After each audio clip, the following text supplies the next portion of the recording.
In the night forest, warriors prepare for battle, determined to defeat the approaching beast at any cost. Two fighters stand tensely, and one shouts to the other that the enemy is behind him. The red-haired warrior pierces the head of a huge monster with his sword in front of his shocked comrade with a torch. The fair-haired elf looks at the warrior in surprise and asks why he is here. The elf thanks his savior, apologizes for his past pranks, and admits that he saved his life and protected the tribe. Smiling, the elf promises to never forget this, and the game window shows an increase in affection and the receipt of a new achievement. The elf says that his little sister also wanted to say something, and an elf girl appears in the frame. The confused elf asks about the offer to become his companion, and a relationship increase notification appears. The game window announces the first achievement that allows you to use elven equipment, and the girl says that she is against it if it is not him. In a big city, a crowd joyfully greets a newlywed couple, a human and an elf, as they walk down the aisle. The human groom and elf bride kiss tenderly, and the game window announces the first achievement, the marriage of the stranger to the elf. A man in a suit speaks on stage, declaring that the game Ares is not just a game, because its characters make their own decisions. The speaker claims that Ares is another world, and the audience in the hall cannot believe that what was shown was gameplay. Two men in the audience are amazed, saying they would never have guessed it was graphics. The presenter continues that this is not just a realistic game, but a new world created by the Purium Company. He explains that thanks to the introduction of super artificial intelligence, a divine being was born. God Ares himself evaluates players and can grant them special abilities for their achievements. The speaker encourages people not to cling to routine, because in the game you can become a hero, shrouded in legendary glory. Or you can build your own army and rule like a king, achieving in Ares everything you couldn't in real life. The host hovers in the air above the game's title, claiming that even the impossible in reality becomes reality in Ares. The audience in the hall enthusiastically shouts that with such quality, he definitely wants to play it. The crowd erupts in applause. People ask where to buy the game and say they're starting right now. The response to the virtual game created by genius Lee Si-jin was explosive, influencing global culture and pushing the number of players past 1 billion. A year later, the player appears in the starting area for levels 1 through 10 and is amazed by the realism of the world. Players are discussing the fact that their real physical data is transferred into the game, so they are only allowed to change their appearance. People gathered to watch an event that has been running since the game's launch, where you have to break a wooden effigy in 10 hits. Completing the task will reward you with a VIP capsule worth 50 million won and a 5-figure bonus to all stats. Two players discuss the difficulty of the event, noting that there are almost no people willing to try it. Even gold medalist Hanil couldn't do it, so now everyone thinks it's impossible. One of the newbies wonders why no one wants to even try, since there is so much talk about it. They explain to him that everyone is waiting for today's last hope for humanity, and someone asks the crowd to move aside.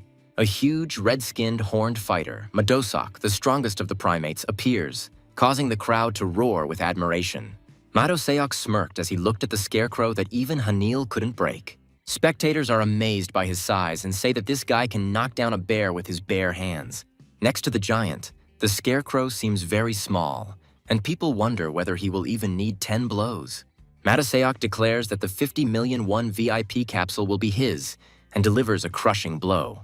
The blow sends the effigy flying a meter, and the crowd waits with hope to see if they can break it this time.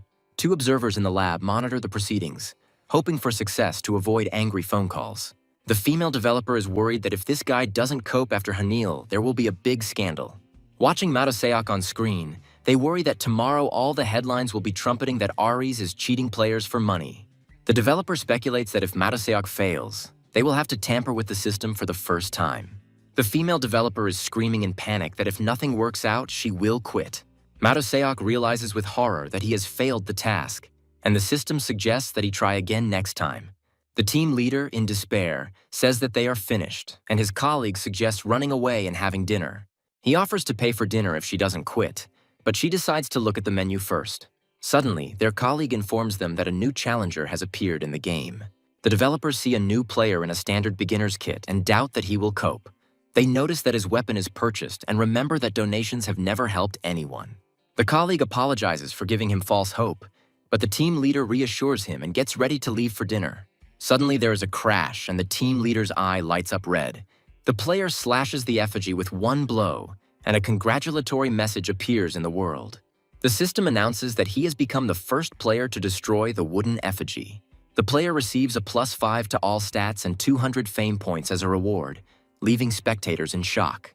They can't believe that someone could do this, because they thought Madosiak was the last strong player. Looking at the tired player, they come to the conclusion that he seems to be an ordinary person. The team leader suddenly realizes something and urgently asks a colleague to check the player's sword rank. The girl reports that the test result is strange, to which the team leader shouts that it would be stranger if it were normal. It turns out that the sword is of epic rank, and there are no restrictions on its use for its creator. Seeing the epic rank, everyone wonders who this mysterious player really is. A memory begins in which the ringing of metal from a hammer striking an anvil can be heard. The bright flame in the forge burns through everything around. A little boy sees his father working hard in the forge and calls out to him. The father notices his son and says warmly that he has returned. The boy hugs his father with tears in his eyes and vows to protect him. But in the memory, the father says that it is still burning. The father's figure is completely engulfed in flames and he screams that he is hot. The grown-up son desperately tries to save his father from the fire, begging him to get out. The boy wakes up in tears, realizing that it was just the same recurring nightmare. The action shifts to the lobby of a hospital in Seoul, where a disgruntled young man sits. He gloats that the players are still trying to break the effigy by force, even though he said it was useless. He angrily explains to someone on the phone that he couldn't do anything because he wasn't allowed into his father's room. A guy in a hoodie and mask approaches him, and his interlocutor asks him in surprise if he is too hot to dress like that. The hooded man takes off his mask, revealing scars, and menacingly asks him if he's tired of living. His friend quickly changes the subject and asks if he has heard of the game Ares. The guy in the hood asks him again about the name, and his interlocutor doesn't believe that he doesn't know about this game. He explains that it is the most popular game and that there is a newbie event going on right now. He adds that no one has completed this event yet, and the reward is a VIP capsule worth 50 million won. The scarred guy doubts his success, reminding him that 1 billion people have already failed. His friend confidently states that it will not be easy, but still possible. He says that he understands how to defeat the Scarecrow, and therefore his friend has a chance. A friend got him a standard Ares game capsule, which costs a whopping 10 million won. The scarred guy wonders how 1 billion people can play such an expensive game, but his friend assures him it's worth it. He explains that you can earn real money in the game, so everyone is competing for rewards. His friend urges him to hurry, but the scarred guy admits that he has already tried a little. He sternly asks his friend, Kim Chi-hoon, where he got the capsule. Chi-hong avoids answering and urges them to think about how much they can earn from this. Hyun-soo doubts its success and calls his friend's idea a crazy one. Chi-hong counters, calling it an investment, and insists that his friend has a chance. Hyun-soo doesn't understand what chance he's talking about, and Chi-hoon begins his story about the Ares game. This game has a blacksmith class that looks incredibly powerful. Chi-hoon reminds his friend that he is the only son of a world-famous master blacksmith. He says that with such skills, defeating that scarecrow will be easy, and Hyun-soo finally understands his plan. Hyun-soo takes off his cap and says that he did not show the aftermath of that incident. He shows his scars and admits that he is not in a condition to try anything right now. A terrible memory of the fire comes to his mind, in which he screamed for his father. He remembers with despair how that day took absolutely everything from him. He himself barely survived, and his father has never regained consciousness since. His family did not have the money to pay for expensive treatment, so he had to take a hard job on a construction site. For 10 years, he followed in his father's footsteps, forging countless pieces with his hammer. But now even this work has become unbearable for him, and he drops the hammer in despair. After that incident, he could no longer use his right hand, and even ordinary work became difficult. Returning to the present, he tells his friend that he will cope with his problems on his own. He asks to take the capsule so as not to throw 10 million won down the drain, and is going to take a part-time job. Chi-hong stops him, saying that he knows how he works himself to death to pay his father's bills. He asks his friend what his own life is like and whether he really intends to remain a cripple forever. Chi-hong reminds that the treatment costs about 1 billion won, but this is not a reason to give up. He angrily says that the Hyun-soo he knew before was not like this. He shouts that Hyun-soo always dreamed of being a blacksmith and can become one in the Ares game. Chi-hong says that he will take on the expenses of 10 million and asks you to just listen to him at least once. He begs Hyun-soo to try at least once, promising not to insist anymore. Hyun-soo looks silently at his crippled, trembling hand. His thoughts return to the construction site, where he tries to focus on work, pushing Chi-hoon's words aside. He desperately reminds himself that he needs to quickly earn money for his father's treatment. Work is in full swing around him, and the loud sounds of metal hitting the building site echo throughout the entire site. The loud ringing of metal echoes in his heart, and he understands that he has finally reached the capsule. The ringing of metal brought him here, and his friend's words about his dream of becoming a blacksmith echoed in his head again. The familiar ringing of metal and the memory of flames burning through everything around him haunt him. He puts on the virtual reality glasses, promising himself that he will hear that sound again, Father. The system welcomes him to the world of Aries and begins the character creation process. The character selects the nickname Hyun-soo, and the system begins character customization. The system begins to analyze his physique, causing him to look at his hands in surprise. The analysis is complete, and the system suggests that he continue with this appearance.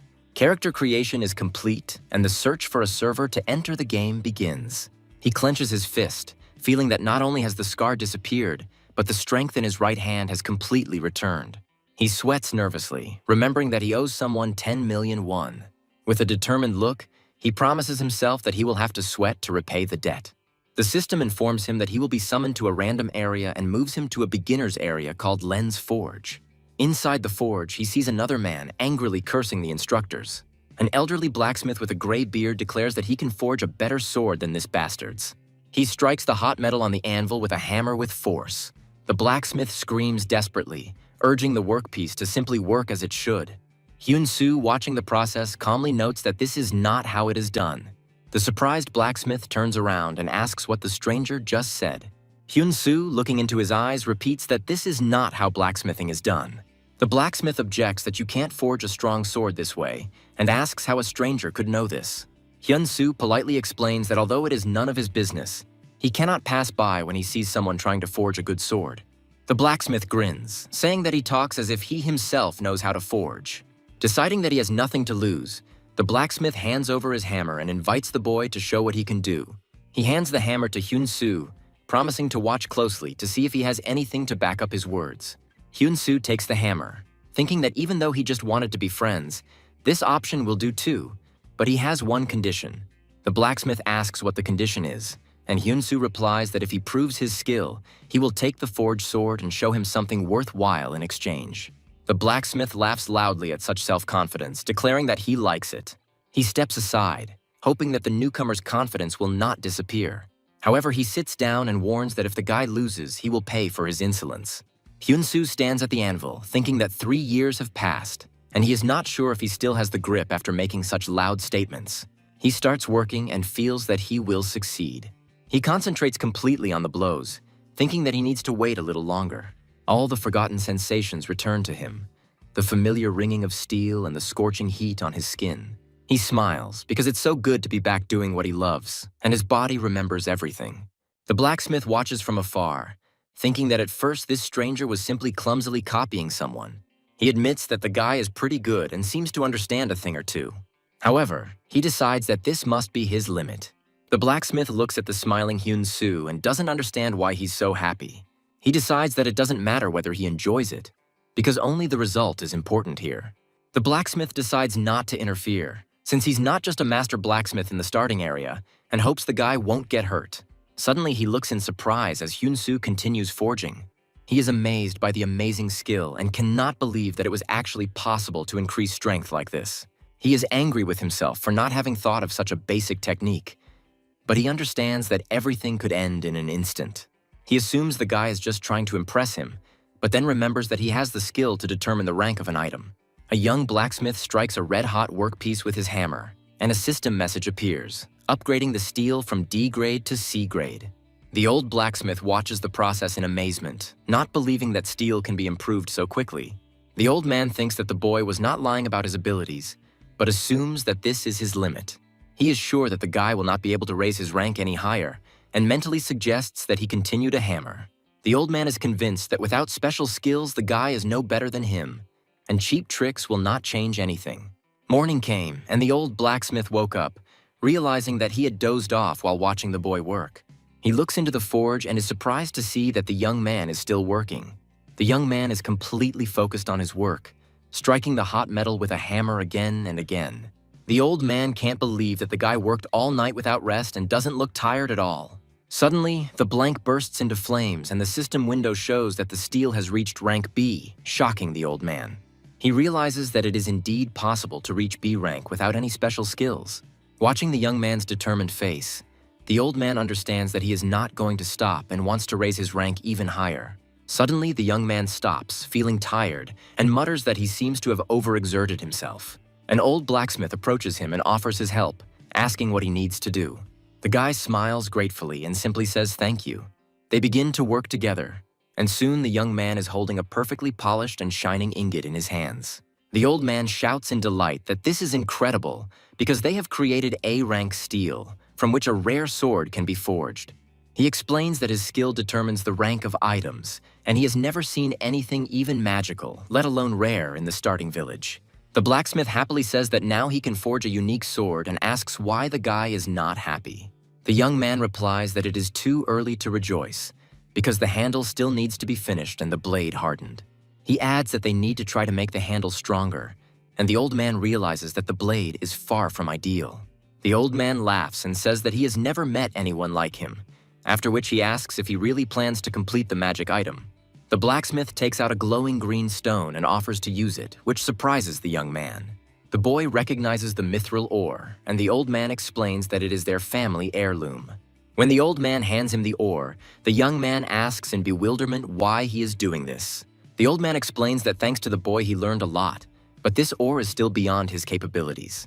The young man looks at the mithril ore and thinks that such things don't exist in the real world. He doubts he can forge an item from the legendary mithril, but decides to take the risk. The boy agrees, saying that he cannot refuse, and the old man happily offers to learn from him. The old blacksmith asks if he can call the young man master and address him as you. A month later, the young man, surrounded by a bright light, delivers the final blow to the sword. A window appears with the characteristics of the epic sword Daylight, and the guy named Yeon-su looks tired, but happy. In the control center, 2 employees discuss Yeon-su's incredible achievements. The man says he decided to take a break because there is no more information about the guy. His colleague finds personal information. His name is Kim Hyun-soo. He is 23 years old, and he entered the game from a friend's house. The man praises her, but she replies that she is simply reading personal information from his application. He is surprised that the application has arrived, and the girl adds that the guy asks to keep his identity a secret. The man does not understand why he wants to hide, and the girl confirms that he is very persistent in this request. She suggests that in real life he would be surrounded by fans, and that he has reasons for not wanting to be the center of attention. Meanwhile, in the game, Yeon-su, wearing a cloak, enters the training center. The training center instructor points out that Hyun-soo is only level 1 and has no chance. Instructor Repson says he doesn't want to waste his time on him and suggests catching a couple of rabbits. Hyun-soo is surprised why the instructor doesn't see his stats and promises not to take up too much of his time. The irritated instructor suggests that Hyun-soo take one of the swords and approach him. Hyun-soo asks if he can use his sword, which he draws from its sheath. It turns out he spent a whole month in the beginner's zone, so his base stats are incredibly high. He also has the only epic sword that can be looted in the zone, but it's still level 1 and has no class. The man in the office thinks he has managed many masters over the years, but what is happening now is absurd. He is unsure whether they should interfere or trust the super AI called Ares. A video call appears on his computer screen asking him if he is also worried. The man in glasses is sure that Hyun-soo has no idea that an offer from the legendary class awaits him. Instructor Repson thinks with disdain that this boy with a blacksmith's blade imagines himself to be someone special. He considers Hyun-soo a pathetic fool for choosing the worthless profession of a blacksmith. Repson warns that this place is teeming with monsters on 3 sides. He adds with a grin that one good swordsman is more valuable than any weapon. He doesn't understand why the blacksmith needs to undergo this test, and his sympathy for Hyun-soo drops by 10 points. Hyun-soo recalls that he has encountered something similar in real life, because being a blacksmith is now a useless dream. However, in the Ares game, he felt that his efforts might finally be recognized. Hyun-soo asks the instructor who was the most outstanding swordsman of all who trained here. He then states that he wants to take a test that is more difficult than the one he had. The instructor is angry because he might be rotting here as an instructor, but he had trained many disciples and would not tolerate any newcomer speaking to him so arrogantly. The system message states that Instructor Repson has been provoked and agrees to give the test. Repson tells Hyun-soo to follow him. He explains that he usually teaches beginners the basics, but gives those who show potential a special test. The instructor reports that the local record is passing the third stage test. A level 6 speed goblin appears, and the instructor asks Hyun-soo doubtfully if he is sure. Repson warns that a reckless challenge will result in punishment, and if he fails, Hyun-soo will not be able to return for a whole week. Hyun-soo asks in surprise if the third stage is the last one. He confidently states that he wants to go through all the stages until the very last one. The instructor becomes furious, believing that this boy is taking the training lightly and testing his patience. He yanks the chain with a scream, wanting to see how the newbie can handle it. The gates rise and the system announces the final 4th stage of the test. The monster. A level 15 mad goblin appears from behind the bars. The instructor reflects that almost no one in the world has passed the 3rd stage, let alone the 4th. He comes to the conclusion that no one has yet passed the 4th stage. Hyun-soo immediately enters the fray, deftly dodging and parrying the goblin's attacks. His daytime active skill activates, increasing his physical defense by 100% for 1 second. He defeats the swift goblin and confidently declares that no weapon can surpass his sword. Suddenly, a mad goblin strikes him from behind. The gray-haired man muses that the critical hit was instantaneous, and that is why fast goblins are called a beginner's nightmare.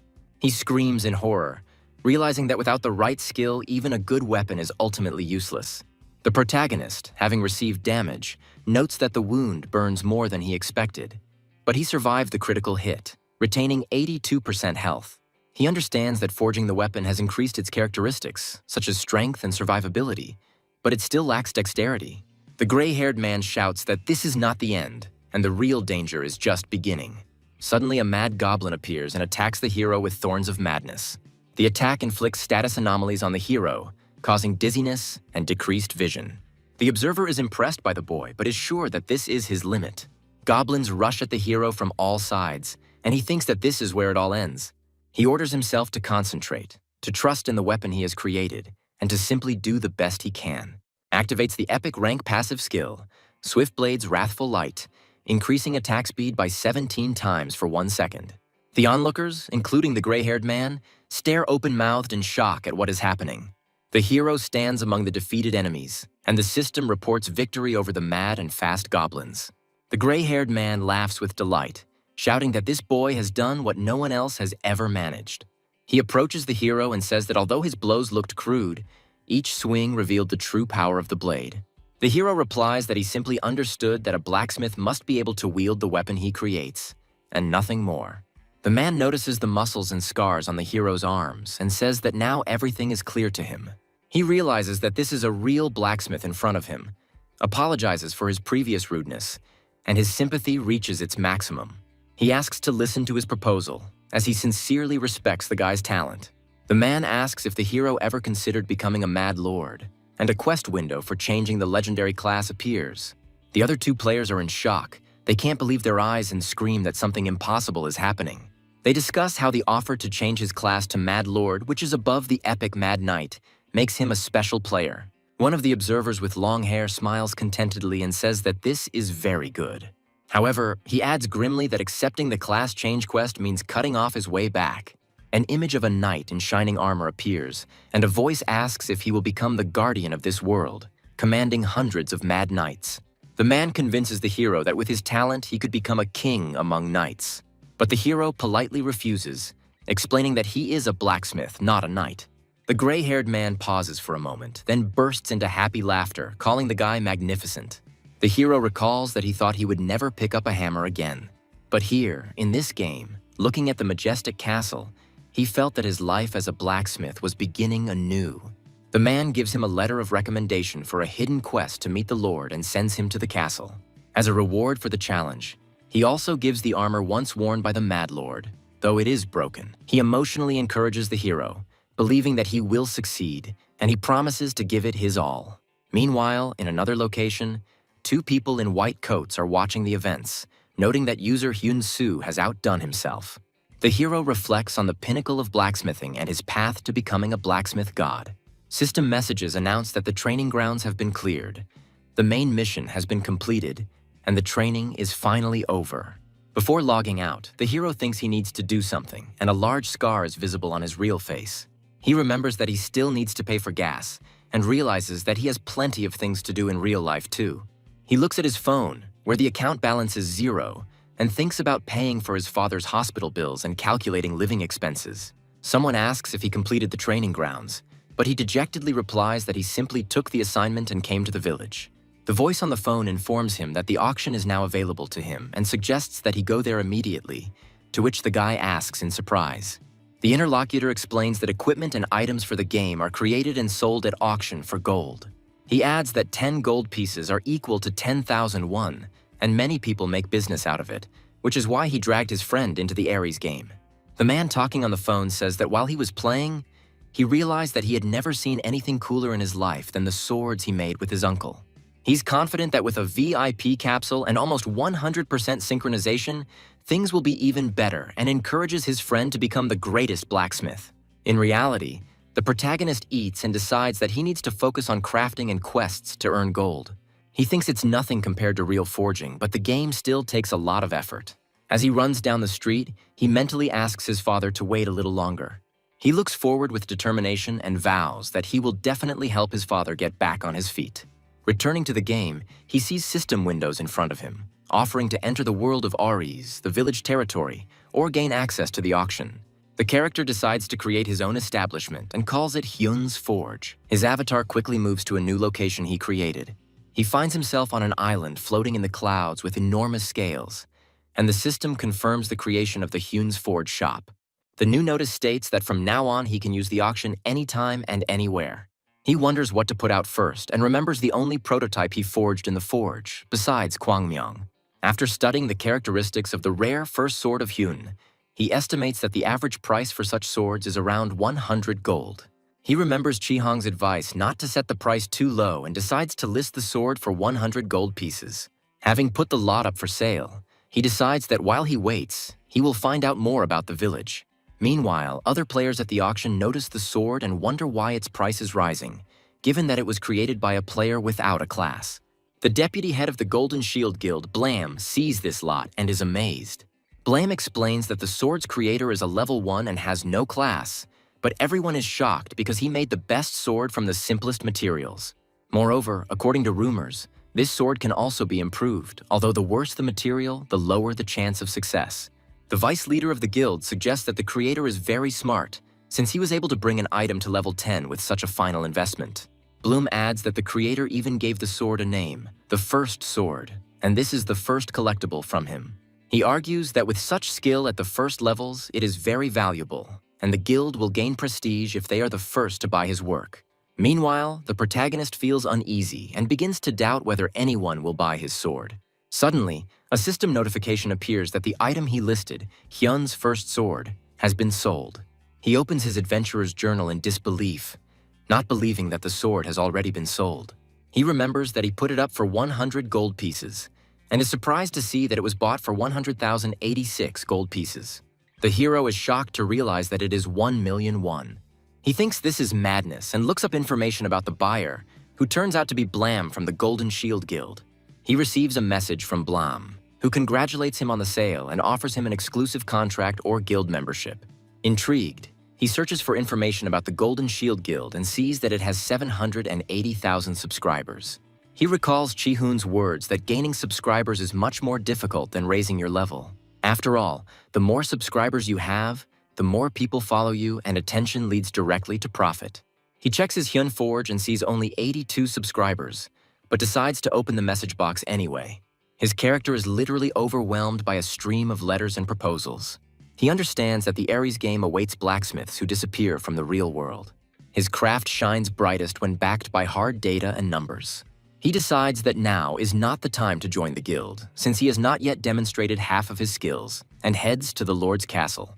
The protagonist is confident that his true value will only be revealed now. The Lord doubts whether this is possible, but his assistant confidently confirms that it is impossible.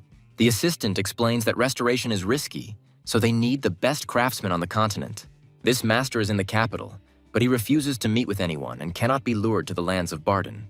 The Lord sighs, realizing that he cannot abandon his lands and go himself. He looks at the broken bow, the only relic left from his father, and realizes he has no choice.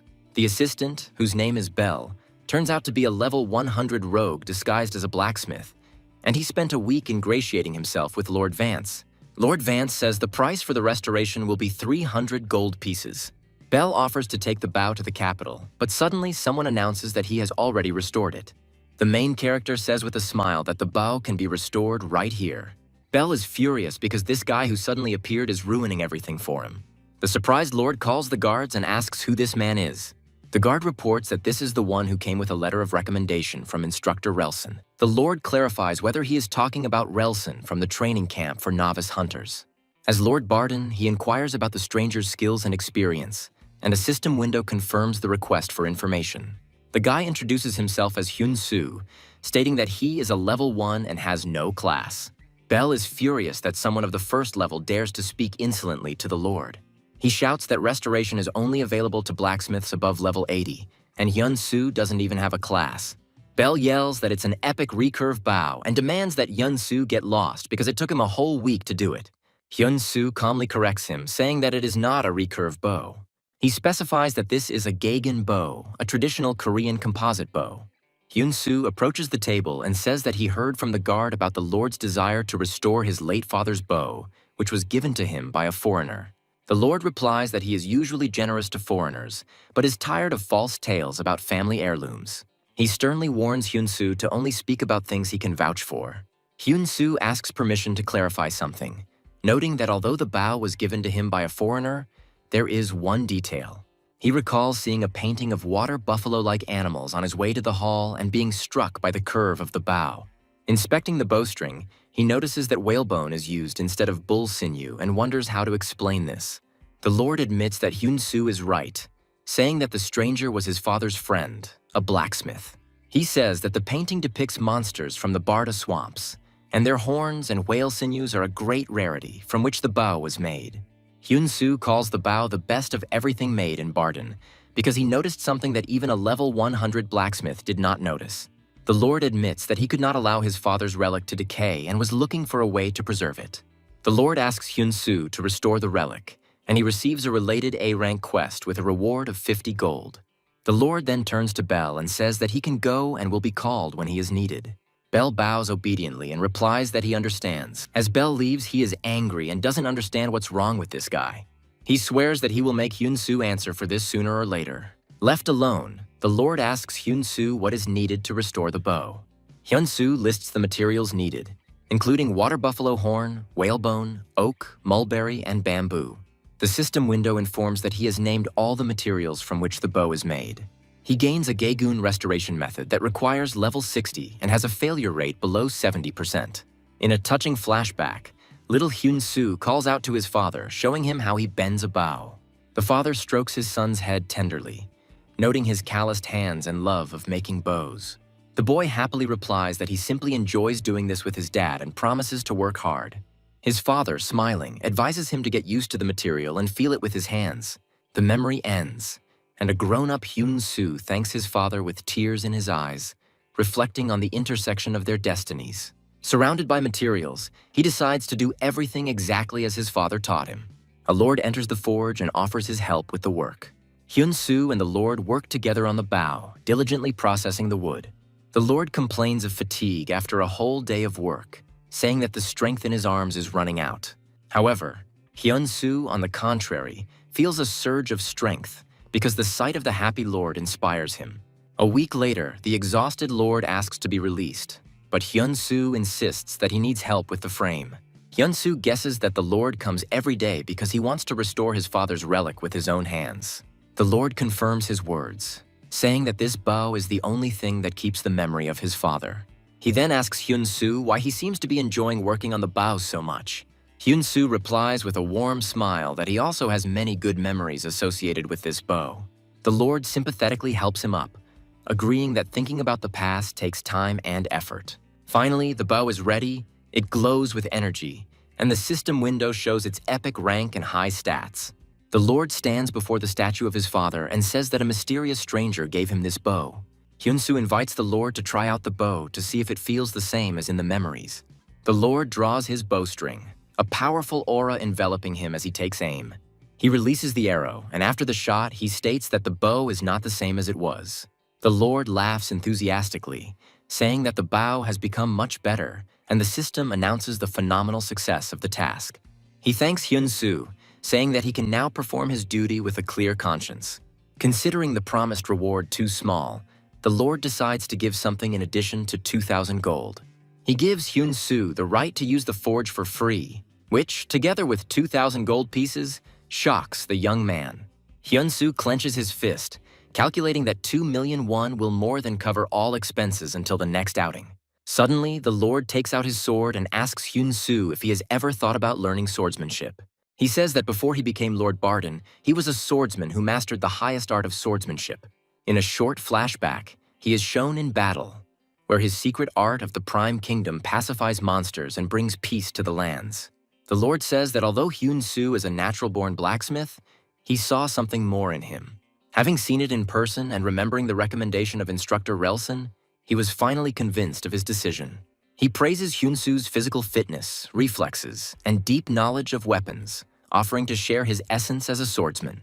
The Lord warns that time is short, and if Hyun-soo works as hard as he does in the workshop, it will be enough. Hyun-soo realizes that he has received an unexpected gift, and so a tense month flies by. During this time, he manages to create his own bow, Gagan, and restore the Mad Lord's armor. He also trains diligently in fencing every day, sparring with the Lord. The training ends as the system window announces, while Hyun-soo and the Lord exchange their final blows. Fully prepared and wearing his new armor, Hyun-soo is about to leave, and the Lord asks about his future plans. Hyun-soo replies with confidence in his eyes that now it's time for him to get a real profession. The Lord says goodbye and tells him that he can always come back for help, after which Hyun-soo leaves to pack his things. Hyun-soo reflects on the new equipment he has forged and restored during this time.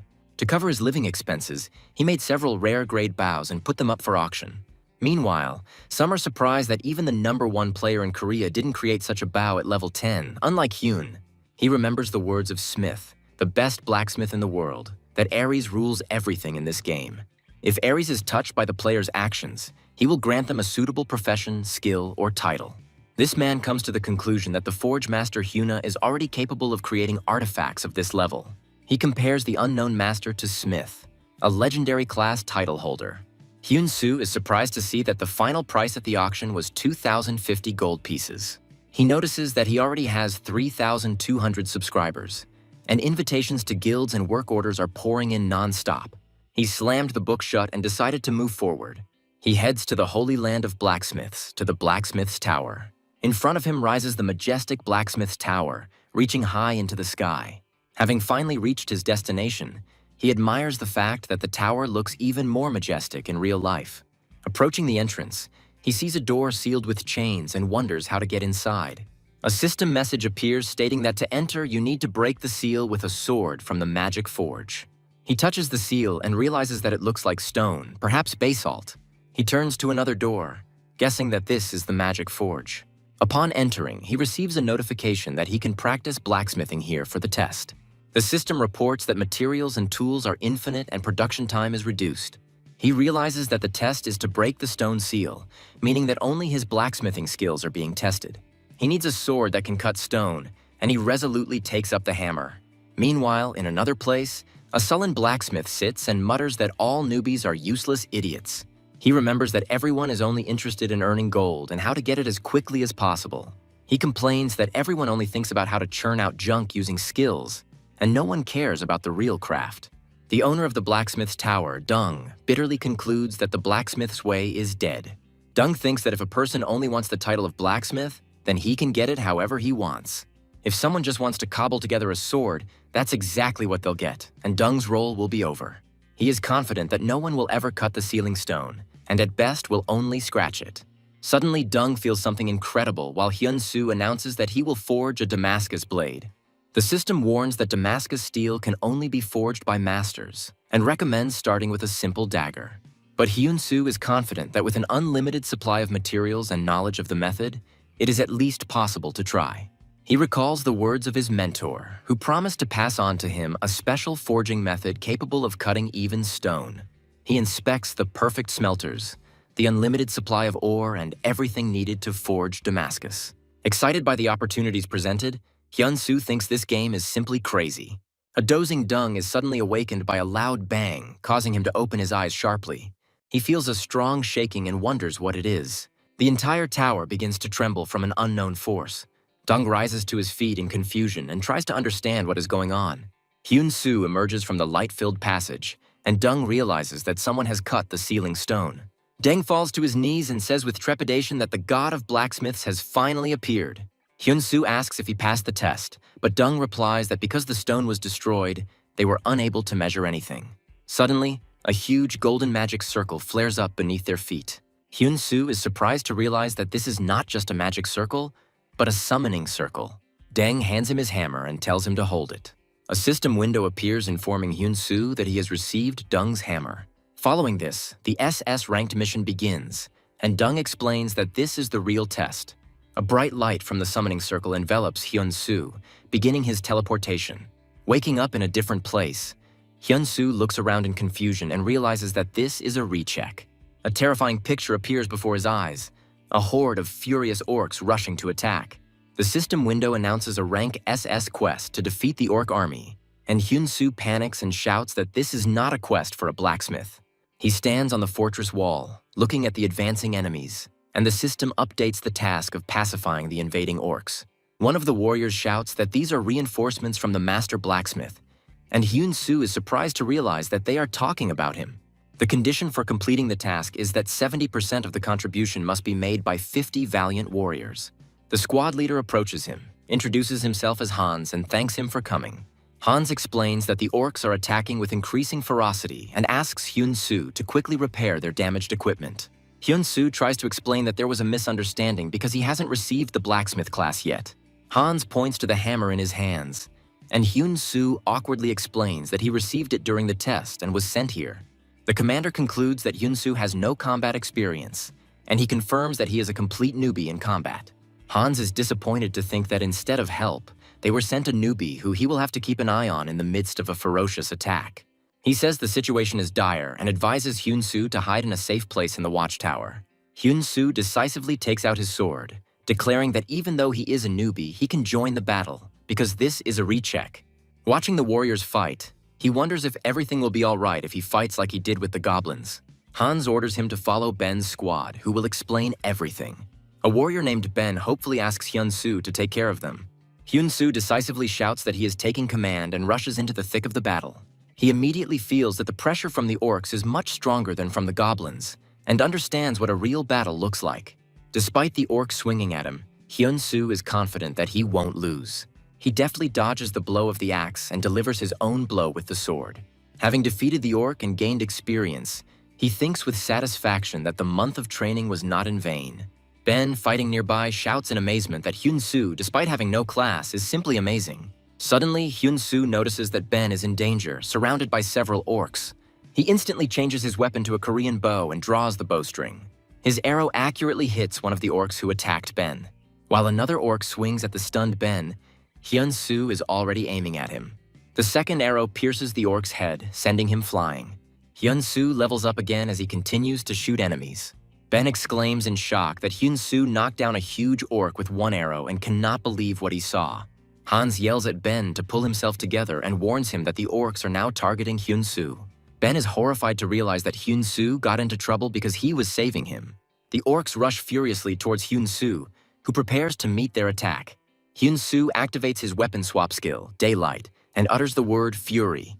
He bursts into the crowd of orcs, cutting them down with his sword in a whirlwind of purple energy. The system reports that Fury will indiscriminately attack all enemies within a 10-meter radius. After a devastating attack, Hyun-soo receives 2 level-up notifications. The soldier laughs joyfully, realizing that the old master sent Hyun-soo to them for a reason. He clenches his fist confidently, because now they will be able to do what they could not do before. Captain Hans encourages the soldiers, shouting that today, together with Hyun-soo, they will crush the orc army.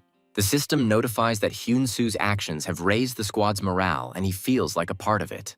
Hyun-soo continues to fight, but notices that his contribution is not growing as quickly as he thought. The system explains that he pacifies the orcs faster than anyone else, and suddenly a hidden quest appears. A new episode begins, and a huge level 51 orc warrior appears in front of the squad. Captain Hans, in a panic, shouts to his men to stop immediately. He recognizes with horror their sworn enemy, whom they were never able to defeat. One of the soldiers shouts to the captain that they are surrounded by orcs.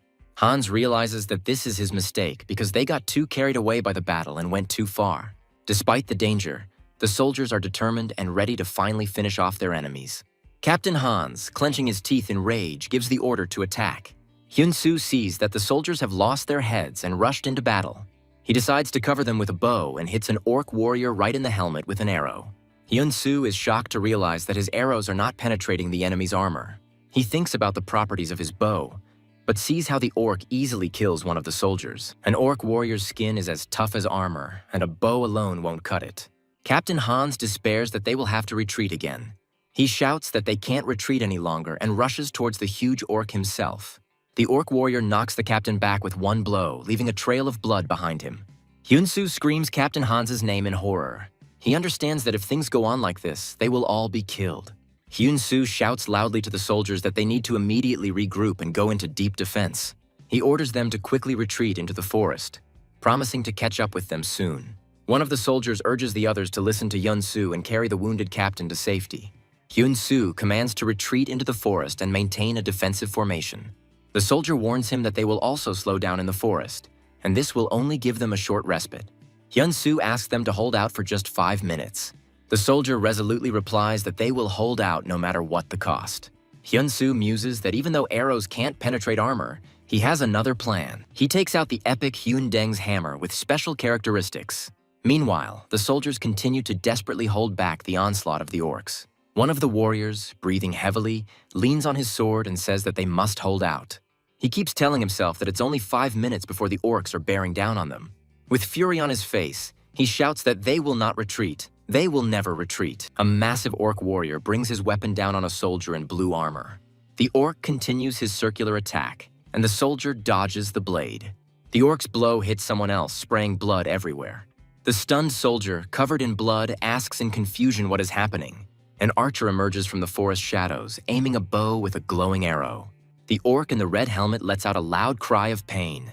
An arrow pierces the head of another orc, who falls with a long roar. A system window appears with a description of the rare archer weapon, Hyun Pyeongjong. The text explains that his equipment consists of a tanga made of split bamboo and aegis arrows sharpened with a dung hammer.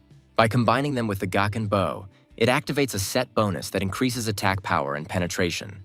The commander orders the soldiers to fight back and give Mr. Hyun-soo an opportunity to attack.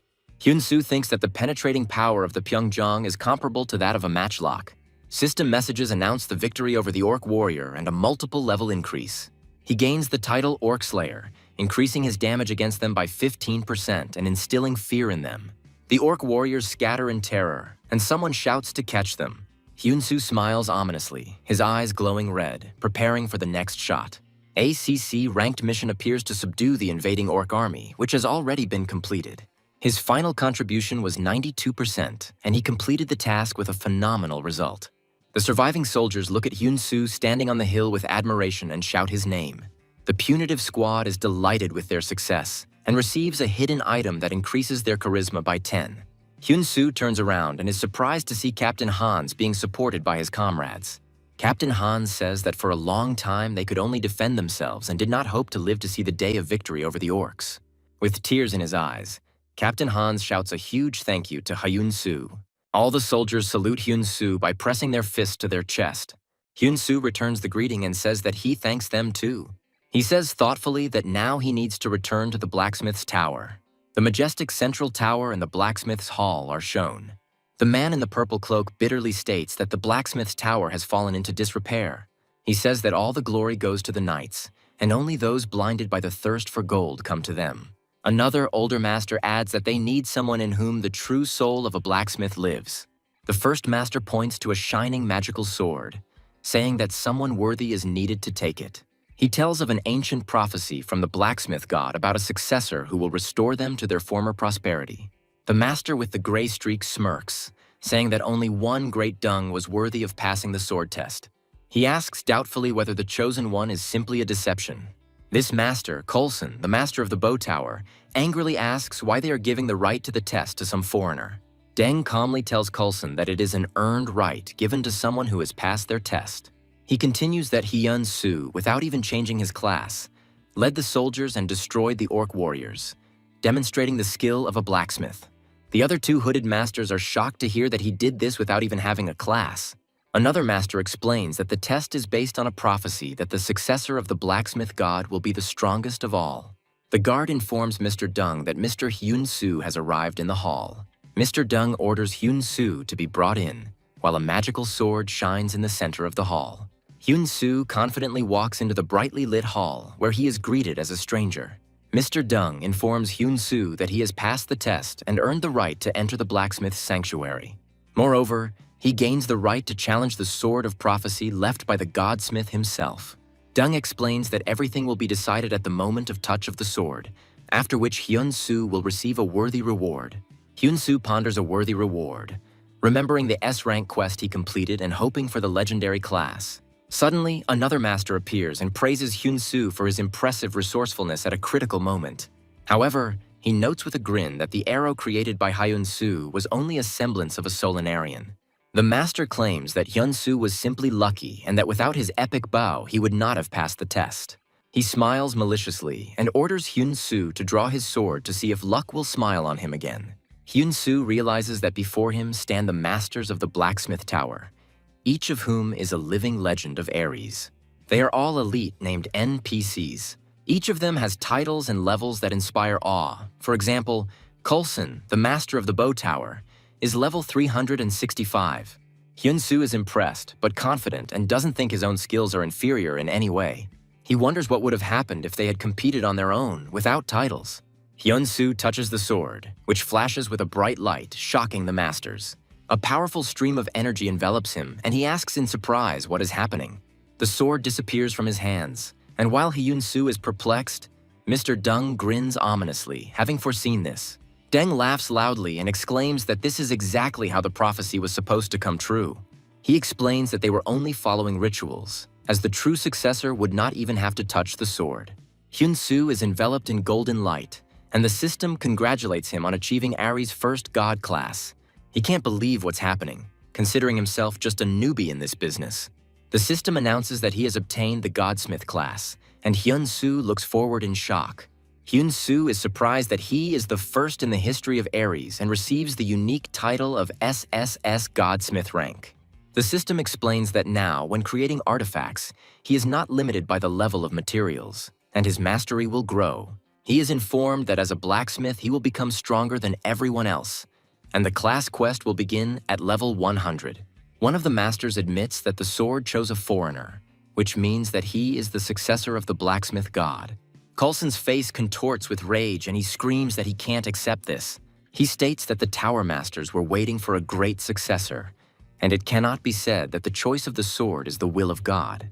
Mr. Dung yells at Coulson, reminding him that the prophecy is immutable. Coulson counters that the successor must be recognized by all Tower Masters, as this is also part of the prophecy. So he, Coulson, as the master of the Bow Tower, makes a decision. He points at Hyun-soo and challenges him to a blacksmith's duel. Coulson sets the condition that he will recognize Hyun-soo as his successor only after winning the duel. But if he wins, Hyun-soo will have to give up the title granted by the Sword of Prophecy. Mr. Dung is furious and shouts that Coulson has gone crazy and orders him to be captured immediately. Another master offers Hyun-soo to escape, promising to make him his deputy after completing the training. Hyun-soo accepts the challenge with determination, and the system displays his new status and secret skill. His hands begin to glow as the blacksmiths speak through their craft, and now he can use divine craft. The blacksmith duel begins, and the system creates an S-rank quest to defeat Coulson. Coulson grins and says that their duels are different from knights. He explains the rule that they must fight with swords of their own making, and the one whose sword breaks first will lose. Coulson points to the prepared forge and gives Hyun-soo 1 day to create a sword. He hesitantly challenges the blacksmith god, setting a meeting for tomorrow. The elderly master worriedly tells Hyun-soo that he agreed to the duel too hastily. He warns that Coulson is a highly skilled craftsman, and even with his divine power, Hyun-soo lacks experience. Hyun-soo agrees, admitting that without his new profession, this battle would have been impossible for him. The narrative explains that in the arena world, skills and equipment are determined by the level, titles, and unique abilities of the masters. However, after becoming a god, Hyun-soo erased these differences in levels and titles. He realizes that now the only real difference is pure skill. All of this was made possible by his new divine rank skill called Divine Creation. Hyun-soo enthusiastically begins forging his sword in the provided forge. At this time, Coulson remembers that he too was once a gunsmith and forged swords. He was the legitimate heir to his father's craft, continuing the family tradition of forging. But one day a blacksmith appeared who turned out to be much more skilled than him. Because of this, Coulson had to give up his calling and become a master of the bow tower. He was bitter, but he resigned himself and decided to serve the great Dung. But Dung brought in a stranger and put him above Coulson, which made him furious. He screams that he will not tolerate such humiliation and furiously hits the anvil with his hammer. Meanwhile, Hyun-soo finishes his work and looks at his shining sword with satisfaction. The elderly master watches him, contemplating the process of imbuing artifacts with abilities. He knows that this process follows the basic law of equivalent exchange. Hyun-soo decides to focus on the weapon's durability and destruction properties to gain an advantage. Another master understands that to obtain the desired ability, an item of the highest rank must be forged. However, he sees that the strength and properties of Hyun-soo's sword are only of a rare rank. The master is perplexed as he tries to understand the true intentions and abilities of the blacksmith god. The next day, Coulson greets Hyun-soo sarcastically, suggesting that he had forged something overnight after all. Hyun-soo calmly responds, offering to check whether Coulson's creation is worthy of the heir of the gods. Coulson proudly presents his sword, surrounded by a purple aura. The audience is amazed by the skill of Coulson, who managed to forge such a unique sword in just one night. He calls his sword a masterpiece of family techniques and demands that Hyun-soo show him his weapon. Hyun-soo shows his sword and the system window informs him that it is only rare rank. The audience finds this ridiculous and Coulson is furious. He prepares to attack, believing that Dung made a grave mistake by choosing Hyun-soo. Coulson rushes forward, annoyed at having to waste time on a boy with a pathetic toy. He swings for the finishing blow, shouting that this is where it will all end. Hyun-soo calmly and confidently raises his sword to parry the blow. His sword flashes with a turquoise light, and he says that a weapon is determined not only by rank, but also by a special skill. Coulson remembers his father's words about how one day a blacksmith god would come and change the world. His father said that everyone would have a chance to meet him, and little Coulson dreamed of becoming a great blacksmith too. The Tower Master declares that simply breaking the sword is not enough, so he will forge a sword that cuts swords. At the forge, the Master says that it is never easy, and that creating an artifact of the required level always comes down to one thing. It all comes down to the blacksmith's skill, and Hyun-soo smiles confidently, realizing this. The Tower Master recalls that Hyun-soo has all the knowledge and skills to bring this idea to life. Looking at Hyun-soo, Coulson wonders if he could forge a sword like that himself. Coulson, looking shocked, realizes that the word impossible does not exist. Coulson, the master of the bow tower, kneels, acknowledging Hyun-soo as the god of blacksmiths, and the duel of blacksmith's quest is completed. Two tower masters approach Mr. Hyun-soo and ask him to accept their gift. As a reward, they present him with a chest containing 500 gold coins. Hyun-soo looks at the gold with delight, asking in surprise if it is a reward for the quest. He is given a scroll with a drawing of the legendary bow, one of the 10 treasures of the blacksmith's tower. Coulson says he was unable to create this bow himself, and his purpose is to pass on the design to someone who will become great. The second master adds that with the appearance of the god of blacksmiths, they too will be able to start everything from scratch. That's why they ask Mr. Hyun-soo to ascend to the pinnacle of power. Hyun-soo says goodbye and the system announces the beginning of the god's ascension. In the real world, his friend is delightedly drinking beer at Hyun-soo's expense, not believing that he has changed his class to divine. A friend says he recommended the game Ares so that Hyun-soo's talent wouldn't go to waste, but he didn't expect such success. Hyun-soo is interested in the differences of the divine class, but his friend doubts that they will appear right away. Hyun-soo's face darkens as he remembers that he has to pay his father's hospital bills, which amount to 10 million won tomorrow. The friend adds that his father's new medication is not covered by insurance and will cost at least 20 million won. He also reminds that Hyun-soo himself also needs to treat his burns. A friend explains that you can't make money with just one class, since there is a limit to the number of artifacts you can create. In general, he needs to level up and earn fame, because the ascent of a god is just beginning. He advises establishing connections with the most famous person in Ares to receive the best rewards and create cool artifacts. A friend has an idea and asks Hyun-soo to wait a bit. He grins maliciously and promises that his brother will get the best achievements and drag him along with him. Meanwhile, the gaming community is buzzing about the 21st ranked lord finally receiving a legendary class. But even more shocking news was that he defeated the Sword King Barad. The players don't believe his attack worked and are puzzled as to how he did it. Everyone is tormented by one question: how did he manage to do it? Hyun-soo is at the hospital looking at her phone, realizing that she needs to pay her overdue bills today. He understands that this is impossible even with the money from the game, but he cannot allow his father's treatment to stop. In a hurry, he runs to the reception desk at the hospital. He shouts that he wants to pay all the hospital bills that were due today. He firmly decides that he will never give up playing Ares. The message from the Lord said that thanks to Hyun-soo's sword, he passed the test, and that the 50 million won for it was a mere trifle. The sword was able to cut through the king's blade and pierce his defense, which surprised even Barad himself. A new message states that the king of the Goyard kingdom, the Sword King Barad, is waiting for Mr. Hyun-soo. Hyun-soo is surprised to read that the Sword King Barad wants him to forge a sword for him and asks for a meeting. He is relieved to know that he will now be able to pay for his father's hospital bills and the new medication. Hyun-soo decides that he must meet Barad, but his thoughts are interrupted. At the same time, an elderly man named Dung looks at his forge with a sigh. He thinks about Hyun-soo, reminding himself that there is only 1 month left until their agreement ends. Hyun-soo is horrified to learn on the phone that he cannot meet with King Barad. The interlocutor scolds him, saying that a 10th level newcomer cannot ask for a meeting with the king. They explain to him that to meet Barad, he needs at least level 200 and high fame. However, the interlocutor suggests that there is still a way, and this is the Goyard Martial Arts Tournament. This is an annual event in the Goyard Kingdom with a level limit of 50 to 60. King Barad is always on the lookout for talent, so he holds this tournament for foreigners every year. The tournament will begin soon, and the winner will receive the reward personally from the hands of the king himself. After receiving advice, Hyun-soo, wearing his game armor, sets off for the lands of Castle. They explain to him that these are borderlands where the undead are raging and his abilities as a blacksmith will come in handy. The lands of Castle become a war zone where they constantly repel monster invasions. Hyun-soo understands that this is the best place to level up quickly, just like Dung said. He is determined and tells himself that he must overcome this challenge. Arriving at the massive fortress, he prepares for whatever quest awaits him.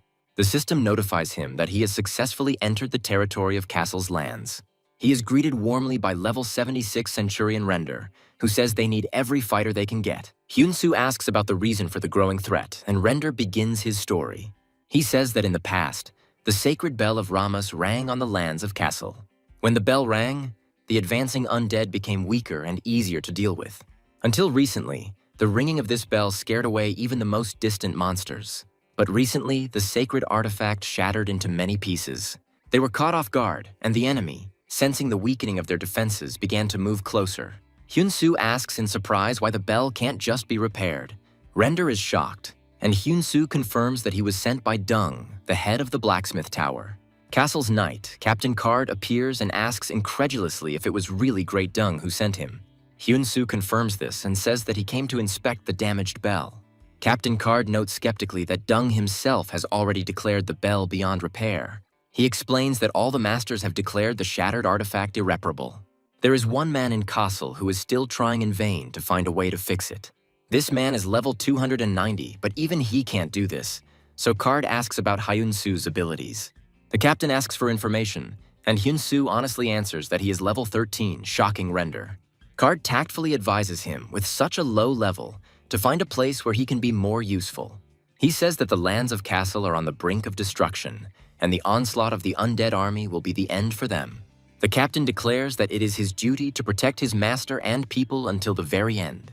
Suddenly, a guard comes running, shouting that the undead are attacking the eastern wall. A huge flock of level 41st ghouls is rushing straight towards them. Captain Card sounds the alarm and orders the gates to be held at all costs. He orders Render to follow him and is about to give another order. Captain Card warns that everything they talked about must remain secret. Render thinks he can handle it if everything turns out like in the war with the orcs, and is given the task of protecting the gates from the ghouls. The soldier shouts that the undead are difficult to kill without a weapon with holy power, so they have to fight in one place. A Render from a high wall pierces the ghoul's head with a glowing arrow. He continues to shoot using the flight arrow skill. Powerful red flashes show someone chopping the ghouls into pieces. The inspired soldier calls on the ghouls to attack, promising to kill them all. Render notes with a smile that things are not going so badly and they will cope. Suddenly, a system window announces that a new story is beginning. A giant ghoul appears and a new task pops up that requires you to defeat it. One of the soldiers screams in panic that a giant ghoul has appeared and that they need to call the captain. The system window identifies the monster as a level 89 giant ghoul. The fighter explains that Captain Card is holding the gate and has no free men. He cries out in despair that if this continues, the wall will fall. Render volunteers to distract this monster. The soldier tries to stop him, shouting that it is too dangerous to be alone. Render prepares for battle, deciding that he should deal with the monster. He dodges the attack and decides to first pull the giant away from the wall. Render thinks he has managed to attract the monster's attention, but it suddenly attacks. Surprised by the ghoul's speed, Render prepares for his next move. The system announces a weapon change to the horn bow and flight arrow. He fires a glowing arrow at the monster, screaming that it is finished. To his horror, the attack did no damage at all. The system reports that his health has dropped below 10%. He screams in pain, and the system warns that if his health reaches 0, he will be forcibly kicked out of the game. Falling to his knees, he cannot believe that there is a forced exit.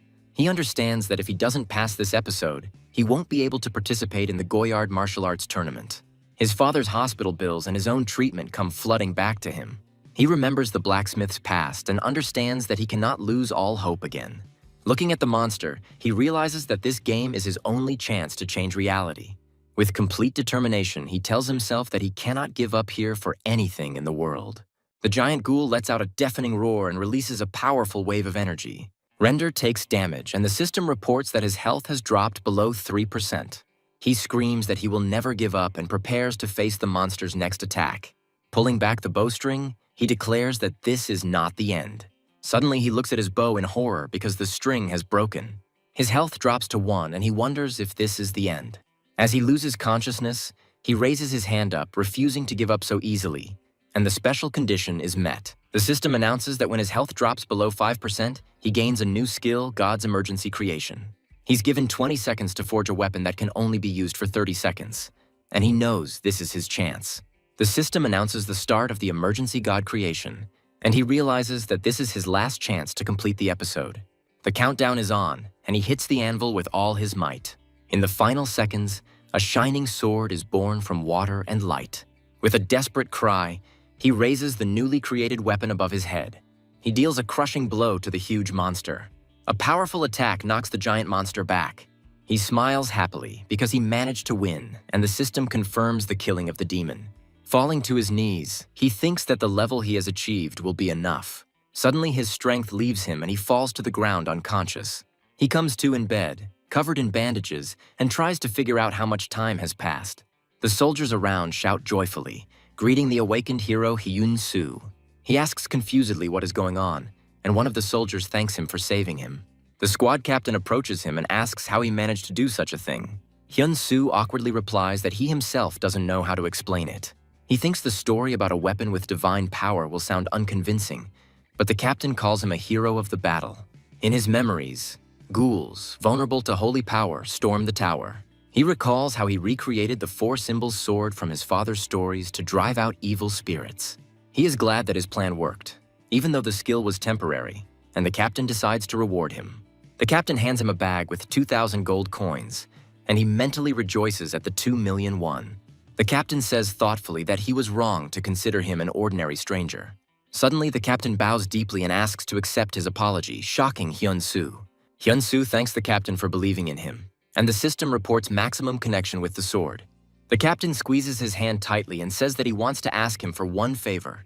He begs Hyun-soo to fix Rama's bell. The captain explains that he sensed holy power in his sword and believes that it will cope with the task.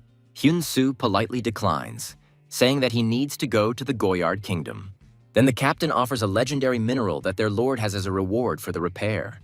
Upon hearing about the legendary mineral, Hyun-soo immediately shows interest. The captain leads him into a large hall, and what he sees leaves Hyun-soo frozen in amazement. On the table lies a pile of gold shards, which, according to the captain, are Rama's bell.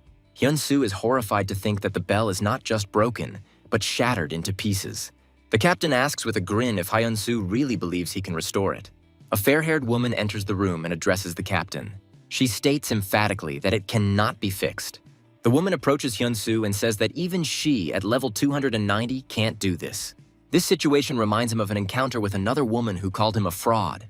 In that memory, She, timid Kim, announces that she is leaving the guild. The leader of the Golden Shield Guild asks her in confusion about the reason for such a sudden decision. He doesn't understand why she's giving up everything she's achieved, and she replies that she's just tired. In anger, she shouts that the problem is his decision to offer 500 million a year to some unknown player. The guild leader reminds that the blacksmith Jason sold his first sword for 500 million won. The girl in response recalls how the blacksmith they hired was only trying to make some extra money. She continues to list her failures, mentioning the bail bondsman and the lottery winner, before screaming in despair at him to shut up. Tired, she asks if he now understands how hard it was for her to clean up all this mess. The man gives in and agrees with her decision, and she promises that she has no intention of joining another guild. He shouts after her that there will always be a place for her if she decides to return. The camera shows the majestic castle. The girl stands in the middle of the ruins and firmly decides that this village should not simply disappear. In her memories, she sees how the locals treated her as a real person, not just an NPC. She thinks that if Rama's bell is fixed, then perhaps all this can be stopped. With renewed determination, she heads to the bell to examine it again. The young man aggressively asks who she is to say such a thing, to which she replies that she is a blacksmith of a higher rank. A man with an eye patch interrupts their quarrel and introduces them to each other, Bella and Hyun-soo. Belle is skeptical about how a level 38 player helped with the dead and is now going to fix the bell. The man with the bandage tells Hyun-soo that the bell cannot be repaired and asks him not to profit from Cassell's fall. But he does not listen to him. Belle is angry that Hyun-soo ignored her and walked past. She wonders doubtfully if anything could have changed. The system window confirms that Rama's bell is completely destroyed and cannot be repaired, which convinces Belle that the situation is hopeless. Suddenly, Hyun-soo swings his hammer at the bell fragment. Belle screams at him in horror, demanding that he stop. He calmly says that it is possible, and she incredulously asks him again what he said. Hyun-soo smiles and repeats that recovery is possible. She screams in rage, asking if he even understands the significance of the irreplaceable artifact. Suddenly, an alarm sounds, signaling that the undead are breaking through. Everyone is in shock, and the system message announces that this is not a task. An update notification appears stating that the castle area is turning into the lands of the undead. Belle despairs and says that this is the end, but Hyun-soo counters that if they forge the bell, they can stop it. She thinks that it is impossible to forge a bell, but he confidently replies that it is possible. Hyun-soo turns to her and asks if she wasn't the one who wanted to protect the castle territory. She agrees and asks how to do it, after which he tells her to follow him and picks up the bell fragment. Hyun-soo firmly declares that they will protect this place. The man with the armband says that he is counting on Hyun-soo to hold off the enemies, to which Hyun-soo asks him to trust him. With a sword in his hand, the man calls on everyone not to lose hope and to fight until the very end. He shouts to his men to hold out a little longer because they must protect castle. Belle asks Hyun-soo what exactly he is going to do. He explains that the holy power did not disappear during destruction, meaning it is contained within the material itself. Hyun-soo says that he will melt down the material and forge a new, solid bell to make the holy power even more powerful. She is surprised, as she has never seen such a skill, but he replies that skill is not always necessary. He approaches the forge and says that the material must first be melted. Belle asks in amazement if he is really going to do all this by hand. Belle asks why he won't regret it, and he smiles and replies that he can't do it alone. Meanwhile, in the futuristic control center, 2 employees sit at computers. A timer appears on the screen to update the castle territory, and someone says in despair that they are finished. One of the employees reproaches a colleague for whining on the day of the update, but the colleague asks him to look at the screen. He asks in bewilderment what he is staring at and turns to the monitor himself. Seeing the blacksmith on the screen, he asks in surprise if the problem is really in him. The employee laughs, not believing that the player would be able to fix anything, but his colleague points out that this is not just a player. The renewal of the castle territory begins, and the city is attacked by hordes of undead. The knights scream desperately, ordering them to stop the undead and not let them inside. The fighters use their last strength to hold back the onslaught of the monsters, shouting battle cries. One of the monsters knocks the soldier off his feet with a powerful blow. A captain with an eye patch runs up to the fallen soldier and asks if he is okay. He encourages the soldiers to hold out a little longer while the battle continues around them. The captain gives a rousing speech about how they must defend Castle, their home. One of the warriors tensely blocks the blow of a huge sword. The huge monster raises his hands for the killing blow, and the captain thinks with horror that this is the end. Suddenly, the monster grabs its head and lets out a deafening cry of pain. All the undead around burst into holy flame and begin to writhe in agony. The captain is relieved to realize that it is the Rama bell and that it has finally been repaired. In the control center, an employee looks at the screen in shock and cannot believe his eyes, asking if this is a joke. The screen shows a blacksmith striking a bell, and someone off camera asks in surprise if he really succeeded. He yells at his colleague, pointing at the monitor and asking if this means the update has failed. His colleague rubs his forehead tiredly and explains that this guy hasn't slept since the countdown began. The story goes back 5 days, when the blacksmith immediately went to the forge in the castle area. He gathered all the workers and explained to Bell that in order to repair the bell, holy power had to be extracted from it. Bell recalls that while she was drawing up plans, he was supervising workers and supplying the battlefield. Once the blueprints were ready, a system notification appeared informing the creation of the divine item had begun. He decides to use his skill to enhance the item against the undead and add a direct damage property. The blacksmith shouts for the fire to be turned up, and everyone unites with the common goal of defending castle. He said that the metal had to be melted properly and everyone had to work as one. He orders everyone to concentrate and not allow any impurities because they must protect their home. Thanks to their combined efforts, the metal should become filled with even greater holy power. On the 4th day, he continued to work the metal under Bell's supervision. On the 3rd day, all the workers were already asleep from fatigue, but he did not stop working. On the 2nd day, even Bell looked exhausted, and the work continued until the last day. Bell comes to, sitting on the floor, and is surprised to realize that she fell asleep from exhaustion. She sees that he is still working and is amazed that he has worked for several days without sleep. He delivers the final blow, and the system announces that his title of apprentice shines through. Bell receives a notification that she has witnessed a master blacksmith at work, and her blacksmithing skill has increased by 22%.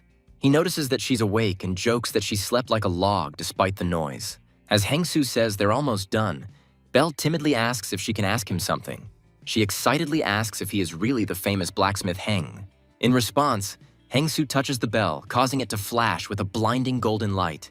A stunned Bell looks at the glow in awe, whispering, "Wow." She mentally admits that it is not just beautiful, but magnificent. The system announces the creation of the 2nd Bell of Han, a unique item with special abilities against the undead. Bell wonders if the bell has become stronger since being recreated, and Hengsu smiles smugly. Suddenly, Bell grabs him by the chin and emotionally asks him to be with her from this day on. A puzzled Hengsu asks if this is a declaration of love, to which an embarrassed Bell shouts that it is. Day X arrives, and Hengsu delivers the final blow to the bell with his hammer. A powerful sound wave from the impact spreads across the area, and the undead burn in a bright flame. The soldier watches in horror as the monsters are exterminated, and the system confirms the creation of a new bell and the destruction of the undead. Hengsu exclaims with relief and joy that they did it and he made it in time. Suddenly, he cries out in pain as the system reports extreme fatigue and exhaustion. He loses consciousness and falls to the floor, and Bell rushes to his aid in a panic. A notification appears that the quest has been completed, and while Hengsu lies in Bell's arms, the system announces that the rewards have been changed. Meanwhile, players in the chat are discussing the failure of the territory update, recalling the blacksmith Han. They are surprised to realize that it was he who repaired Rama's bell. Hyun-soo wakes up in bed, irritatedly asking why it's so damn noisy. A window pops up in front of him with information about the 101,655 subscribers on his channel. He thinks with satisfaction that it was not in vain that he engraved his name on the bell. Now everyone who visits the castle area will see the bell he created. There is a knock on his room, and he, sitting on the bed, allows them to enter. A wounded warrior enters and joyfully greets the savior of the territory, who has finally come to his senses. He says that he has come at the Lord's command to present a reward of 330,000 gold. Hengsu is delighted to realize that with this kind of money he can finally contact that person. Then another knight brings a chest, declaring that the savior is worthy of such a reward. It turns out to be a personal gift from the Lord himself. Opening the chest, he sees the legendary mineral orichalcum. Hengsu sincerely thanks him for the gift, but the warrior replies that they are grateful to him. The warrior, with his hand on his heart, says that unlike others, Hengsu protected their land. The warrior bows low in gratitude. Hengsu feels his sincerity, thinking that the despair of the people in the game is no different from the despair in the real world. He informs the warrior that he needs to return home for a short while, With the thought of reclaiming his forge, he exits the system, disappearing in a stream of blue particles. The remaining warriors look at each other and notice how strange the strangers can be. The next day, he sees a notification on his phone about a transfer of 330 million won. The man with the scar on his face says with a warm smile that Heng Su really did it. Property investor Kang Hyuk-soo raves that it's absolutely stunning. The action moves back a year, where two men are sitting at a table with a photograph of a building on it. Investor Kang Hyuk-soo confirms that there was a major fire at the forge, and the total transaction amount is 330 million won. He hands over the documents and says that this money should be enough to cover the hospital bills, after which he's about to leave. Heng Su, in desperation, asks if there is any way he can buy the forge back. He begs to sell him the forge later if he can somehow raise the necessary money. Kang Hyuk-soo considers this a waste of money and advises buying a new forge to replace the burned-out one. But Heng Su insistently replies that he needs their old family forge. Crying, he explains that this place holds dear memories of his father. Touched by his words, Kang Hyuk-soo agrees to wait exactly 1 year before selling the forge. Heng Su bows and warmly thanks the investor, promising to wait for his call. Returning to the present, Heng Su admits that he knew then that he was asking for the impossible. He says the property could have been sold at any time and thanks Kang Hyuk-soo for keeping his promise. Kang Hyuk-soo replies with a smile that Heng Su was the first person to ever ask him for a ransom like this. The investor says that he should thank Heng Su for keeping his word as well. Hyun-soo suddenly asks if Kang Hyuk-soo knows a game called Ares. Kang Hyuk-soo laughs and replies that of course he has heard of this popular game. Heng Su admits that he is a blacksmith in Ares, and as a thank you, he wants to forge an artifact for the investor. Kang Hyuk-soo enthusiastically asks if he can order something specific, regardless of the difficulty. Heng Su smiles confidently and promises that she will do whatever he wants for him. In the game, Heng Su meets a blonde woman who reminds him that they haven't seen each other since the battle with the undead. She jokingly reproaches him for being difficult to find, which makes him feel embarrassed. The girl officially introduces herself as the chief strategist who made the Golden Shield Guild so successful. She says she was confident from the very beginning that he would one day become one of the best players. She extends her hand and asks to become the first member of his future guild. He teases her, reminding her that just recently she called him a cheater. She justifies herself by saying that anyone would have made a mistake in that situation. But he says that he is just teasing her. They shake hands and he says he would be happy to work with her. The girl is shocked to learn that he is going to meet the Sword King Barad, one of the 10 legends. He calmly confirms that he is participating in the Goyard tournament, since the winner will be awarded by Barad himself. She clutches her head, reminding herself that the strongest players from all over the world come to this tournament. He calmly declares that this is precisely why he must win, which angers his interlocutor. He confidently says that he will simply strive for the top using his strengths. On the day of the Goyard tournament, a rider on a red wyvern flies over a huge city. Tournament chairman Bakel, riding a wyvern, welcomes the participants into the arena. He announces that the tournament will begin as soon as he leaves the stage, and the crowd of warriors cheers. Bakel warns them that His Highness is watching them and urges them to behave with dignity. A bright flash of light in the sky marks the official start of the Goyard tournament. A huge golem appears in the center of the arena, and the participants are given the task of surviving its attack. The two smug participants waited for the golem to appear as their first opponent. An announcement appears about the first test, in which the reward will be given to the one who can defeat the stone golem. A level 109th stone golem receives a powerful blow, causing its head to crack. One of the warriors asks in horror if the golem has always had such a high level, while the second smugly notes that the first round should be easy. The warrior is thrown aside by an unexpected blow. A massive stone golem looms over the arena, and the system reports a forced shutdown of a player whose health has reached 0. The monster's stone hand falls upon another participant, and another system message announces its disconnection.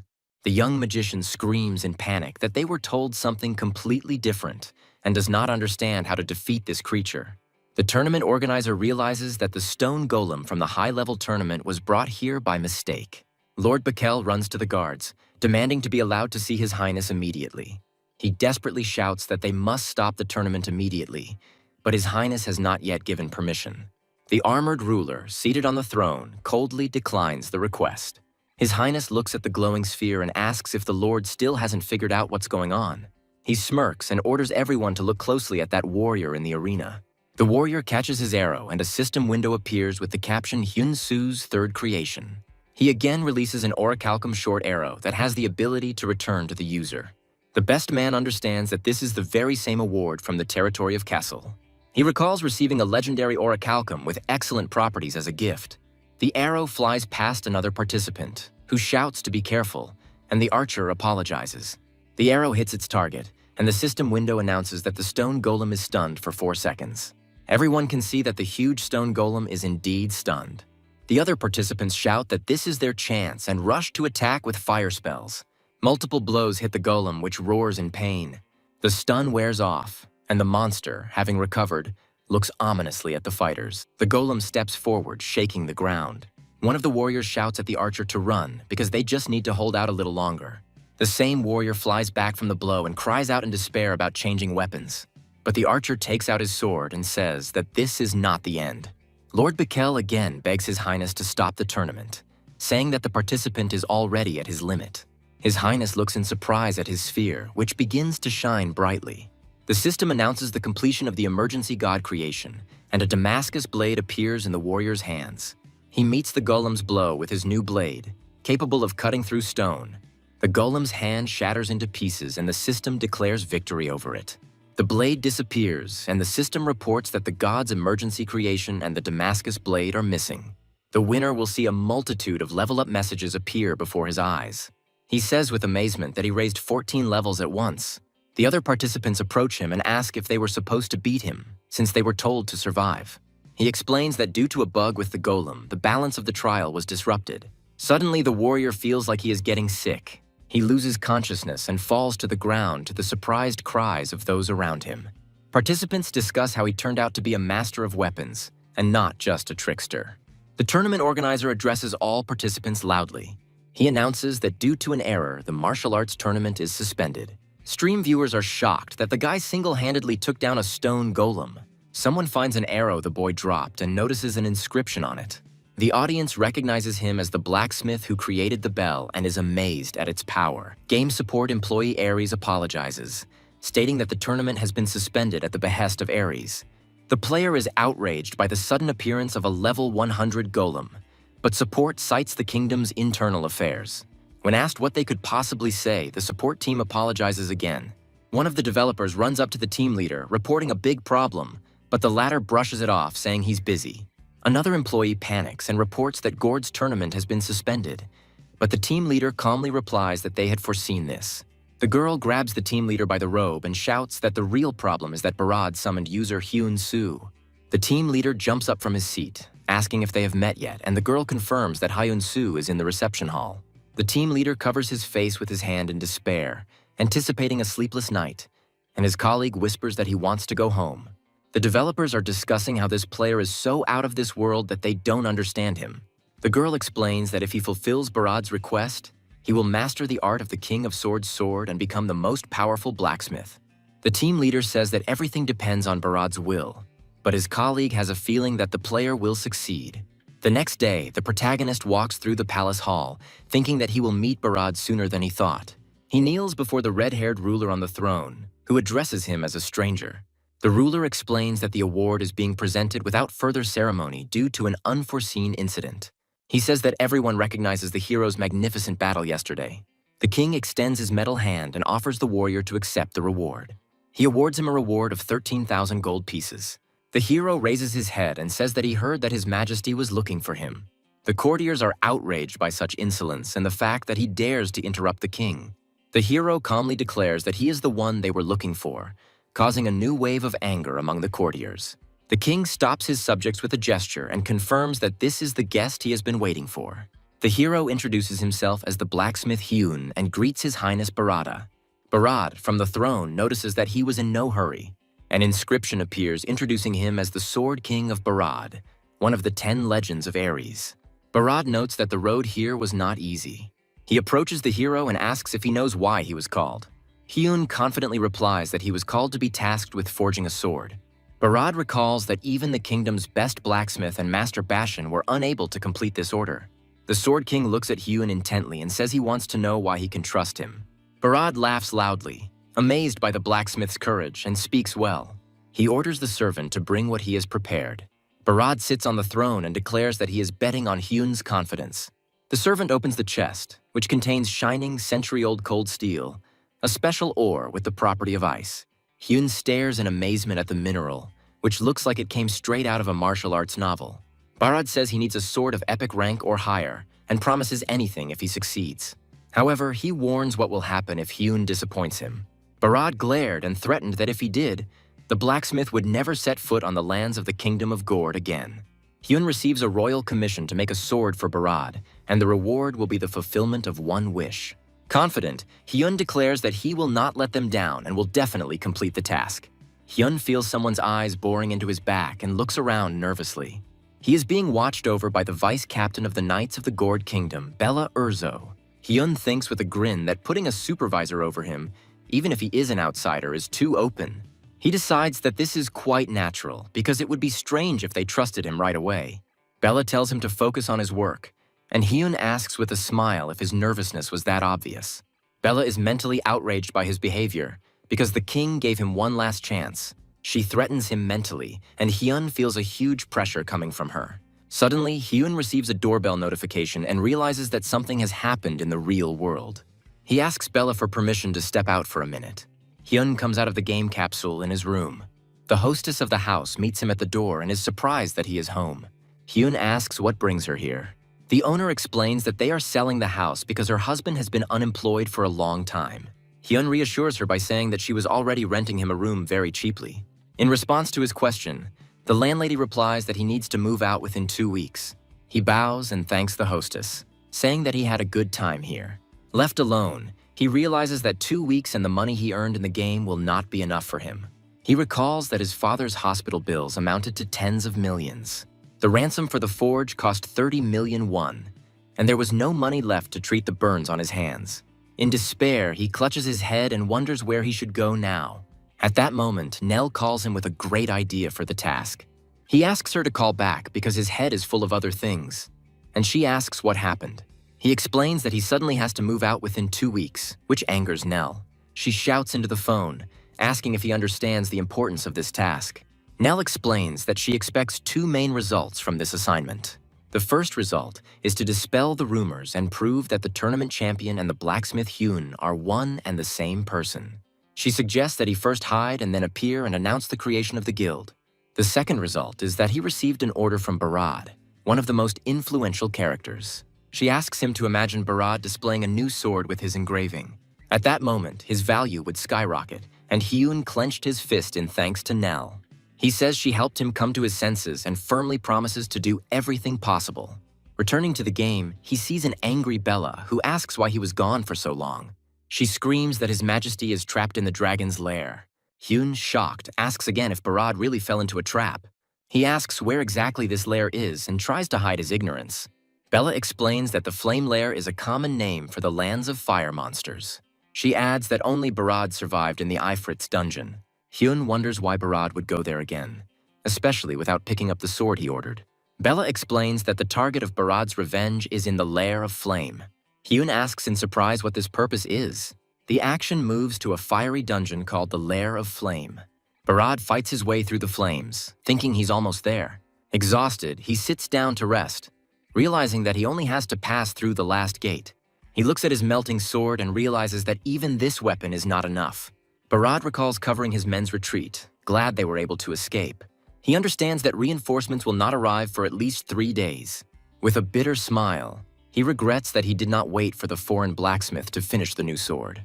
His thoughts turn to Ban's dead son, and he remembers a young man named Hyun Soo. Barad thinks that his son would now be the same age as this young man. In his memories, he finds his seriously wounded son Ban, and in despair asks why he came.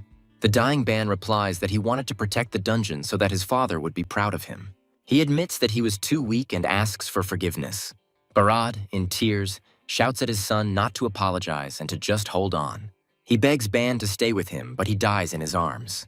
Returning to the present, Barad again regrets that he did not wait for the sword from the stranger. However, he is determined not to let the Ifrit escape. He has been waiting for this moment for years and vows to catch the monster. Bella tells Hyun that after the prince's death, His Majesty tried everything to catch the Ifrit. She adds that the Ifrit never showed itself so easily. According to her, this could be her master's last chance. Bella honestly admits to Hyun that she finds it difficult to trust a stranger like him. But since His Highness trusted him, it meant there was a good reason for it. She bows low and, as a knight of the kingdom, begs Hyun to save His Majesty. Hyun says thoughtfully that he didn't think about what Barad had to go through. He recalls how he himself almost lost everything in the fire on that fateful day. Hyun wonders if he could move forward if, like Barad, he lost his family. He firmly promises Bella to do everything in his power. Hyun immediately sets to work, furiously striking the hot metal with his hammer. He then dips the red-hot blade into a vat of water to quench it. As he examines the sword, he reflects that the heat of the Ifrit melts even unique weapons. He comes to the conclusion that he needs to forge a weapon of a class higher than unique. Hyun places his hand on the blade, pouring energy into it and focusing on protecting himself from the flames. A system message informs him that his understanding of the century-old cold iron has deepened. During the forging process, his soul of the blacksmith skill is activated. He delves deeper into the forging process than ever before. His passion and determination allow him to focus completely on the task at hand.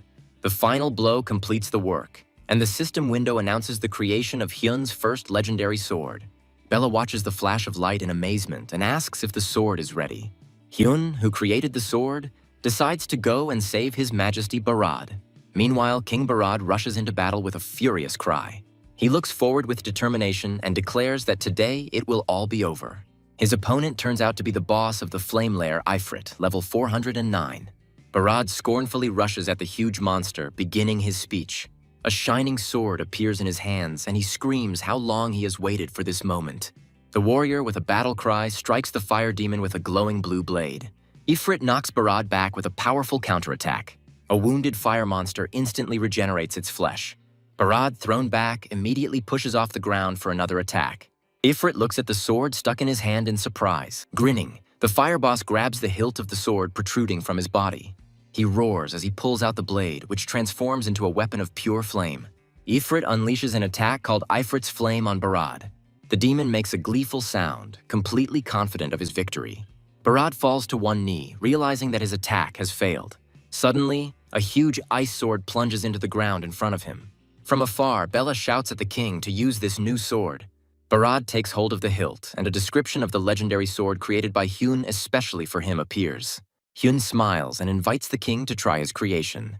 Barad leaps into the air, activating his sword skill Ice Flower. A powerful wave of ice and snow rushes towards the fiery Ifrit. The attack hits its target, freezing and restricting the monster's movements. Barad delivers a crushing blow, releasing a gigantic arc of icy energy. The exhausted king falls to his knees, and the system window reports the victory over the boss. Observers are in a panic as some monsters self-destruct before dying. Barad is called upon to leave the danger zone, but he orders everyone to stay put. The king clutches the medallion and says he wants to end it all right now.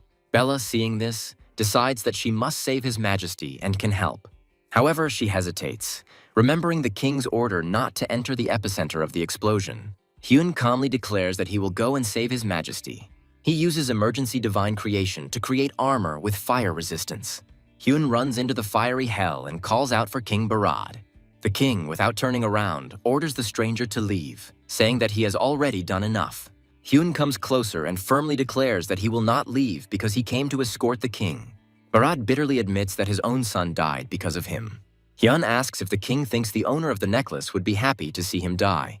Barad shouts in rage that Hyun will never understand his pain. He grabs Hyun by his clothes, asking how he dares to talk about the grief of losing a child. Hyun calmly admits that he will never know this pain, but he can say something else. Hyun says that he too almost lost someone close to him. He remembers praying every day for him to open his eyes, and now he's just glad he's alive. Hyun guesses that Barad's son would feel the same way. He asks the king to let his son go. Hugging the ghostly silhouette of his son, Barad tearfully admits that his foolish father was wrong. Hyun convinces Barad to move on with his life so he can become a father his son can be proud of. Barad agrees that he shouldn't be a father to be ashamed of. He smiles resolutely and says it's time to go. Suddenly there is an explosion and someone shouts that His Majesty is in danger. The system window informs Hyun about a forced exit from the game, but he manages to shout that he will be back soon. A weakened Barad tells his assistant that this guy, Yun-Soo, saved him. The assistant catches the fallen king, begging him to come to his senses. In the real world, Hyun sees a message that his level has been lowered by 1 due to the forced logout. In his subconscious, Barad meets his young son and asks in surprise if it is really him. The son confirms this with a smile and says that he came to say goodbye. Barad, confused, asks what he is talking about, remembering Hyun's words. The son holds his father's hands and says that he wants him to be happy. He asks his father to live for himself now and disappears, and Barad cries out his name in despair. The king wakes up in his bed and his servants report that he has been unconscious for 3 days. Barad tells his assistant that his son Ban came to say goodbye. He realizes that all of this is thanks to that guy and demands to see Hyun-soo immediately. The servant reports that the stranger Hyun-soo has arrived and greets the king of Barad. Barad gestures for him to stand up and Hyun complies. The king invites Hyun to sit closer because he wants to ask him something. He says that he knows very well about the immortality of aliens, but this does not mean that they are not afraid to die. Barad asks bluntly why Hyun risked his life to save him. Hyun replies that there are 2 reasons for this. First, he saw that the king was bearing a burden similar to his own, and he hoped that he would continue to live. Barad thoughtfully repeats the words about a burden similar to his. Then the king asks what the second reason is. Hyun sheepishly admits that he was confident of a generous reward from his majesty. Barad agrees and confirms that he had already intended to reward him generously. He hands Hyun a scroll, calling it payment for the forged sword. Hyun is shocked to see a system notification about receiving 1,017,600 gold. The king asks if the sword that saved his life is not worth such a price. Hyun bows to the floor in gratitude and Barad asks him to sit down. The king says that from now on he will try to live his life to the fullest as Hyun advised. He wants to live in such a way that he won't be ashamed when he meets Ban in the afterlife. Barad expresses hope that Hyun will do the same and live for the sake of his father, who will one day wake up. As they part, the king asks if Hyun could visit him from time to time. Barad says that he is interested in hearing about Hyun's life, and Hyun replies that he would also like to know the story of your majesty. Extending his hand, Barad offers Hyun to become friends, much to his surprise. System messages appear indicating that the friendship level with Barad has reached the maximum, and Hyun has received his friend's blessing. Hyun happily shakes the outstretched hand, considering it an honor to become a friend of an NPC like Barad. In honor of their friendship, Barad decides to pass on his swordsmanship to Hyun, much to his shock. The commander of the knights asks in bewilderment whether your majesty intends to impart his art to a stranger. Commander Benson reminds that a successor has already been appointed, and to receive such art, one must be worthy. He continues that inheriting the skill of fencing requires special qualifications. Barad stops him, saying he's not going to teach just anyone, Commander Benson. A window appears in front of Hyun with a quest to obtain the King of Swords swordsmanship skill. Barad announces with a smile that Commander Benson will test Hyun-soo's abilities. The story shifts to reality, where Hyun-soo remembers how he used the game's reward to pay his father's hospital bills. He then found himself a new place to live and signed a lease. He thanked his former owner, who had forgiven him the debt, and she wished him to take care of himself. Thinking that there is one more thing left to do, Hyun-soo makes a phone call. His friend Chi-hoon answers, and Hyun-soo offers to meet, promising to buy dinner. They are sitting in a restaurant, and Chi-hoon asks in amazement if this is real Korean beef. Chi-hoon can't believe Hyun-soo is treating him to such an expensive meal and thinks he's seen it all. Hyun-soo explains that he simply wanted to thank his friend with something decent, since he had done a lot for him. Chi-hoon notices the bag Hyun-soo places on the table and asks what it is. He looks into the package with curiosity and sees a branded box inside. Upon opening it, Chi-hoon is shocked to see expensive shoes from Hermes. He shakes Hyun-soo in a panic, asking where he got the money and if it was really a gift for him. Hyun-soo calmly replies that his friend has wanted these shoes for a long time, and adds that he has already returned his money for the game capsule. Chi-hoon, with tears in his eyes, thanks the scoundrel and says that his life is finally starting to change. Hyun-soo replies that he should be the one thanking him, and jokingly feeds the surprised Chi-hoon with chopsticks. The action returns to the game, where Commander Benson calls for the duel to begin and asks Hyun-soo to draw his weapon. Benson draws his sword and warns that he will not give in just because of Hyun-soo's friendship with the king. Hyun-soo replies with a smile that the feeling is mutual and says that he is looking forward to the fight. He takes out his sword, which is enveloped in a bright blue glow. Benson is surprised because he expected to see an incredible weapon, but in front of him was just an ordinary sword. He charges in, asking if Hyun-soo thinks he can match the knight's skill. Benson throws Hyun-soo back, dismissively calling his weapon a piece of iron. He presses Hyun-soo's sword to the ground and asks what he was thinking when he created such a flimsy weapon. Suddenly, Hyun-soo's sword begins to vibrate and strike Benson with bolts of energy. Hyun-soo calmly says that he only had to throw punches and counts their total number. System windows appear showing that the total number of hits was 59. Hyun-soo points out that there were no rules against it, and Benson can't believe he lost like that. A shocked Benson seriously asks Hyun-soo who he really is. Hyun-soo replies with a grin that he is the god of blacksmithing. Benson and his assistant bow down to Hyun-soo, calling him a god, which leaves him extremely embarrassed. He recalls how hard he prepared for this fight. Thanks to the victory, he mastered the enemy's art and improved his own skill. But now he wonders what to do next. Due to his low level, he was only able to learn 3 chapters of the King of Swords art. He remembers the promise that he would be trained by the other chapters once he reached the required level of skill. Arriving at the palace, Hyun-soo is met by servants who greet him. In the throne room, he is greeted by King Barad, who addresses him as Hyun-soo. Hyun-soo explains that he has come to discuss an important matter and asks the king for advice.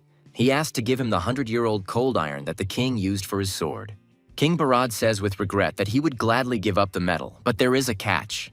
He reveals that the ingot was the last one, leaving Hyun-soo shocked. A frustrated Hyun-soo realizes that searching for new material will take a week and a lot of effort. However, the king reassures him, saying that cold iron can be mined in the frost mine. Barad suggests that he go get the resource himself, and Hyun-soo asks in surprise if he can really do it. The king calls his knight Bella and orders her to escort Hyun-soo to the frost mine. He adds that it will be a good experience for her, and Bella reluctantly agrees. Suddenly, a broadcast is shown where Barad, with a new sword, announces the conquest of the first tomb. Spectators notice his unusual sword, which even from a distance emits an icy aura. The news is abuzz with the fact that the blacksmith Hyun-soo's name is now linked to the kingdom of Gord, but neither his age nor gender has been revealed. Rumors are spreading that the mysterious blacksmith is over 40 years old and fat, which makes some people laugh.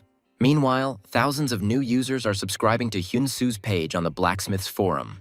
Hyun-soo, sitting in his room, sees that thanks to the sword of Barad, the number of his subscribers has grown to 30,000. He watches Barad's broadcast and realizes that everyone is now very interested in his personality. Hyun-soo wonders what will happen if he reveals that he is the winner of the tournament. He squeezes his bandaged hand, reminding himself to be careful, as he still has a lot of things to do.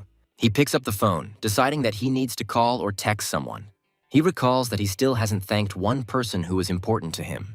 At this time, a player named Tank Bark recalls how Barad had already tried to clear the tombs several times. He sighs as he admits that the area is, as expected, inaccessible to players.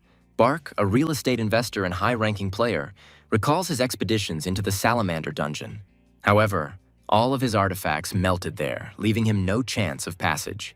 He laments that most unique shields simply melt in this place. Despite having money, he cannot find suitable artifacts and is looking for a good craftsman. At that moment, he receives a message from Hyun-soo, who writes that he is ready to keep his promise. Bark looks at the phone in surprise, trying to remember what promise he was talking about. Hyun-soo asks if there are any changes to the order, as he was just about to start creating the artifact. Bark understands that if Hyun-soo can create the artifact he needs right now, it will be a miracle. He replies that there are no changes and asks about his level, to which Hyun-soo replies that he is 59. Having decided that the guy has potential, Bark asks to make an artifact for him if it won't be too difficult. But then he remembers the rumors that Hyun-soo doesn't even take on high-ranking orders, much less accept them from a player like him. Bark reflects on his looming deadline for the class change quest. Hyun-soo and Bella arrive at the ice mine, and he looks around it in admiration. A system window appears informing him that he is the first one to log in and his experience will be doubled for a week. Hyun-soo is pleased with the Pioneer bonus and the ability to earn double experience. He asks Bella if she has been here before, but she replies that this is her first time here too. They are stopped by a miner who sternly asks how they got here, since entry without permission is prohibited. Bella introduces herself as the vice captain of the Royal Knights and shows official permission from the royal family. The miner looks at the royal seal, which he sees for the first time with delight and surprise. The miner introduces himself as Vanya, and Hyun-soo responds that he is a blacksmith. Vanya explains that although he is glad to have guests, he cannot let just anyone into the mine. Luckily, he adds that his father is a foreman and he can help them. Vanya offers to take them to their father and leads them deeper into the mine. Along the way, Hyun-soo notices a strange blue barrier with a hexagonal pattern. Behind the barrier, he sees glowing crystal monsters and asks in surprise what is there. Vanya says with a smile that this place looks like a dungeon. He tells a legend about how 100 years ago a wizard sealed monsters in this mine. Hyun-soo begins to suspect that the growths on these monsters may be what he is looking for. He sees a monster covered in crystals and realizes that this is the 100-year-old cold steel he is looking for. Vanya confirms his guess, but warns that greed can lead to trouble. He explains that behind the barrier there is a territory of monsters, and it is very difficult to get out of there alive. Vanya admits that the miners are upset because the sealed part of the mine contains the most ore. However, he adds that they can work in peace, knowing that the monsters are safely locked away. Finally, they arrive, and Vanya points to his father, who is standing in front. Hyun-soo thanks Vanya for his help, and he, having shown the way, leaves. The foreman notices them and wonders with suspicion why the strangers have come so far. Hyun-soo politely approaches the foreman and apologizes for disturbing him. Chief Miner Lek, level 231, looks them over silently and appraisingly. Lek notes that they are a strange company and asks directly what brought them to the mine. Hyun-soo says he's looking for ore better than 100-year-old cold steel, which surprises Lek. Lek confirms that such ore exists, but wonders why he would share this information. Especially, he thinks, with some greedy stranger who came for profit. He understands that if rumors about the rare ore spread, real chaos will break out in the mine. But he remembers that this stranger came with the permission of the royal family, which changes things. Lek decides to test the guest and asks if he has experience in ore mining. He offers a deal. If Hyun-soo mines 40 pieces of ore in a week, he will tell about the rare ore. A system window appears in front of Hyun-soo with the task of extracting 40 pieces of ore and proving his skills. Lek confidently asks if Hyun-soo accepts his proposal. Hyun-soo asks defiantly what will happen if he mines more than 40 pieces of ore. Lek laughs, considering this impossible, and promises that in that case he will get the ore for him himself.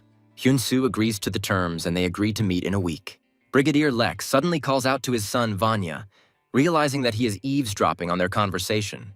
He roughly grabs his son by the clothes, angrily scolding him for eavesdropping and idleness. The white-haired girl asks Hyun-soo in confusion why he made such a promise to the foreman. Hyun-soo explains that he knew about going into the mine, and his hand begins to emit a magical glow.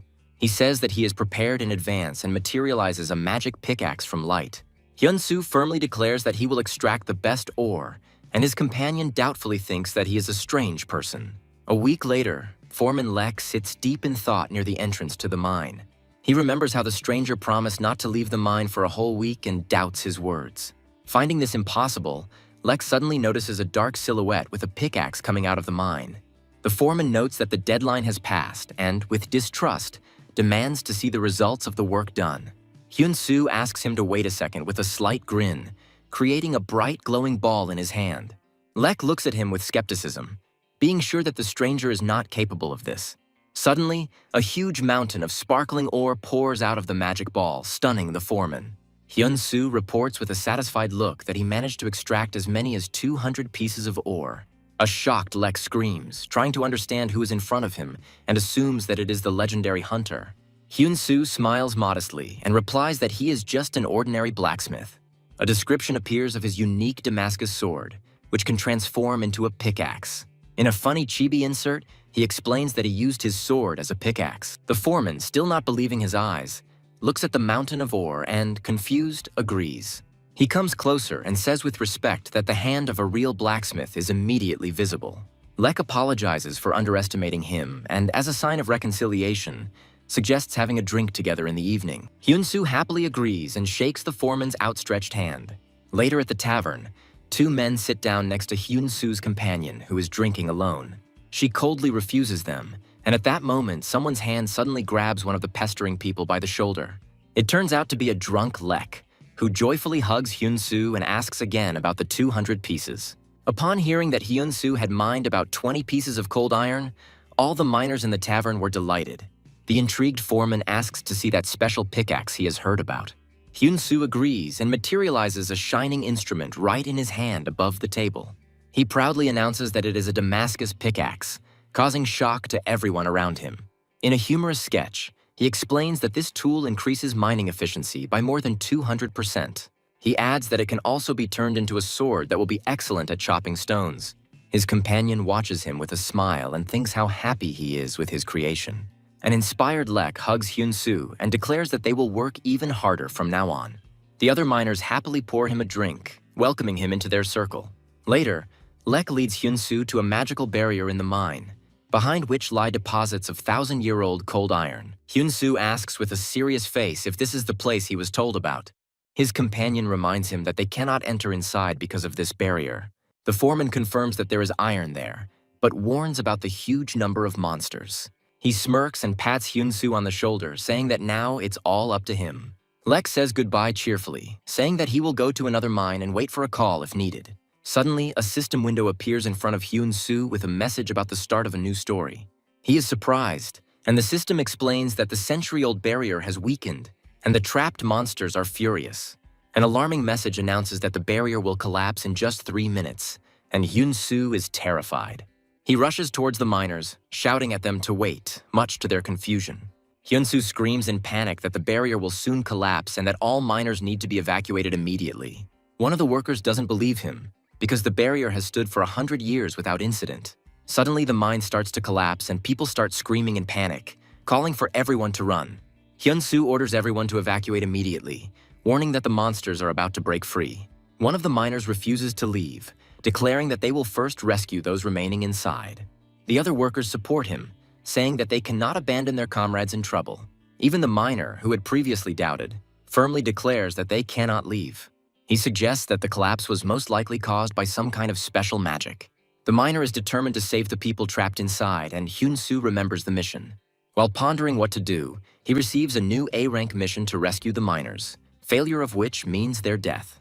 He understands that the reward depends on the number of survivors, and decides to act more decisively for the sake of these people.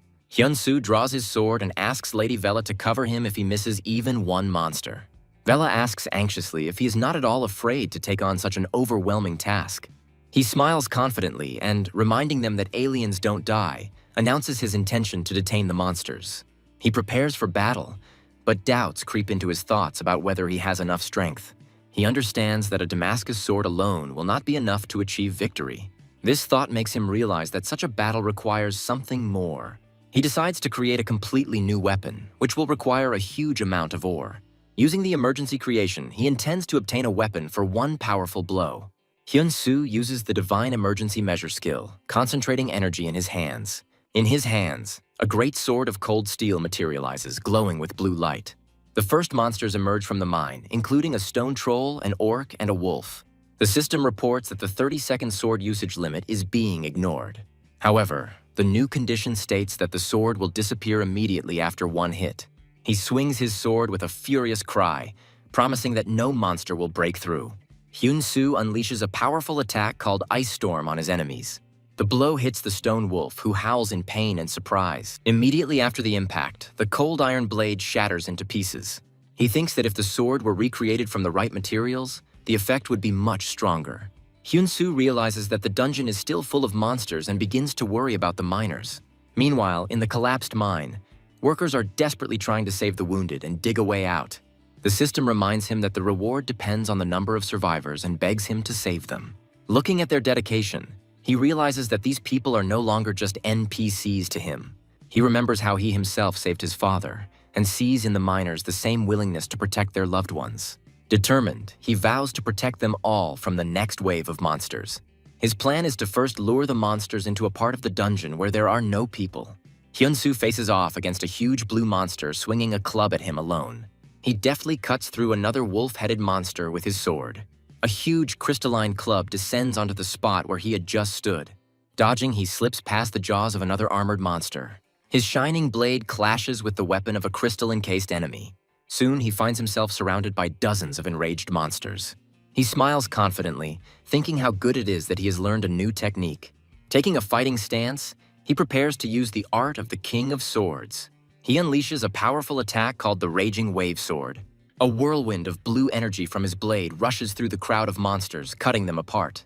He stands among the fallen enemies, and the system window reports 100% additional damage from the attack. Looking at the result, he admits that this technique is much more amazing than he thought. Completely exhausted, He falls to the ground as the system announces the mine's defense and the mission's completion. Lying on the ground, he smiles with relief because everything is safe, and the system offers him a special reward for the circumstances.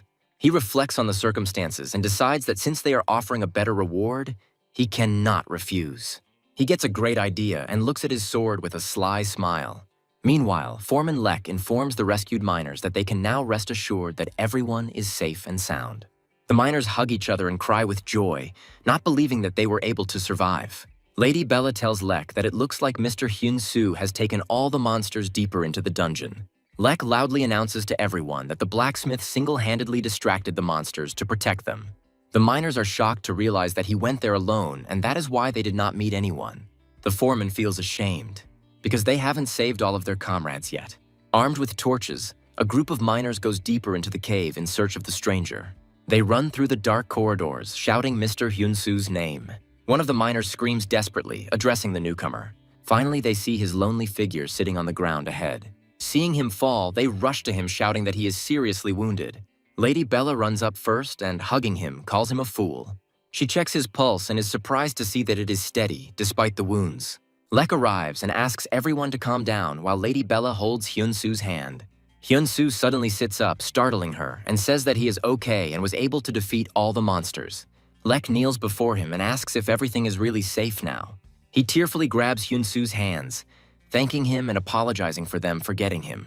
Hyun-soo smiles softly and replies that he and Lady Bella felt like family around them. He says that after seeing their devotion to each other, he simply couldn't stay away. He is genuinely glad that everyone is safe, but suddenly his face is distorted by a grimace of pain. He cries out, and Lek, in a burst of emotion, hugs him, promising to never forget his kindness. Lady Bella watches the scene in bewilderment, because just now he was completely fine. Lek orders that their savior be brought inside immediately, saying that now is not the time for talking. The foreman helps carry Hyun-soo, who has lost consciousness, and the system window confirms that Lek and 95 other people will never forget him. Hyun-soo thinks with a satisfied grin that playing out the drama was a good idea. Bella is furious when she realizes that he was pretending after all. Waking up in bed, Hyun-soo mutters that he slept soundly. Suddenly, Foreman Lek appears in the room and shouts his name, and Hyun-soo asks in fear how long he has been here. Lek excitedly asks how Hyun-soo is feeling and if he has gotten better. Hyun-soo replies that he is fine and asks if everyone else is okay. Lek assures them that everything is fine, and the miners peeking out from behind the door advise him to take care of himself. Hyun-soo reminds Lek that he had things to do, being a blacksmith, and the foreman sadly agrees. Lek interrupts him, saying that he wants to say something. Hyun-soo allows him to speak, and Lek calls the others to come in. A crowd of miners bursts into the room, announcing that they will go into the mine today for him. They explain that they want to thank him for the risk and promise to obtain the very 1,000-year-old cold iron that he was looking for. Hyun-soo asks in surprise if they will really get it for him. He thanks them, although he believes that he simply did what he had to, and Lek says that he now understands him. The foreman adds sheepishly that there is actually something else. He decides it would be better if his son said it himself. A young man steps forward and calls Hyun-soo their savior. He drops to one knee and says he wants to follow him. A system window appears informing you that the character has pledged eternal loyalty, has the potential to become a legendary miner, and can be accepted as a follower.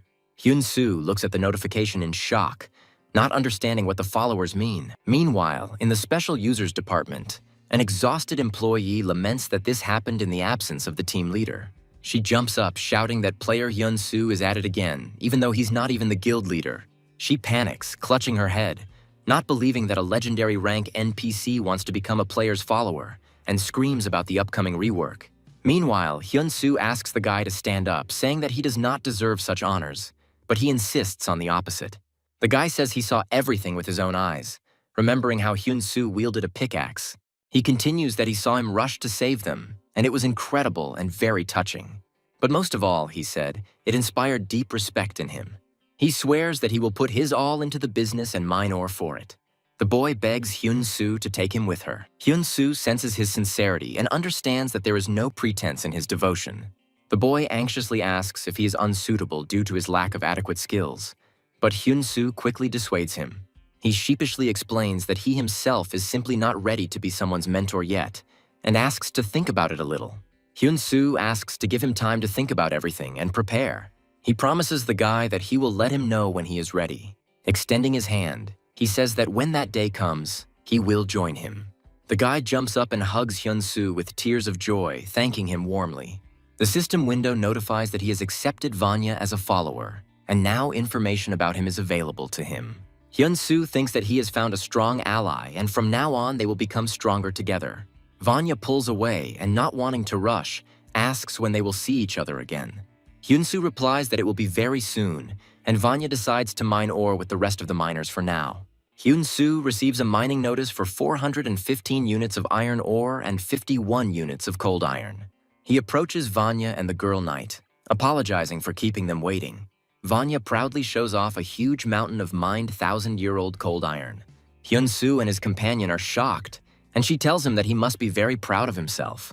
Vanya shyly grabs them both and says that he never thought he would see such a treasure in real life, and it's all thanks to Hyun-soo.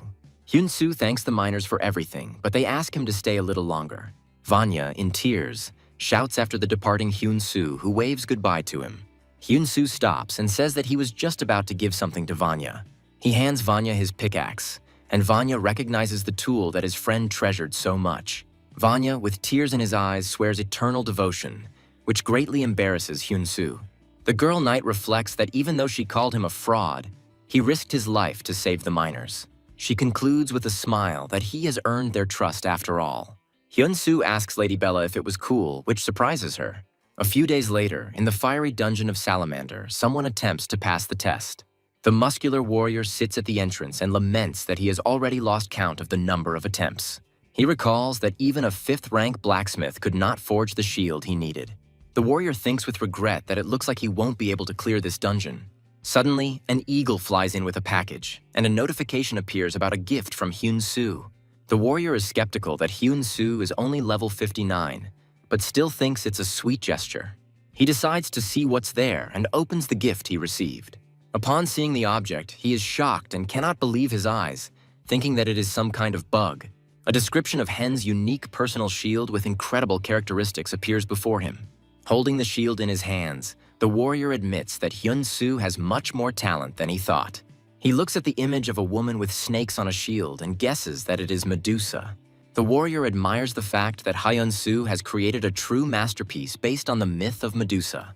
A system notification appears with the timer counting down the time until the task is completed. The warrior looks at the entrance to the dungeon and says that Hyun-soo never ceases to amaze him. Confident in his abilities, he declares that he can now pass the dungeon and goes inside. Meanwhile, Hyun-soo and Bella are sitting in the throne room, and she thanks him for this opportunity. She asks how he is doing, and he replies that everything is fine since their return from the ice mine. Hyun-soo explains that he's been looking after his father in the hospital all this time. He says his father is still unconscious, but he hasn't lost hope. Bella remembers that they were going to discuss creating a guild. Hyun-soo, holding some papers in his hands, suggests acting as a team. He recalls his first goal, to make himself the most famous blacksmith in the country. Hyun-soo explains that with high-level players, it will be harder for them to achieve their goals, and Bella clarifies whether his fame is the guild's goal. Bella says the fastest way for the guild to become famous is to get a star, which Hyun-soo will be. She asks if he has anyone in mind for the main cast, and he introduces his friend. Hyun-soo replies that there is no one else yet, since he hasn't had time to get close to the other players. Suddenly, he remembers another person, and the image of a man in a business suit appears behind him. The woman asks what his friend's nickname is, and Hyun-soo replies that his nickname is Bark. She's never heard of such a nickname and can't find any information about it, and Hyun-soo realizes that he barely asked anything. She reproaches Hyun-soo for proposing a person about whom nothing is known as the founder of the guild. Hyun-soo recalls the past when his life was completely stagnant. He thinks of a man who sacrificed his own gain so that he could start over, and now he is deeply in debt. Hyun-soo asks if the man is a businessman, and the woman confirms this with surprise. She says he may not realize it, but his value in the Aries game is very high. The woman warns that this businessman may try to use him to start his own business or even take over the guild. Hyun-soo confidently replies that this man would never deceive or use him. The woman says the decision is his, but suddenly slams the table and shouts his name. She demands that he let her meet this man too, and Hyun-soo agrees. She asks him to hide for now that he is the famous blacksmith Hyun. Hyun-soo remembers with horror that the gift he gave Bark had his name written on it, and the woman screams in rage. Meanwhile, Bark fights the fire monster, repelling the attack with magic. He stands in the middle of the battlefield and thinks that everything worked out exactly as he wanted. Bark is amazed by Hyun-soo's abilities and wonders what else he can surprise him with. He is pondering how to thank Hyun-soo when a monster attacks from behind. The firepaw hits him and he cries out in pain. Bark manages to block the blow with his new glowing shield. The hooded monster's owner asks how he blocked the attack and demands to know the name of the shield's creator. He threatens that if Bark does not answer, he will persecute both him and his real clan. Bark understands that if this character comes after him in the real world, he will have to quit the game. But he firmly decides that he will never give up Hyun-soo in order to survive. The Flame Queen's clone uses a deadly attack, and the enemy screams that he is risking his life for some artifact. Bark only has 33 health points left, but he thinks this is more than just an artifact. A smiling Hyun-soo appears in his mind, and a message appears that the shield is obeying his will. The shield releases a powerful stream of blue energy, knocking the enemy back. Bark leaps forward and the system announces the activation of the hidden skill Ice Aegis. The enemy prepares a powerful spell, not believing that he can be defeated with such cheap tricks. Suddenly, a message appears that the secret test has been passed, and Bark does not understand what happened. The system reports that he refused to betray his comrade, and as a reward, he was granted the right to development. The barge is enveloped in light, and he assumes it is a hidden class change. He is assigned the Epic class Growing because as a tank he is already ideal. This class can even reach legendary rank and is designed to protect something precious. Bark realizes that this entire dungeon was a class quest from the start. The system notifies him that he is not yet in a guild and recommends that he join. Bark happily decides that he has a lot to talk about with Hyun-soo. At the tavern, Hyun-soo notices Bark and waves at him, beckoning him to his table. Bark walks through the hall in impressive new armor, and the patrons whisper that he must be a ranker. The woman sitting with Hyun-soo looks at Bark and thinks that this guy looks absolutely amazing. The woman sitting with Hyun-soo thinks that Bark is a difficult guy and it is better to be careful with him. Bark happily thanks Hyun-soo, saying that he was only able to complete the quest thanks to him. Hyun-soo is surprised because he had no idea who Bark really was, and Nell is shocked and tries to stop him. Bark suggests moving to a secluded place for conversation, as there are too many spectators around. The three of them find themselves in the luxurious private guest quarters of the Goyard Kingdom. Bark explains that he saw the inscription Hyun engraved on the shield and understood everything. Hyun-soo confirms that he is the blacksmith Hyun-soo and says that he left the mark on purpose. Bark kindly ruffles Hyun-soo's hair, thanks him, and says that he really is special. He sheepishly admits that during the quest, someone tried to take the artifact created by Hyun-soo. Then Bark said that it was a gift from his friend, and now Hyun-soo thanks him in return. Bark promises to keep Hyun-soo's identity a secret, and Nell thinks she was wrong to doubt him. Nell belatedly introduces herself and says that she is Hyun-soo's manager. She apologizes to Bark, admitting that she was prejudiced against him at first. Nell explains that since he knew who Hyun-soo was, she assumed the worst outcome. Bark agrees with a grin that there is some truth in her words. He says that many will try to use Hyun-soo, and even he himself was thinking about creating a guild. However, Bark is calm, seeing that Hyun-soo is surrounded by good people, after which Hyun-soo says that he wants to say something. Hyun-soo announces that he wants to invite both of them to his guild. Bark asks again in surprise, and Hyun-soo clarifies that he wants to work with them. He says he wants them to grow stronger together. Bark likes the idea and promises to protect Hyun-soo from now on. Bark officially introduces himself, stating his nickname, level 371, and class growing tank. He adds that he will soon be able to reach legendary class, which shocks Nell. Nell thinks that since Hyun-soo is a blacksmith, he also has a legendary class, and he decides to introduce himself properly. Hyun-soo says his real name is Hyun-soo, and he is level 80. He reveals his class, God of Blacksmiths, which surprises Bark, and they shake hands. Hyun-soo says he's looking forward to working together, and Bark agrees. Bark suggests that everyone eat before the food gets cold. He opens the system window and says that he wants to pay for Hyun-soo's gift. Hyun-soo tries to refuse, saying it was gratitude, but suddenly freezes in shock. A notification about the transfer of 400 million won from Mr. Bark appears in the system window. Hyun-soo panics and yells that it was just a gift, and he can't accept the money while everyone else laughs. Bark asks how Hyun-soo plans to grow his guild. Nell announces that their plan is to bring the hottest hunk on air, and that's Hyun-soo. Hyun-soo shyly asks if he's really handsome and doesn't believe that the talk about the broadcast is not a joke. Some guy looks at a huge piece of meat with delight and shouts that it's simply amazing. The narrator explains that many streamers produce Aries-related content, and one channel used to have the highest ratings. There's a lot of commotion in the studio, and someone is rushing everyone because there's less than an hour left before the broadcast starts. The director reminds the team about falling ratings, but they tell him that they have already warmed up the public's interest.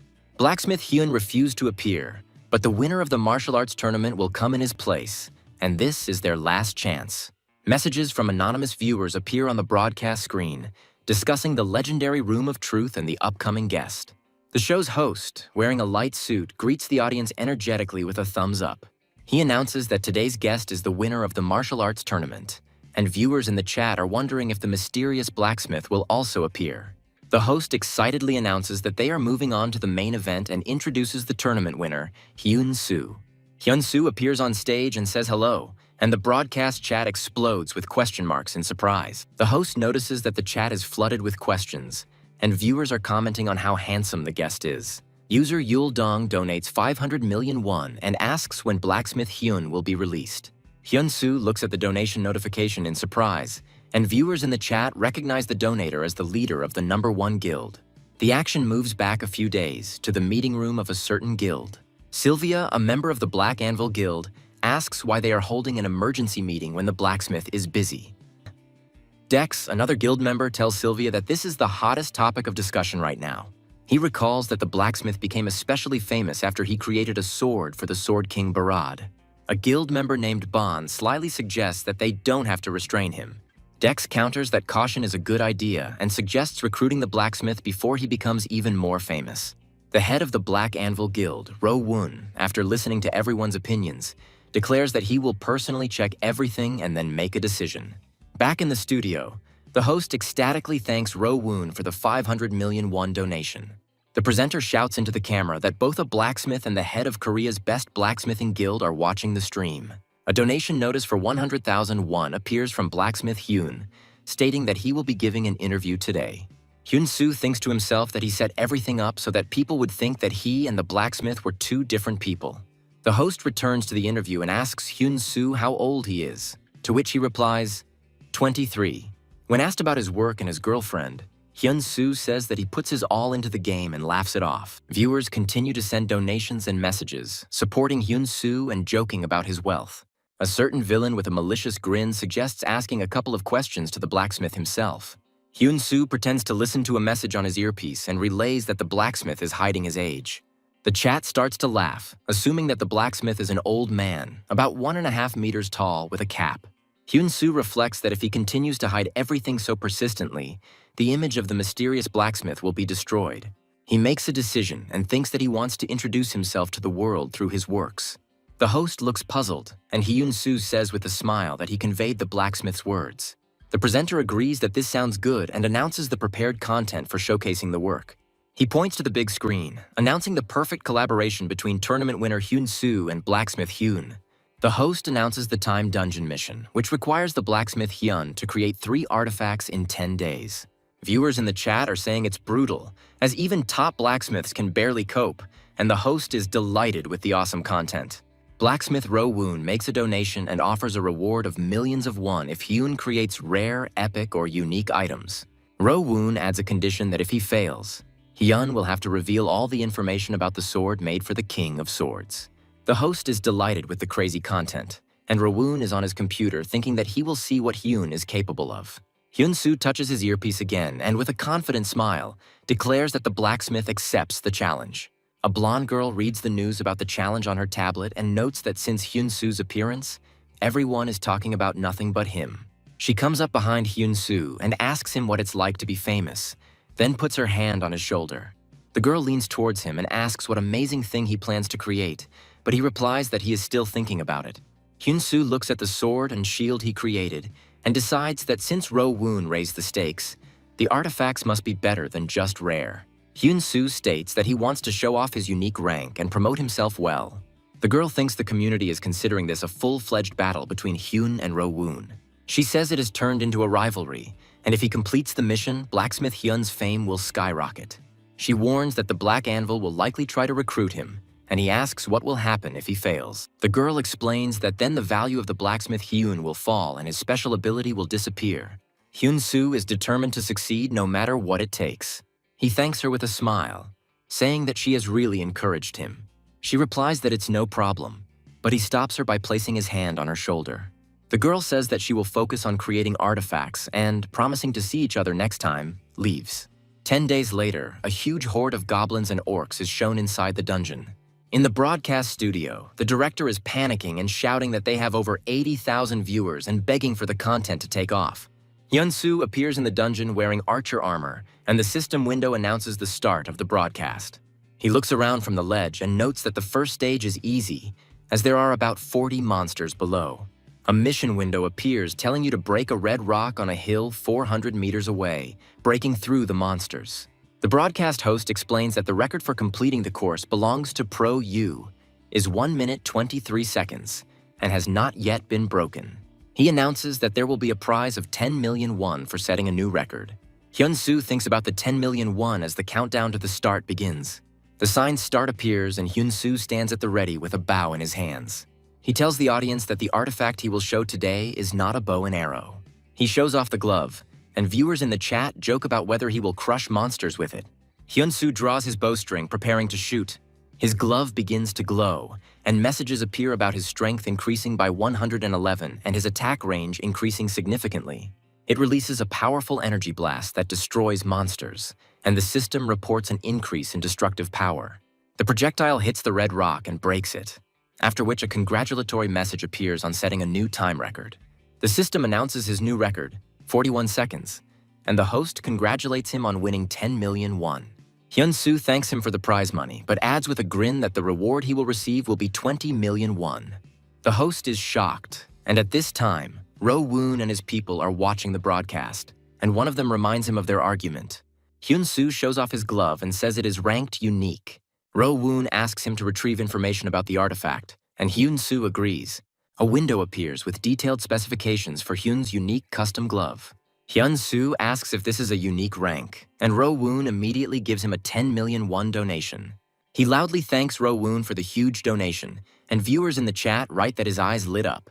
Hyun-soo approaches Ro-woon and says that Blacksmith Hyun has made an interesting proposal. He says he's selling the artifact at auction right now. Ro-woon, watching the broadcast, tells his men to stay tuned, and the auction is announced with a starting price of 10,000 gold. Hyun-soo is surprised by the silence, but then his female acquaintance makes the first bet of 10,000 gold. The rates begin to rise rapidly, reaching 15, 22, and 30,000. Hyun-soo happily thanks the auction participants. He calls it a great catch and asks to send bids in a private message to Hyun's forge. The host announces that the second stage is finally beginning and the auction continues. The character is wondering about the next artifact, when suddenly a level 121 Cyclops appears. The hero, dressed in black and green, quickly rushes to attack the monster. He delivers a powerful punch straight into the giant Cyclops. With a sword in his hand, the hero looks determined, and viewers in the chat express their utter surprise. A powerful purple slash cuts the Cyclops in half, spraying blood everywhere. Spectators in the chat are amazed that the Cyclops was defeated in one blow and speculate about the weapon's strength. The protagonist Hyun-soo looks up at the sky and says that the second item left him a little disappointed. He impatiently demands to see the next item, while viewers in the chat discuss his secret preparation. Two men are watching the broadcast on a computer, and one of them grins and asks Hyun-soo to show him the next item. The stats of a regular sword with low stats appear on the screen, and the audience is shocked by the huge difference with the first artifact. Hyun-soo chuckled as he spoke about the disappointing rank, musing that he hadn't known about the 2-level rank reduction when emergency crafting. The man in the office leans back in his chair, deciding that Blacksmith Hyun's success was just luck. He agrees with his interlocutor, but thinks to himself that it is still worth hiring this blacksmith.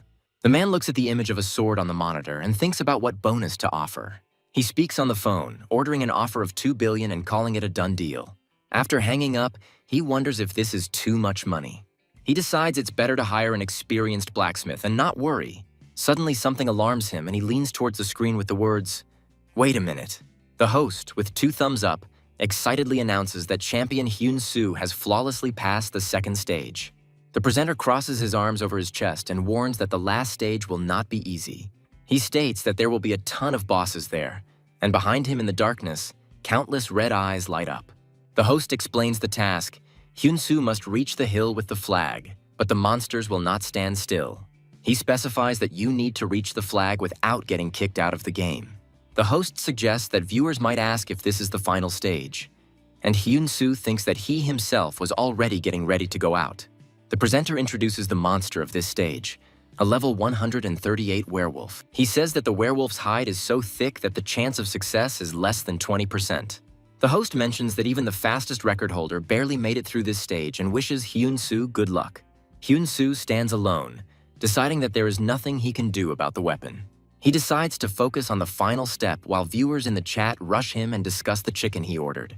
Hyun-soo declares that he is not going to run from monsters, causing confusion in the chat. He says that with this weapon he can, and blue energy concentrates in his hand. The hero confidently declares that he will kill them all. Hyun-soo draws the bowstring and a shining golden arrow appears on it. The arrow hits the werewolf right in the eye and he roars in pain. After the arrow hits, there is a powerful explosion, and Hyun-soo says that this time everything is right. Spectators in the chat are shocked by the arrow's effect and demand to see its stats immediately. Hyun-soo, holding a bow in his hands, says that he will allow himself to introduce a third item. He says this bow is inspired by the myths of Jeju Island. An ancient drawing shows how a great king shot down the sun and the moon with this bow.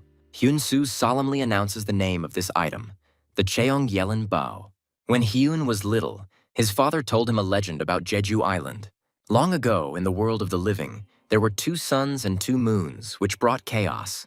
The king of the living world asked for help from his brother, the king of the underworld.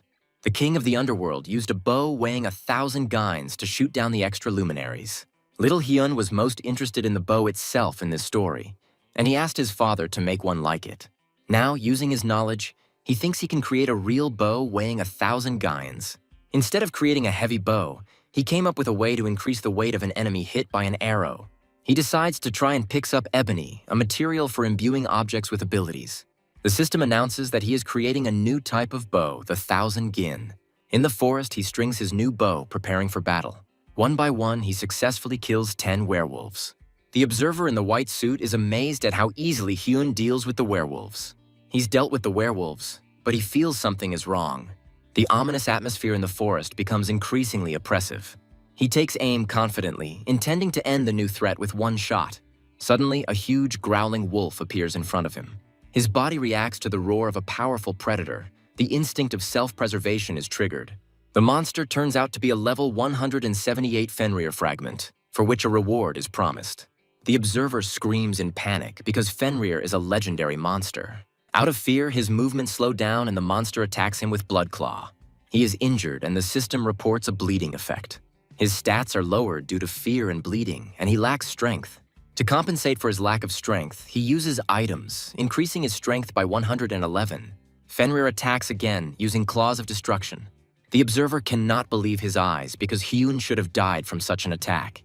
Hyun jumps to dodge the attack and aims straight for the monster's mouth. His arrow hits its target, causing Fenrir to roar in pain. But that's not the end, because he's about to use the true power of his bow. The affected area gains a weight of 1,000 gains, restricting the monster's movements. He stands victoriously on the head of the defeated Fenrir. The observer is shocked. He does not understand what kind of incredible battle it was and what kind of all-powerful bow this was. He receives messages from viewers. Even the #1 archer offers to buy this bow for 500,000. Hyun apologizes to everyone and sends a message. He announces that he will never sell his bow, despite the entreaties of the audience. The broadcast host apologizes again and confirms that Hyun has firmly decided not to sell the onions. But instead of selling, he announces that he will accept one order to create weapons only for archers. He offers to hold a sort of auction among the archers, sending bids to his forge. After the broadcast, he returns to his rented forge. He is pleased with the results, as the effect of the broadcast was amazing. On top of that, he received legendary rank materials and a wealth of experience. Upon reaching level 100, the hero receives a system message informing him that he can now found a guild. He remembers his comrades and the man he promised to take in, rejoicing that he can now be with them. The system prompts him to enter a guild name, and he ponders which name to choose. He decides to choose a name with the meaning of a bright future, and the system confirms the choice of the name Quanmin. The system declares him the guild leader and grants him the title of Lord's Grace. His chibi friends like the name and the hero proudly adjusts his cape. A girl named Belle immediately declares that since the guild has been created, she will begin searching for a base. Belle asks Hyun-soo about his future plans, and he replies that he plans to keep his promise to Barad. She asks what promise he's talking about, and Hyun-soo remembers Barad's words to find him after the guild was created. To keep this promise, the hero announces that he is going to the kingdom of Goyard. Meanwhile, in the throne room, the king's advisors object to how he could grant land to a stranger. King Barad, surrounded by wolves, replies that he knows about this, and to obtain the land, one must perform worthy deeds. He pets the wolf and asks if the advisors really think he makes such decisions frivolously. In the real world, Hyun-soo answers the phone in a hoodie. A TV studio employee calls him and thanks him for the excellent broadcast, hoping for further cooperation. The employee reports that the total amount of donations was 37 million won, of which 25 million will be transferred to him, as well as 10 million as a bonus. When the topic of sending money to the blacksmith Heng comes up, Hyun-soo offers to transfer the entire amount to his account so that he can split it himself. After finishing the call, Hyun-soo looks at his phone, surprised that the donations alone amounted to 25 million won. He sees a system notification that Han's designer glove was sold for 65,000 gold. After calculating all the income, he was shocked to realize that he had received about 100 million won. After receiving a message from Belle, he logs into the game and appears in the village square. Belle runs up to him, excitedly calling out his name, Hyun-soo. She excitedly tells him that he has become incredibly popular, and this is no joke. Belle lists that he was invited by the Black Anvil Guild, and his channel, Heng's Forge, has gained 400,000 subscribers and is ranked 49th among Korean forges. She apologizes for getting carried away and asks about his plans to go to the Goyard Kingdom. Belle asks if he has prepared everything, and Hyun-soo confidently replies that he has prepared thoroughly. He explains that he repaired the damaged equipment from the quest reward using his own method. Hyun-soo plans to show the equipment to Barad to build trust, and Belle approves of the idea. She excitedly says that this time he should also get a hidden quest. The hero thanks Belle for always looking out for him, which makes the girl embarrassed. He asks if he has something on his face, but Belle quickly denies it. She quickly changes the subject, saying that she is still looking for what they talked about, but so far without success. Hyun-soo asks her not to rush the search and thanks her for her help. In the kingdom of Goyard, an advisor asks Barad about his new hobby, wolves. Barad explains that it was a congratulatory gift from the last dungeon lord. Lord of the kingdom of Goyard, Marquis Valo asks His Highness if the rumors about the land being given to a stranger are true. Barad asks why the Marquis is interested, and he carefully remarks that giving land to a simple novice blacksmith is excessive. The king reminds him that Hyun-soo saved his life and asks if the Marquis intends to continue to object. Suddenly, the wolves become nervous and the guard reports Hyun-soo's arrival. Hyun-soo enters the hall in full armor, and Marquis Valo wonders in surprise if this is really the aura of a blacksmith. Hyun-soo, in armor, greets His Highness Barada and announces his return. Sitting at the table, Hyun-soo notes how much the atmosphere has changed in such a short time. Barad asks if these changes were due to Hyun-soo's new equipment. Hyun-soo confirms with a smile that His Highness is, as expected, very insightful. He explains that this is Fenrir's helmet and cloak, which grant the wolf's greatness. When Barad asks if he made them himself, Hyun-soo replies that he only repaired the equipment he received as a reward. Hyun-soo looks at the wolf at Barad's feet and concludes that the effect worked as intended. He then asks His Highness for what purpose he was summoned.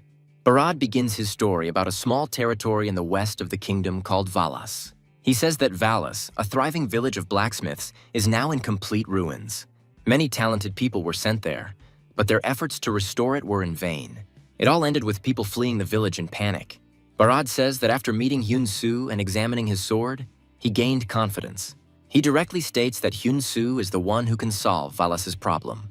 Hyun-soo, holding the decree, thoughtfully says that he has never had to rebuild cities before. He reminds His Highness that he has no such experience. However, since it is a city of blacksmiths, he thinks he can improve their lives. Hyun-soo resolutely accepts the task and promises to restore Valas. Later that night, 3 travelers, including Hyun-soo, arrive in the Valas territory. His companion notes that there are surprisingly many closed shops in the blacksmith's village. The second companion suggests that there is a serious problem here and suggests taking a look around.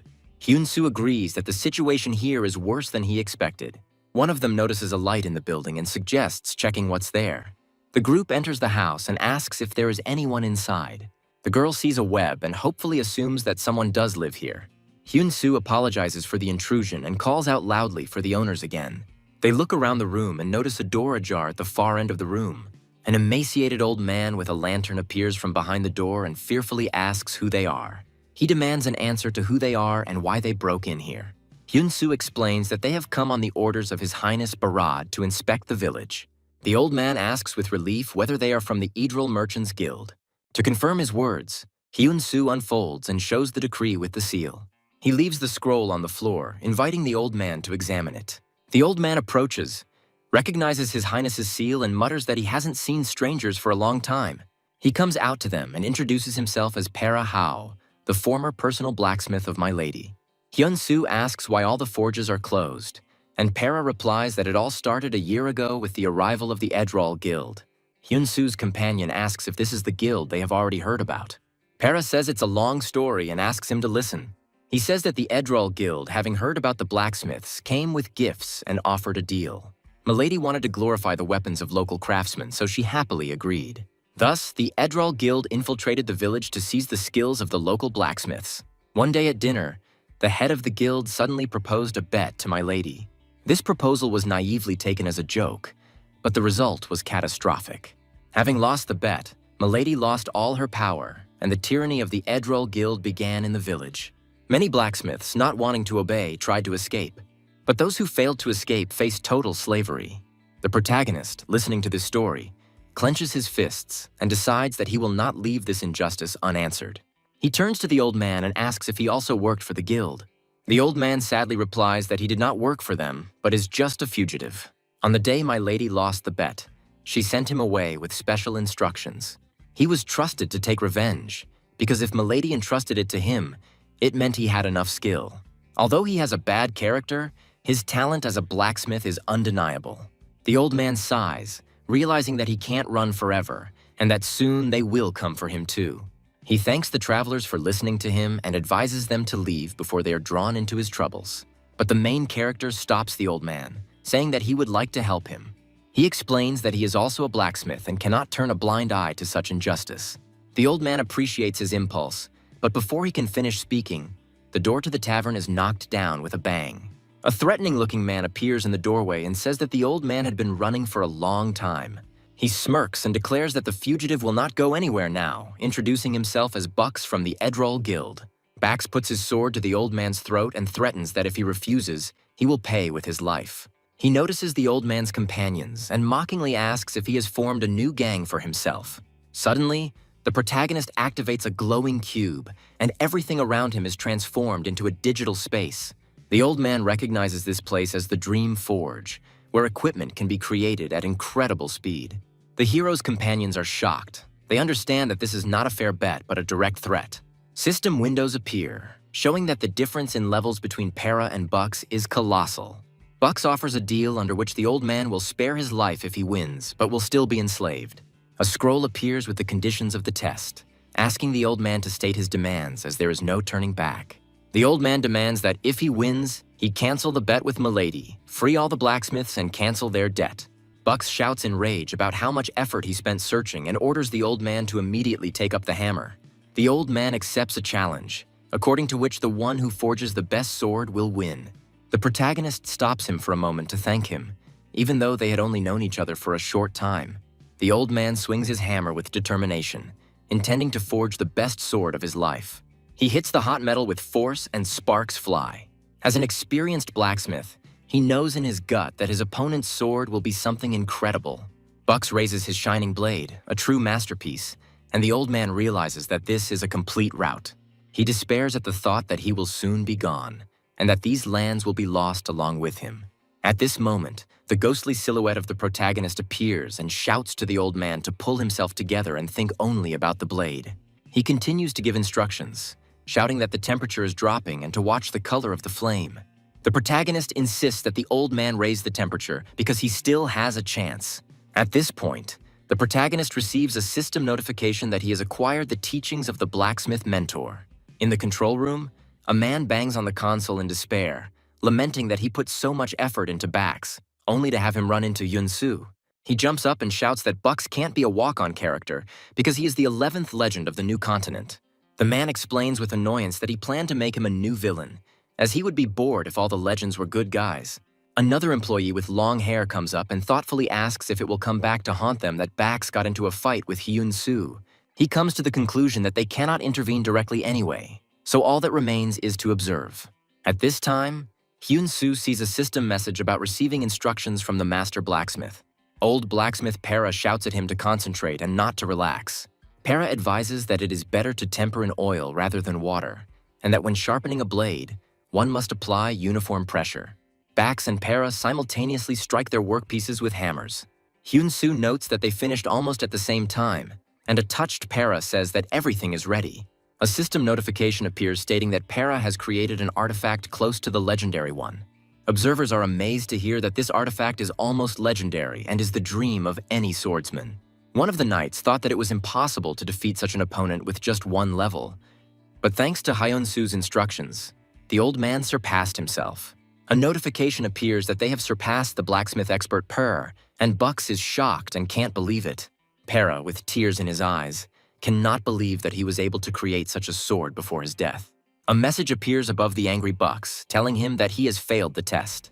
The system announces that all blacksmiths in the territory of Valas are granted freedom. The contract is terminated, and the development of the territory has increased by 10%, while Bucks looks at his former subordinates. Bax throws down his sword and admits defeat, but immediately accuses the stranger of interfering with the sacred test. He suddenly rushes at Hyun-Soo with a sword, shouting that he challenges him to a duel. A system window appears in front of Hyun-Soo with a message about the start of the test. Hyun-Soo looks at the notification in surprise and wonders if he will be participating too. In the control room, a man shouts at Bax not to do it, and his colleague states that Bax did drag Hyun-Soo into the test. The long-haired staff member asks if Hyun-Soo has a chance against Bax given his low level. Another man objects that this is out of the question, since Hyun-Soo is the god of blacksmithing. The girl concludes that judging by Hyun-Soo's past actions, Bax has zero chance, and they can just watch. The staff watches the screen, and one of them says that Hyun-Soo is not a person who can be judged only by level numbers. Hyun-Soo realizes that the problem was with the artifact itself and makes a condition to Bax that if he fails the test, he will cut off his hand. Hyun-Soo says that Bax forced people to obey. He states that such bastards should not exist at all, and his condition is the enemy's sword. Bucks agrees and announces that this will be a test of forging speed. He explains that the product needs to be created in just a few dozen seconds, and smugly adds that he has never met a blacksmith like him. Bax shouts that they're starting right now, and both blacksmiths burst into energy. He thinks that this stranger is at most a mid-level blacksmith who only has a talent for teaching. Bucks is confidently forging, believing that victory is in his pocket and that he will achieve at least a unique rank. Suddenly, he sees a bright flash and screams in shock that this can't be happening. Hyun-Soo holds a shining sword in his hands, and the system announces the creation of a legendary rank sword. Bax is stunned, as his sword is only unique rank, and he can't believe his opponent finished early. A system message appears stating that Bucks has failed the challenge, and the right to own the created sword has been transferred.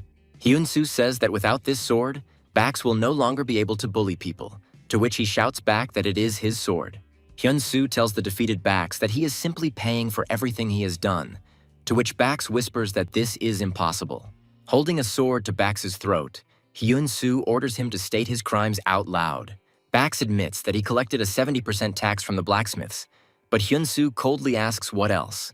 The villain continues that he turned those who could not pay into slaves. Hyun-Soo reminds him that Bax even threw Milady into prison, and he justifies himself by saying that it was for the guild's profit. Suddenly, an elderly blacksmith shouts that the Lord's imprisonment and the exploitation of the blacksmiths were unjust. Hyun-Soo, with icy calm, asks Bax where he hid everything he squeezed out of people. The defeated man replies that everything is in the basement of the guild building, and Hyun-Soo asks if that's all. Bax assures that this is enough, and having told everything, asks for mercy. Suddenly, Bax grabs his sword and rushes into the attack with a cry, not wanting to give up so easily. Hyun-Soo activates his Raging Tide Blade skill, causing his sword to glow with blue energy. He easily disarms Bucks and delivers a powerful punch to his face. Bucks flies to the floor with a scream, and the old blacksmith watches in horror. Hyun-Soo grabs Bax by the collar, saying that this is just the tip of the iceberg, but he won't be the one to judge him. Approaching the old blacksmith, Hyun-soo says that this man will not harm anyone again. He delegates the right to punish the villain to the old man's discretion. The elderly blacksmith asks in surprise if he really has to pass judgment. Hyun-soo suggests handing over the right of punishment to Milady, and at that moment her image appears. Bound and gagged, Bucks tries to scream out who they are to decide his fate. Hyun-soo asks the old man where Milady is now, and he replies that she is imprisoned in the castle. Then Hyun-soo asks to bring her here, leaving Bax's punishment to their discretion. The old man, with tears in his eyes, warmly thanks him and shakes his hand. Meanwhile, in the dungeon, the white-haired girl hears footsteps and is surprised because no one should have come here. The cell door opens and the old man calls out to his lady, who looks at him in shock. She asks how he got here and asks him to run away, but the old man calms her down by opening the shackles. Having freed her, the old man says that she can now leave this place and asks her to go with him. Coming out of the cell, Milady asks what is happening, and the old man with the torch asks her not to be afraid. He explains that the stranger saved their lands by defeating the villain Bax. The girl can't believe it, but the old man assures her that he is telling the truth and that she only needs to severely punish Bucks. He adds that all this was done by one true blacksmith, which plunges Milady into even greater bewilderment. The old man begs Milady to trust him, promising that she will understand everything once she sees it with her own eyes. Approaching the building, the old man invites Milady, now dressed in a hooded cloak, to come inside.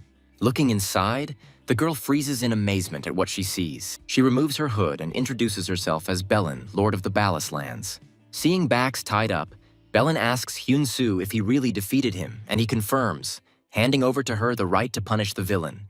Bellin says that since they need to talk, Bucks' blindfold should be removed. As soon as the gag is removed, Bucks starts screaming about what kind of madness is going on here. Bellin tells him that she trusted him and could tolerate the deception, to which Bax only laughs, calling her a fool. She sternly states that touching people on her land is unforgivable. As the lord of this territory, Bellin gives an order to Pere, and the old man replies that he obeys. Bellin orders the confiscation of all illegally appropriated property and the release of the oppressed blacksmiths. The tied-up Buck screams that they are his property and his slaves, but the guard tells him to be quiet. Bellin tells Bax that he will lock him in an underground dungeon forever so that he will no longer harm the innocent. Buck screams in despair that this can't be, but the guard throws him over his shoulder and says that's enough. The guard explains that he will take Bucks to the castle, otherwise he will continue to talk nonsense, to which the prisoner only swears. As he is carried away, Bucks continues to scream that this is ridiculous and how dare they do this to him. Hyun-soo turns to Bellin and offers to explain the situation in detail. Bellin suddenly stands up and answers Hyun-soo's surprised question with great gratitude. She begins to cry, blaming herself for her lack of skills and wisdom to protect her territory. Para consoles her, saying that it is not her fault, but the fault of the one who came with evil intent. Hyun-soo covers their hands with hers and assures Bellin that she did everything she could for her people. Bellin is embarrassed that she showed a shameful side, but Hyun-soo says that he understands everything and offers to get to know her. He introduces himself as the blacksmith Hyun-soo and his companion as the blacksmith Bell. Bellin and Para bow deeply, thanking them for saving the territory, and Hyun-soo sheepishly replies that they were only doing what they had to. Bellin blushes and apologizes for misunderstanding him. She admits that she didn't believe Perret when he said that a stranger would help them. Since childhood, she had heard that foreigners were selfish and only trying to use their people. But today made her realize that there are good foreigners like him. Sitting at the table, Bellin once again sincerely thanks them for protecting her territory. Hyun-soo replies that although he came at Barada's request, he is very glad that he came. He is glad because they were able to save the two of them and the suffering blacksmiths too. Bellin stands up and offers half of what Bax confiscated as a reward, but Hyun-soo refuses. He says seeing the area restored to its former glory is more than enough for him. Suddenly, a system window appears in front of Hyun-soo, informing him that the unique title Lord's Grace has been activated. In another reality, a girl with glasses informs the leader about the system window and asks if it is the blacksmith Para. The leader replies that this is out of the question since Para cannot become a vassal. He recalls how the miner Vanya became Hyun-soo's vassal, but emphasizes that Para's situation is different. The girl guesses what the difference is and understands that Para is already my lady's vassal. The leader explains that having sworn allegiance to one master, to defect to another is a grave crime.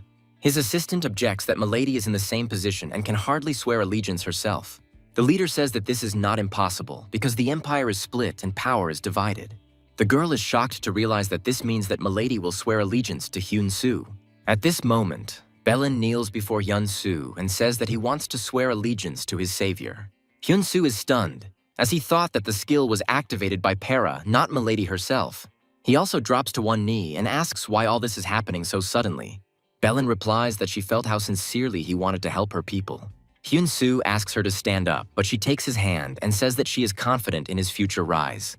So she made her decision and will be by his side, Mr. Hyun-soo. In a glow of golden light, Belin vows that she wants to grow with him. Belle hugs the frozen Hyun-soo from behind and whispers to him to agree quickly. A surprised Hyun-soo agrees, saying that he is counting on them. Belle thanks him and asks what he plans to do next. Hyun-soo replies that he is going to train the local blacksmiths since he is a blacksmith himself. He adds with a smile that this is also necessary to fulfill Barad's mission. Belle, with tears in her eyes, thanks him profusely, but he waves her off, saying it's nothing. The old man congratulates Mrs. Belle, who is delighted at the arrival of a new vassal. Hyun-soo reflects that with the help of Milady, he will develop the village and complete the task. His true thoughts are that Milady is now his vassal and will pay him taxes. He smiles ominously, looking forward to raising the skills of blacksmiths and earning a ton of money. Belle and her companion hear him muttering and suspiciously ask what he said. Meanwhile, the blacksmiths in the workshop are puzzled as to why they were assembled. Hyun-soo stands in front of them and says that it seems like everyone is here. He introduces himself as Hyun-soo and announces that from this day on, he will be teaching them. The blacksmiths whispered indignantly, not believing that some kid would teach them. One of them is skeptical about what the stranger can teach them. Hyun-soo confidently declares that he will first show them how to work. The blacksmiths continue to doubt, believing that he is just a boy and that they are wasting their time. They still decide to see what he is capable of since they have come. After some time, one of the blacksmiths asks in surprise how many hours have passed. Others are amazed that he keeps forging without stopping, and do not understand how he is not tired yet. Finally, Hyun-soo finishes the work and a notification appears that an epic rank sword has been created. One of the blacksmiths reverently asks permission to touch the sword, and Hyun-soo allows it. Amazed by the skill, the blacksmith asks to tell how he did it. Hyun-soo begins to explain that it's important not just to shape it, but to hit it many times at the right angle. He continues the lesson by saying that if you cut corners during the forging stage after heating, the sword will quickly break. One of the blacksmiths, who had previously been hostile, apologizes for his words and asks to ask a question. 2 weeks pass. When Hyun-soo announces the end of the training, the exhausted blacksmiths fall to the floor and scream with joy. Hyun-soo asks with a frightening smile if they enjoyed learning, and the blacksmith quickly agrees. All the blacksmiths bow to him in gratitude, admitting that they have learned more in 2 weeks than in their entire lives. A system message appears that the 32 blacksmiths of the Ballast territory will never forget him. Hyun-soo tells them that they all did a great job. He extends his hand and says that now it is time to bring back those blacksmiths who left. Shaking hands with the master, he instructs them to sell new weapons and take orders to prove their new skills. A streamer named Helly enters the forge and looks in shock at the weapons on sale. He picks up the sword and is amazed to discover that even the basic blades here are of rare rank. The streamer excitedly asks the blacksmith how much this sword costs. Hearing the price of 50 gold coins, he shouts that it's just pennies.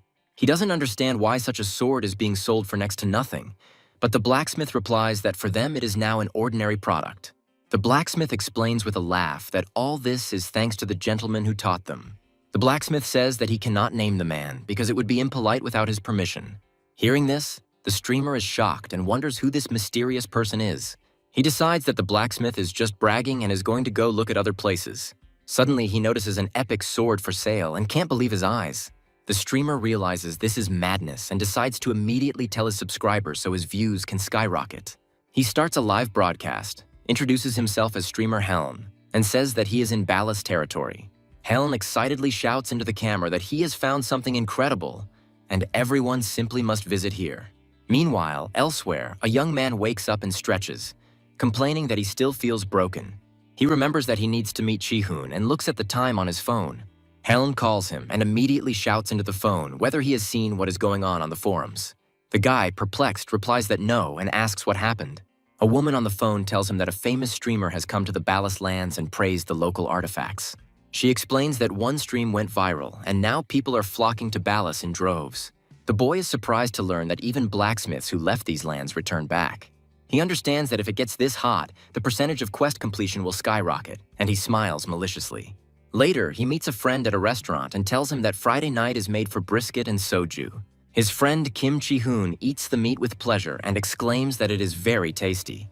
The guy asks Chi-hoon how he's doing at work and how he's doing in the Aries game. Chi-hoon, with his mouth full, scolds him for being rude and then says that everything is as usual at work. He adds that Aries has rolled out an update for his class, so he'll have to sweat it out. A friend asks if Chi-hoon has joined the guild, to which he replies negatively. Then the guy in the hood invites Chi-hoon to join his guild. Chi-hoon says the guild sounds good, but he needs to think about it because he's a valuable asset. His friend is indignant, saying that he did not refuse but simply postponed the decision. After the meeting, the guy comes to the hospital room to see his father, who is unconscious. He sits down by the bed and tells his father that everything will be fine for them now. He mentally lists that he has friends, comrades, and an adult mentor he can rely on. Holding his father's hand, he says that when something good happens to him, it is good for both of them. He says goodbye, promising to come tomorrow, and quietly leaves the room. The next day, the action moves to the throne room of the Kingdom of Goyard. A young man dressed in armor kneels before the king and reports his return. The king tells him to stand up and asks if Hyun-soo has completed his task. Hyun-soo, with a confident smile, replies that, of course, he did. The king says he heard someone named Bax was abusing his power in the Ballast Lands, and Hyun-soo banished him. He then asks how much the area has developed in the end. Hyun-soo says with a grin that the territory has developed by more than 150%. The king jumps up from his throne in amazement, asking again about 150%. Hyun-soo explains that he threw Bax into prison and then passed on his knowledge and skills to the local blacksmiths. This attracted new people to Ballast, and the level of development of the territory increased significantly. The pleased king grants Hyun-soo 1.5 million gold as a reward. Hyun-soo thanks the king for 1.5 million gold and clenches his fist in joy. The king admits that Hyun-soo has exceeded all his expectations, achieving more than he had hoped for. Therefore, the king decides to grant Hyun-soo another special reward. Hyun-soo asks in amazement if he will really receive a special reward. The king confirms this and gives permission to open his own forge in the kingdom. The system windows inform him that he can obtain a forge from Barad and settle in the territory. The king explains that this is a reasonable reward, since Hyun-soo has made a huge contribution to the development of the land. Noticing his silence, the king asks if these lands seem too small to him. Hyun-soo replies that it is not about that, because he wants the Ballast Lands to prosper. He muses that if word gets around about the blacksmith Hyun, people will flock to Ballast just for his forge. The king notes that Hyun-soo is forward-looking and sees in him the makings of a true ruler. The king offers Hyun-soo to choose any land he wishes, and the young man thanks him. The king asks about his future plans, and Hyun-soo replies that he will first visit Milady, to whom he gave his word. The king says he will contact him if there is an order, and Hyun-soo confirms that he understands. The king watches him go, thinking that this is a test that will show whether Hyun-soo can become a true ruler. A few days later, Hyun-soo arrives in the lands of Freya. He is met by a girl named Nell, and they exchange greetings. Hyun-soo immediately asks why such an urgent meeting was needed here. Nell excitedly announces that this place will be the base of their guild. She explains that the Freya lands are located near the capital. There is a large flow of players, and it is an excellent place for a base. Hyun-soo agrees that it sounds good and looks forward to the future of his team. Hyun-soo then says that he also has news and he wanted to talk to Nell. Hearing his story, Nell exclaims in shock that he was really offered a noble title. Hyun-soo confirms this, and Nell thinks that such an offer to a common man is unheard of. Hyun-soo asks with a slight grin if this is the first time something like this has happened. He remembers how Milady asked him to become a nobleman. In that conversation, he did not understand her and asked in surprise what she was talking about. Milady explained that although she was a lord, she lacked many things. She says that she watched him and realized that this is exactly the kind of person who should rule the lands. Therefore, she asks him to receive the title and return, adding that she rules small lands and has not sworn allegiance to anyone. She promises that over time she will transfer part of the rights to own the territory to him in order to help him rise. At that moment, a hidden mission window appeared in front of him, requiring him to become a nobleman and justify the Lord's trust. Hyun-soo clenches his fist and agrees, promising to obey his lady. Returning to the present, he realizes that she wants to help him lay the foundation for further growth. Nell suggests that the Lord of Ballast saw his potential and gave him a hint beforehand. A scroll on the table catches his attention and he asks Nell what it is. Nell smiles and says that the scroll contains information about the blacksmith Hyun's first official client. Hyun-soo reads that his client is the Dragon Knight Russell, who is ranked 21st in the country. Nell adds that the artifact he needs is quite unusual and will not be easy to make. However, according to her, if successful, the fame of the blacksmith Hyun will skyrocket. Hyun-soo asks Nell what kind of artifact their new client needs. She replies that he ordered an artifact that contains a real dragon.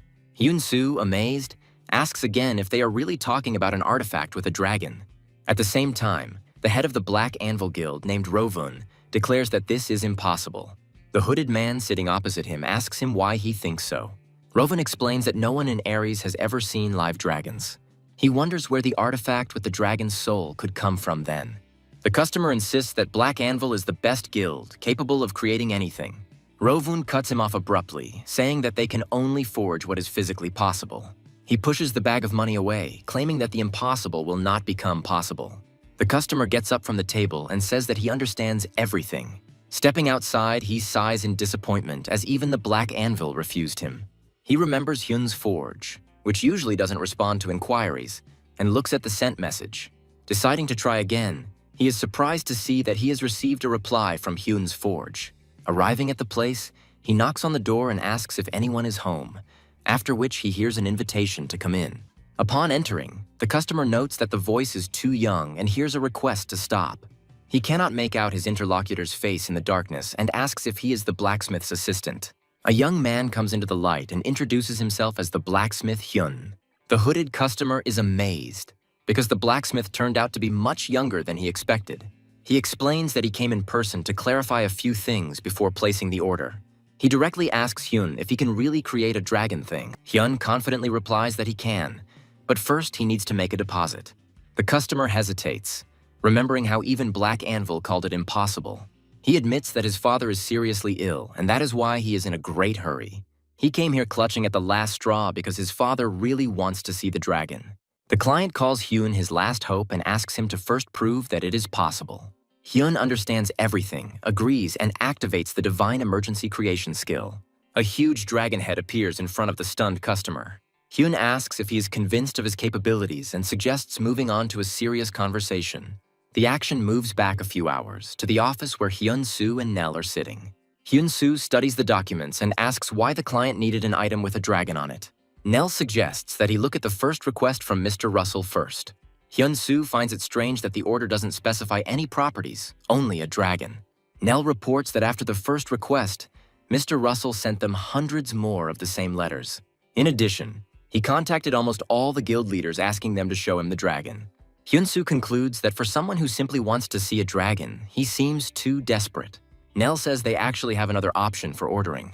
She reminds him that Hyun-soo promised to only accept orders from archers and shows him an order from Yang, the #1 archer in the country.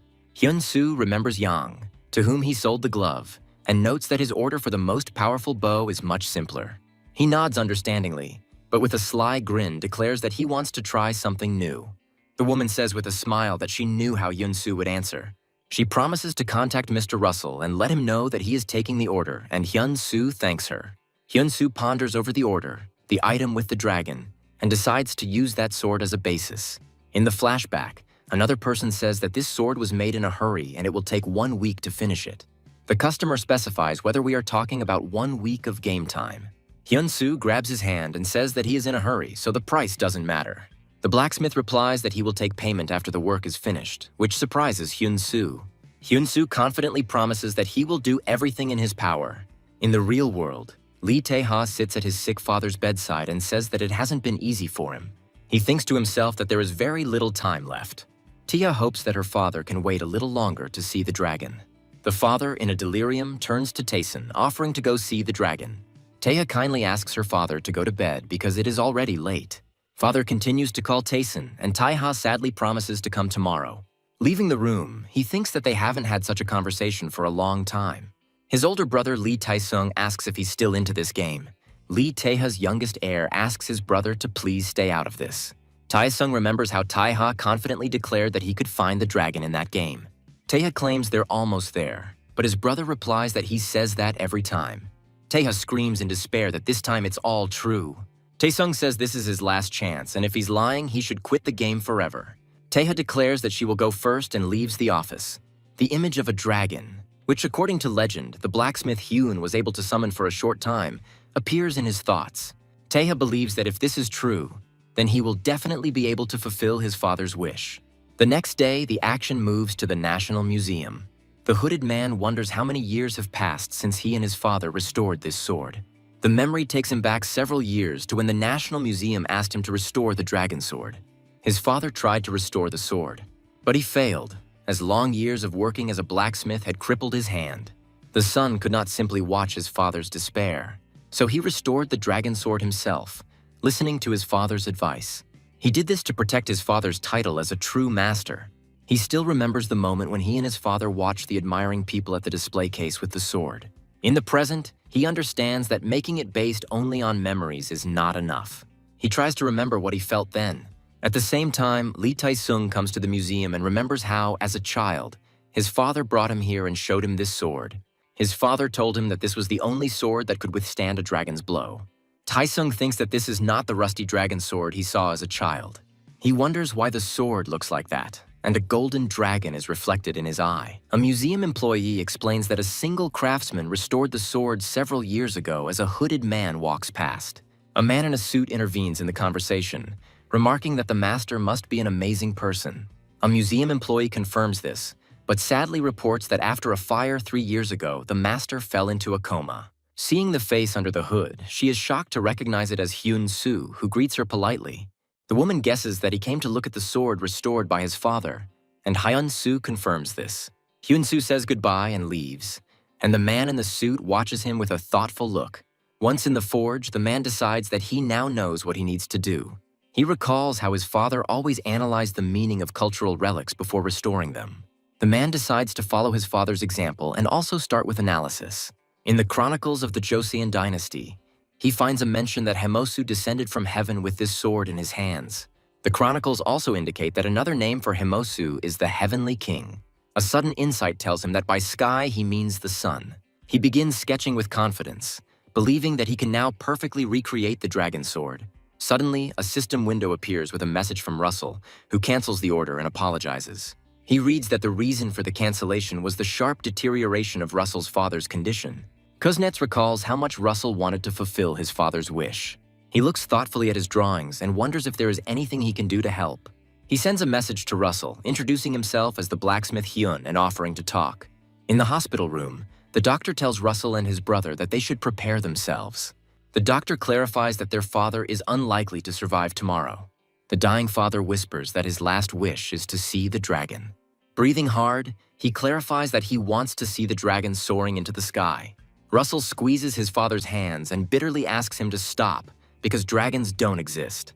The doctor intervenes and tells the caregiver that his words are having a negative effect on the patient. Hyun-soo suddenly appears at the door of the room and declares that he will enter Ari's right now. Russell looks at him in shock, not believing his ears, because he was told that this was impossible. A system message appears about entering Ares in the starting zone of Barden. Russell's father looks around, stunned, as Russell rushes across the square towards him. Russell runs up and shouts, calling the man father, but the man doesn't recognize him. Russell, with tears in his eyes, begs his father to give him a little more time. Passers-by in the square notice a group of instructors heading straight towards the old man. Hunting Center instructor Renson happily greets the old man, informing him that Hyun-soo has contacted him. Russell bows in gratitude, and the instructor motions for them to follow him. When his father asks where they're going, Russell replies that he will find out everything when he arrives. They are met by a man on horseback who introduces himself as the Lord of the Barden territory, named Vance. Lord Vance says he heard about them from Hyun-soo and urges them to mount their horse. Lord Vance urges his horse into a gallop, pulling them along with him. Russell's father admires how Hyun-soo makes him try new things, and Russell agrees. Russell ponders why the supporting characters are so kind and tries to figure out who Hyun-soo is. Suddenly, their journey is interrupted and Russell screams in horror as he sees something ahead. Meanwhile, in the control center, an employee notices something unusual on the monitor and attracts the team leader's attention. The control center staff sees the newbie zone lord open the area to a level 1 old man. The two observers are shocked, because the Lord personally accompanies the player, something they have never seen before. The operators can't believe their eyes and ask if what's happening is a system bug. The department head suddenly appeared and calmly declared that this was not a bug. He explains that all of these characters have their relationship with the user Hyun-soo maxed out. According to him, they are moving only because Hyun-soo asked them to. The employee is horrified to see Lord Bunce leave the newcomer's area, which seemed impossible. Her colleague confirms that according to the rules of the game, Lord Banz should not be able to leave his location. The manager smiles contentedly, because this is exactly the unpredictable development of events that he wanted. In the game world, Hyun-soo, along with a group of non-player characters, brings the world changed by users to reality. Suddenly, their path is blocked by a huge stone monster. One of the companions panics and says that they deliberately chose a path without monsters. Hyun-soo reassures them, promising to take them all the way to the border. But then another monster appears in front of them, armed with a huge club. The other NPCs shout for their allies to hold off all the monsters for Hyun-soo's sake. Warriors from the castle territory arrive to help.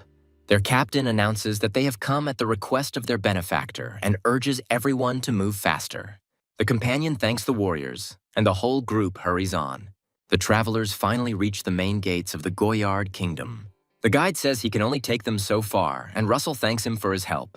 A squad of knights, led by a red-haired commander, emerges from the gate. The commander approaches them, asking if they know his friend Hyun-soo. Russell is shocked because Sword King Barad personally calls Hyun-soo his friend. The white-haired knight takes them under her protection, and Russell tries to figure out how Hyun-soo arranged all this. On the way, the old man asks Russell where they are going now. Russell replies with a smile that they are going to meet the dragon. The night girl confirms that Mr. Hyun-soo is already waiting for them there. They arrive at the place where Hyun-soo greets Mr. Russell. Hyun-soo hands him the artifact, imbued with the power of the dragon, and says that everything is ready.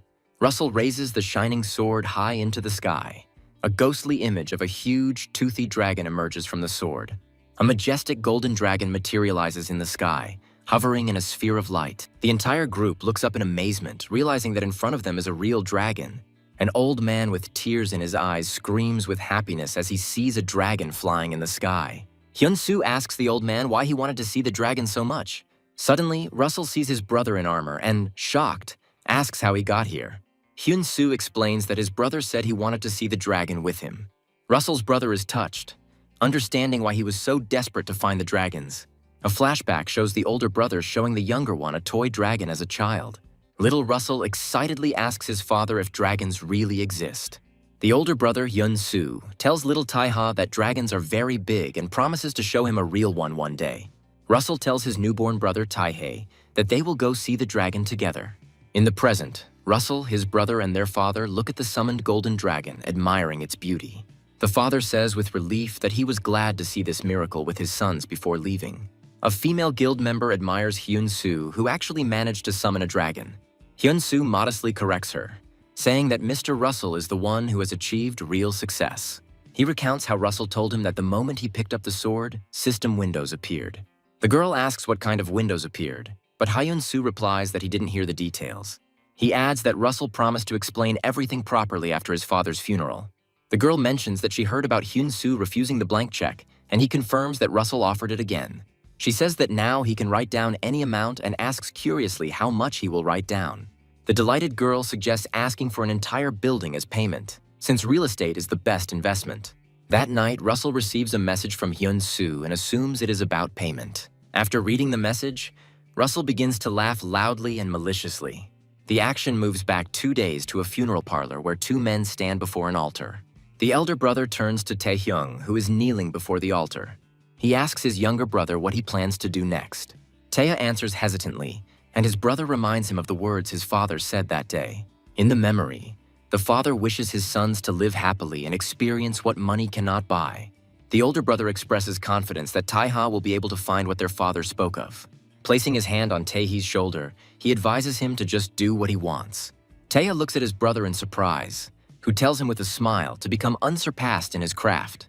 The older brother leaves, promising to make Hansung the best, and Taeha watches him with determination. Back in the game world, Hyun-soo approaches the table where Russell and his companion are sitting. Russell stands up and asks if they remember what he said that day.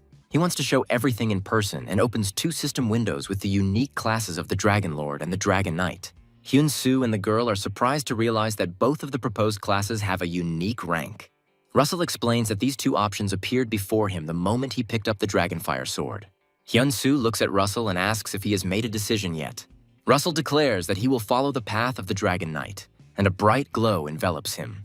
It is explained that the Dragon Lord rules over others, as shown in the image of a warrior with an army, and the Dragon Knight exists to protect, as illustrated by the monster battle scene. Russell says with a smile that he wants to protect everyone and grow with them.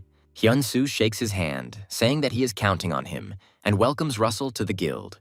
A system notification appears about Russell joining the Kwangmyeong Guild, and he is surprised to learn that he has become the 3rd member. The girl cheerfully explains that they have a tank named Bark, whom they will introduce him to later. Russell offers Hyun-soo an additional reward, but he refuses, assuring that what he has received is more than enough. Suddenly, Russell remembers the man he encountered at the museum. After thinking about it, Hyun-soo agrees that perhaps they can see each other. Russell immediately suggests contacting this person, which surprises Hyun-soo. The action takes place at a construction site in Gyeongju, Gyeongsangbuk-do Province. Hyun-soo looks at the construction site, thinking that he hasn't paid for the forge yet. Someone calls Hyun-soo by name, and he is surprised to recognize the man who approaches as Tae-ha's older brother. The man introduces himself as Lee Tae-sung, the chairman of Hansung Company, and Hyun-soo is shocked to realize that it is the country's top conglomerate. An embarrassed Hyun-soo also introduces himself and says that it is nice to meet you. He is surprised that they met right in front of his future forge. Tae-sung insists that it's just a small thank you, but Hyun-soo modestly replies that he didn't do anything special. Tae-sung counters by reminding him that in the game, Hyun-soo created a sword with the power of a dragon for his family. In reality, he restored the real Dragon Flame sword, although Hyun-soo clarifies that his father did this.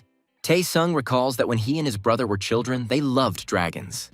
He recounts how he was overcome with emotion when they saw the rusty Dragonfire sword in the National Museum. And when he saw the sword they had perfectly restored, it made a huge impression on him.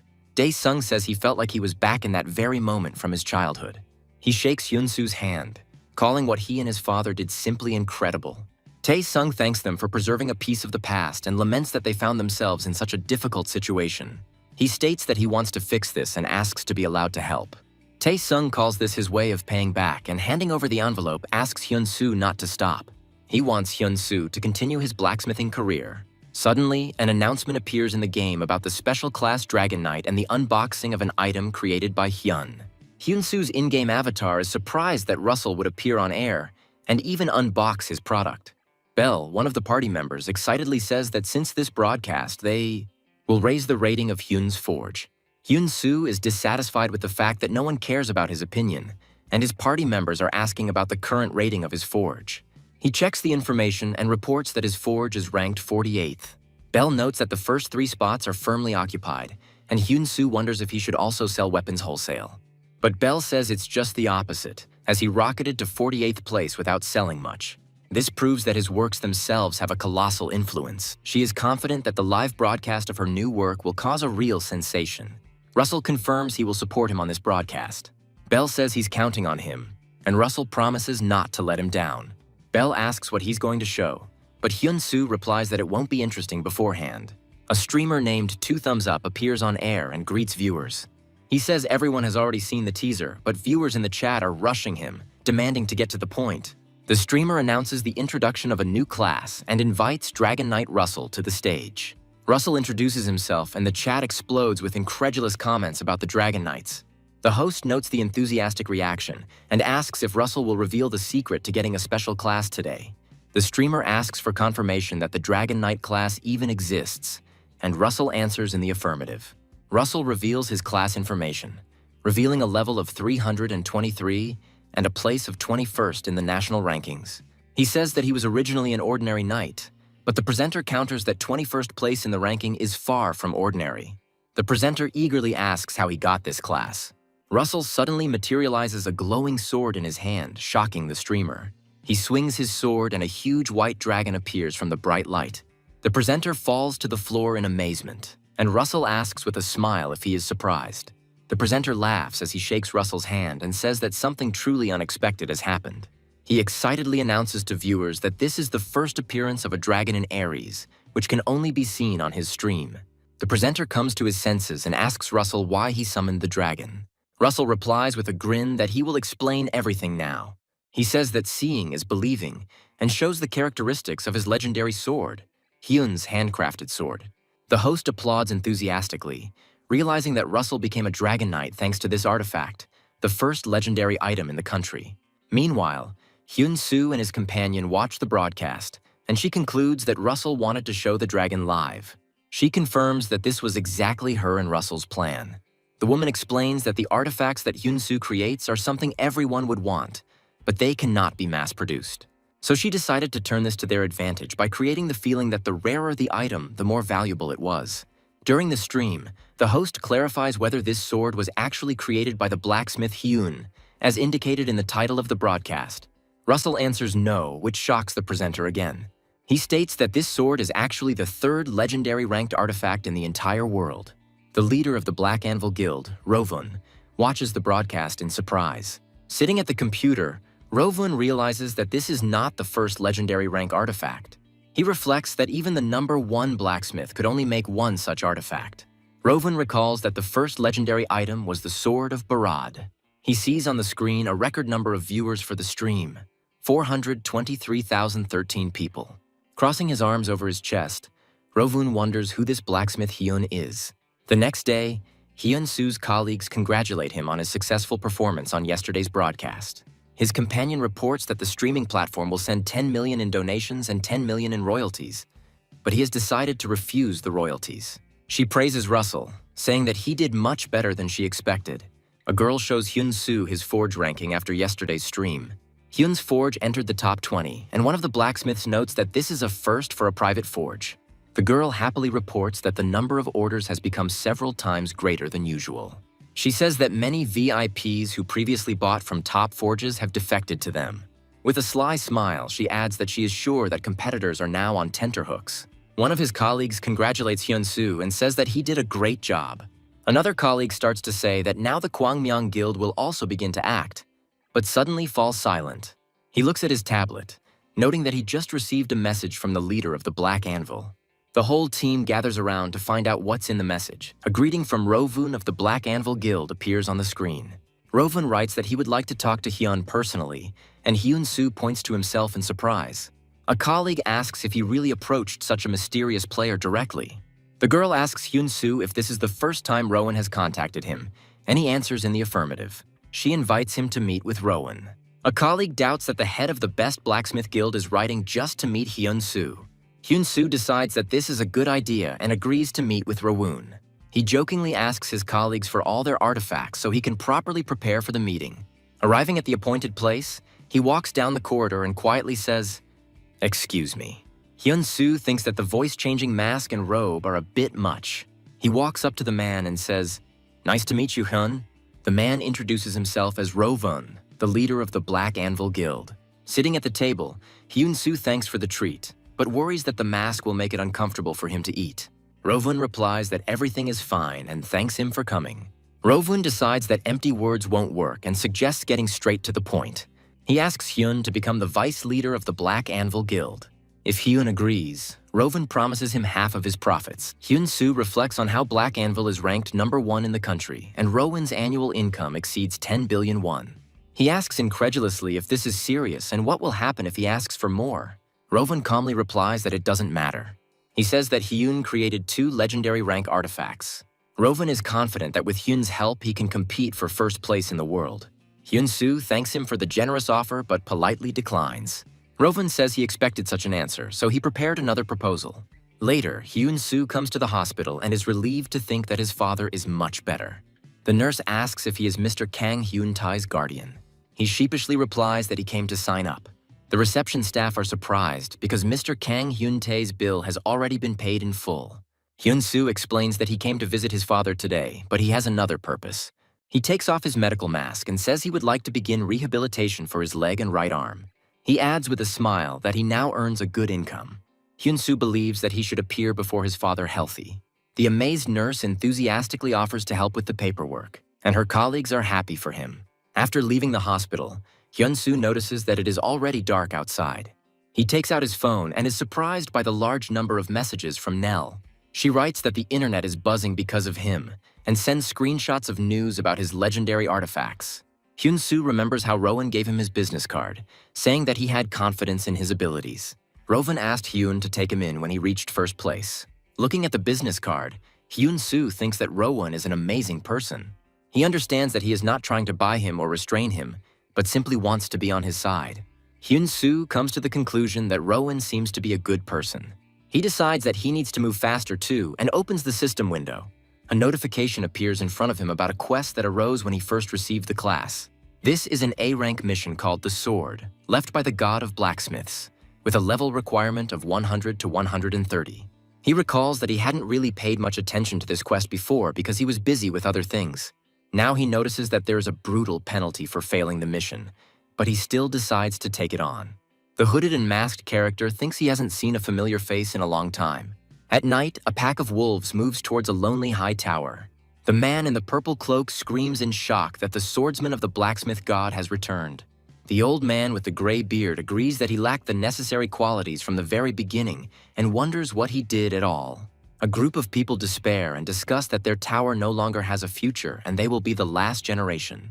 The scarred man says that because of the current chaos, their place will soon be in danger, and they should not have acknowledged the stranger so easily. He shouts furiously that everyone else is talking nonsense. The man passionately declares that Mr. Hyun-soo is the god of blacksmiths, and they acknowledge him. Another more muscular man supports him, saying that everyone has seen Hyun-soo's skill and should not doubt him over a small thing. The two hooded men say that doubt is necessary and they must fix everything immediately. Suddenly there is a crash, and the old man with a beard asks in surprise what it was. The walls of the tower collapse under the onslaught of monsters, and people scream for help in panic. The characters realize with horror that the monsters have reached here too, and they don't know what to do. The muscular man takes out a glowing sword and orders everyone to defend the tower first. A fierce battle between people and wolf monsters begins. One of the warriors struggles to contain the wolf, shouting that their numbers are not decreasing. The commander asks if they have requested assistance, but is told that it is difficult since all the mages are on the battlefield. The old man with the beard falls into despair, but he is urged to pull himself together and not think about giving up. The wolf knocks one of the defenders to the ground, and he screams a curse in horror. Another person wonders why monsters are suddenly acting like this. A knight in shining armor appears, and a system message states that Fenrir's equipment inflicts a fear effect on wolves. One huge wolf does not retreat, and the knight realizes that it must be the leader. The knight materializes a glowing bow in his hands and prepares to shoot. The alpha wolf is pinned to the ground by an invisible force, and the system reports that 1,000 pounds of weight is being applied. The knight, who turns out to be a young man, approaches the man with the scar and asks if he is okay. He is amazed to recognize Hyun-soo and asks how he ended up here. Hyun-soo is surprised because he sent out a carrier pigeon before leaving. It turns out that a pigeon with a message just flew to the muscular man. Later in the hall, Hyun-soo stands next to a ghostly blue sword, causing surprise among those present. Hyun-soo himself is confused because he thought that the sword was absorbed by him. The scarred man explains that this is the first time they have encountered something like this, and wanted to know if there were any reports. Hyun-soo ponders, assuming it's because he put off the class assignment. He begins to list his accomplishments, mentioning that he created a bow weighing 1,000 pounds and won a tournament.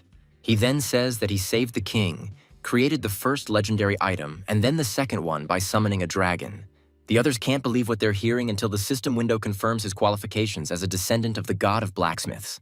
The man with the scar joyfully exclaims that the god of blacksmiths has not abandoned them.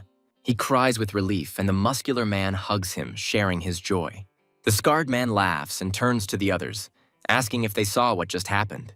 He announces that Lord Hyun-soo has been recognized as a divine swordsman, and the old man falls to his knees. The old man admits that they were fools, but Hyun-soo thanks them with a smile for believing in him all this time. The kneeling men vow to follow Mr. Hyun-soo, but he says there is no need. They insist that they will prove their loyalty, but he abruptly cuts them off, saying that everything is fine. At the same time, in the burning temple of Reyas, masked mercenaries are searching for the saint, killing everyone else. Two women in cloaks hide in the ruins, and one tells the other, Velia, to go first. Velia is overcome with horror when the second woman, the saint, is seized and the killer shouts that he has found them. Velia covers her mouth with her hand in despair, wondering what she should do now. A system window suddenly appears in front of her, creating a class quest for the child of Saint Velia called Find the Savior. The quest window says that her savior is in the Blacksmith's Tower, which surprises Velia greatly. Meanwhile, Hyun-soo asks the men to get up, and a notification about a new class quest appears in front of him as well. People around him ask him if anything has arrived while he looks at the window with the God's Wish quest. Hyun-soo nervously replies that that's exactly what he was thinking. He realizes that the Church of Ares is in danger and understands that this is not a joke. His companions cannot believe this, because the Church of Ares is considered the most powerful religion on the continent. One of them suggests that something unusual is happening to them too. Hyun-soo reads in the quest that he needs to prove Asuka's existence, and this word shocks the large man standing next to him. The man asks in surprise about Asuka, and Hyun-soo confirms, adding that they are promising Asnium as a reward. The elderly blacksmith recalls that according to ancient records, Lord Asuka is the first master and god of blacksmiths. He explains that Asnium is a divine mineral created by Asuka and imbued with its power, which is now considered a legendary material. The scarred man excitedly asks Hyun-soo if he can see the real Asnium. Hyun-soo explains that they will not receive the reward immediately, but only after completing the task. He asks if they know where to go to save the saint, but they tell him that they are not in contact with the Church of Ares. Suddenly, one of the servants says that the child of the saint has just arrived. The scene shifts to a modern office, where a man in a suit looks at monitors and notes an unexpected interweaving of quests. We see two related quests, the quest to find the savior from Velia and the quest to become the savior from Hyun-soo. The man in the office deduces that Ares favors the Kwangmyeong Guild. He explains to his colleagues that the only thing their guild currently lacks is a healer. He is confident that if this quest can help them recruit Velia, the child of the saint, then the Kwangmyeong Guild will become the strongest elite small guild. Velia timidly tells the blacksmiths that she came here because she heard that a savior was here. She removes her hood and introduces herself as Belia, the child of the saint. Belia reveals that she is the saint's successor, holds a high position in the Church of Ares, and helps her. She bows and asks to save the saint and stop the atrocities of the Calamity cult, and Hyun-soo notes her sincerity. The girl looks at him hopefully and asks him to name his level in class. He replies that he is the blacksmith Hyun-soo and his level is 120. Belia is shocked by his unexpected class and low level, starting to doubt if she's approached the right person. Hyun-soo notices that she has turned pale and asks worriedly if she is okay. She thinks to herself that since he doesn't deny that he is the savior, there is no other way out. Belia again begs him, the savior, to rescue the saint who was kidnapped by the cult of Calamity. Hyun-soo smiles softly and promises to provide any support if he can help in any way. He curiously asks what this disaster cult is. Much to Belia's surprise, Belia begins to explain that the cult of Calamity is a sect that worships evil. She continues that the cult had long been at odds with the Church of Ares, but after its defeat in the Holy War, it weakened and disappeared. Belia confirms that after this, the Church of Ares was able to focus on helping people again. A system window suddenly appears, informing that the cult's high priest has created a barrier over the temple using the Book of Calamity. Within a 5-kilometer radius of the temple, all beings with divine power are now greatly weakened. Because of this barrier, paladins and priests were unable to use their abilities to defend themselves. The cult of Calamity took advantage of this opportunity to kidnap the saint. Now they are going to sacrifice the saint on the ritual altar. Their goal is to summon an evil god into this world through sacrifice. One of the listeners exclaims in horror that this could lead to a second holy war. Hyun-soo asks if it is possible to find a horse, and they immediately promise to prepare one for him. Hyun-soo explains to a surprised Belia that he also has this quest, and they must complete it together. He firmly declares that we must move forward as quickly as possible to save the saint. Hyun-soo asks Belia to lead them, but she is worried about the wolves she saw along the way. He smiles confidently and promises to protect her so that the wolves won't lay a finger on her. They race on horseback through the wolf sanctuary, a hunting zone with a recommended level of 110 to 180. Belia lets out a frightened cry as the wolves begin to catch up with them. She shouts at him to watch out as one of the wolves jumps straight at them. Hyun-soo asks Belia if there is another way to escape the pack. She shouts back that this is the only way to the temple. Hyun-soo realizes that instead of continuing to run, there is a better option. He decides that it would be quicker to stop and deal with the wolves. They dismount and find themselves surrounded by angry, growling wolves. Belia worries, thinking that Hyun-soo is going too far, as he is not a combat class fighter and is not of a high level. She turns to Hyun-soo and says that she will heal him from behind. The huge leader of the pack rushes straight at him. Hyun-soo summons a shining sword and cuts down the attacking wolf with one blow. Belia looks at him in amazement, not believing that such a thing is possible at his level. Hyun-soo, covered in monster blood, asks if she's okay, and Belia nods sheepishly. He suggests that she take a step back if what is happening is too difficult for her. Belia, blushing slightly, assures him that she is fine. Suddenly, she notices a cut on his hand and points to it with concern. He laughs it off, saying he just got a little scratched in the fight. Despite his words that it is nothing, she takes his hand and begins to heal the wound. She says with a smile that although she is useless in combat, she is confident in her abilities to heal and buff. She promises to support him with buffs from the rear. Belia looks at his back and says she's counting on him. He replies that he understands and is also counting on her. Belia soars into the air, enveloped in light, and activates the skill blessing of the Child of the Saint. Hyun-soo feels a surge of strength and is surprised to realize that his attack has increased by 15%. Hyun-soo states that this way they can move even faster and prepares to fight the three wolves. It activates a third-level royal sword art skill called Blade's Lament. He attacks swiftly and cuts the howling wolves into pieces. Exhaling, Hyun-soo notes with satisfaction that they have dealt with all the obstacles. Suddenly, a system window appears in front of him with a message that a boss has appeared. He is surprised by a boss out of nowhere, and the system announces the appearance of a level 212 Ash Wolf and a special reward for victory. Hyun-soo turns around at the sound of the roar and sees a huge wolf standing on a cliff in a fiery aura. The wolf boss charges forward and Hyun-soo is amazed by his incredible speed. Suddenly, the wolf changes direction and attacks Belia, who screams Hyun-soo's name in terror. In order to save Lady Belia, Hyun-soo decides to use an emergency divine creation. He realizes that he needs a spear, not a sword, and begins to form a new weapon from light. Meanwhile, the wolf catches up with Belia and is ready to sink its fangs into her. The girl fights back, wounding the beast, and Hyun-soo is already rushing to help. He swings a huge glowing blade, preparing to deliver a crushing blow. Hyun-soo jumps and lands on the wolf's back and stabs him with his weapon. After defeating the boss, he receives a system notification and a reward. Fenrir's broken boots. Hyun-soo approaches Belia and asks if she is hurt, to which she responds with gratitude. Belia says that without him she would have died and would not have been able to save the saint. And Hyun-soo sees her sincere concern. She bows low in gratitude, but he says that they must hurry to save the saint. Belia, watching him go, thinks that his fighting skills prove that he is the savior. She decides that her doubts were in vain, and at that moment, a notification appears in front of Hyun-soo about the start of a special event. The system reports that he has received the title of Wolf King, as well as a wolf egg. Hyun-soo is surprised by the title and wonders since when do wolves lay eggs? At the same time, a knight is hiding behind the trees, watching a detachment of warriors in the distance. A knight named Jihoon, a level 198 paladin, says there are a hell of a lot of enemies. His friend asks how many enemies there are, and Jihoon replies that there seem to be hundreds. He worries about whether they will be able to save the saint, realizing that they have a big problem. Another knight runs up to him and Jihoon asks what happened this time. The knight reports that the saint has just been dragged inside by an evil priest named Jack. In a dark room, a priest wounds the hand of a bound saint, and she cries out in pain. The saint angrily asks the priest what he is going to do with her blood. The priest grins evilly and says that the magic circle is enough to curse one person. He activates a massive purple magic circle, declaring the return of the cult of disaster. The saint, sitting on the floor, anxiously wonders whether this must necessarily be a curse.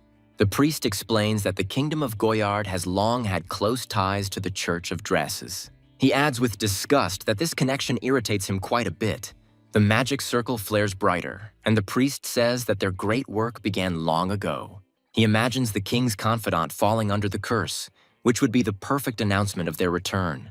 Elsewhere, a knight named Bell suddenly falls to his knees, coughing up blood. The red-haired knight runs up to her and asks worriedly if she's okay. Bell tries to calm him down, saying that it's nothing and she's just a little tired. He catches the falling Bell and screams in panic to call all the royal doctors and priests. At her bedside, he desperately asks the doctor why he can't even guess what kind of illness it is. The doctor answers, Your Majesty, that this is not an illness. The king turns around in surprise and asks why Bell fainted then. The priest explains that he now clearly senses the energy of the cult of disaster in her. The king angrily asks why Bell, since the cult of calamity has long since disappeared. but the priest does not know the answer. He asks hopefully if the priest knows how to solve this. The priest says that there are two ways: to kill the one who cast the curse, or to receive the saint's prayer.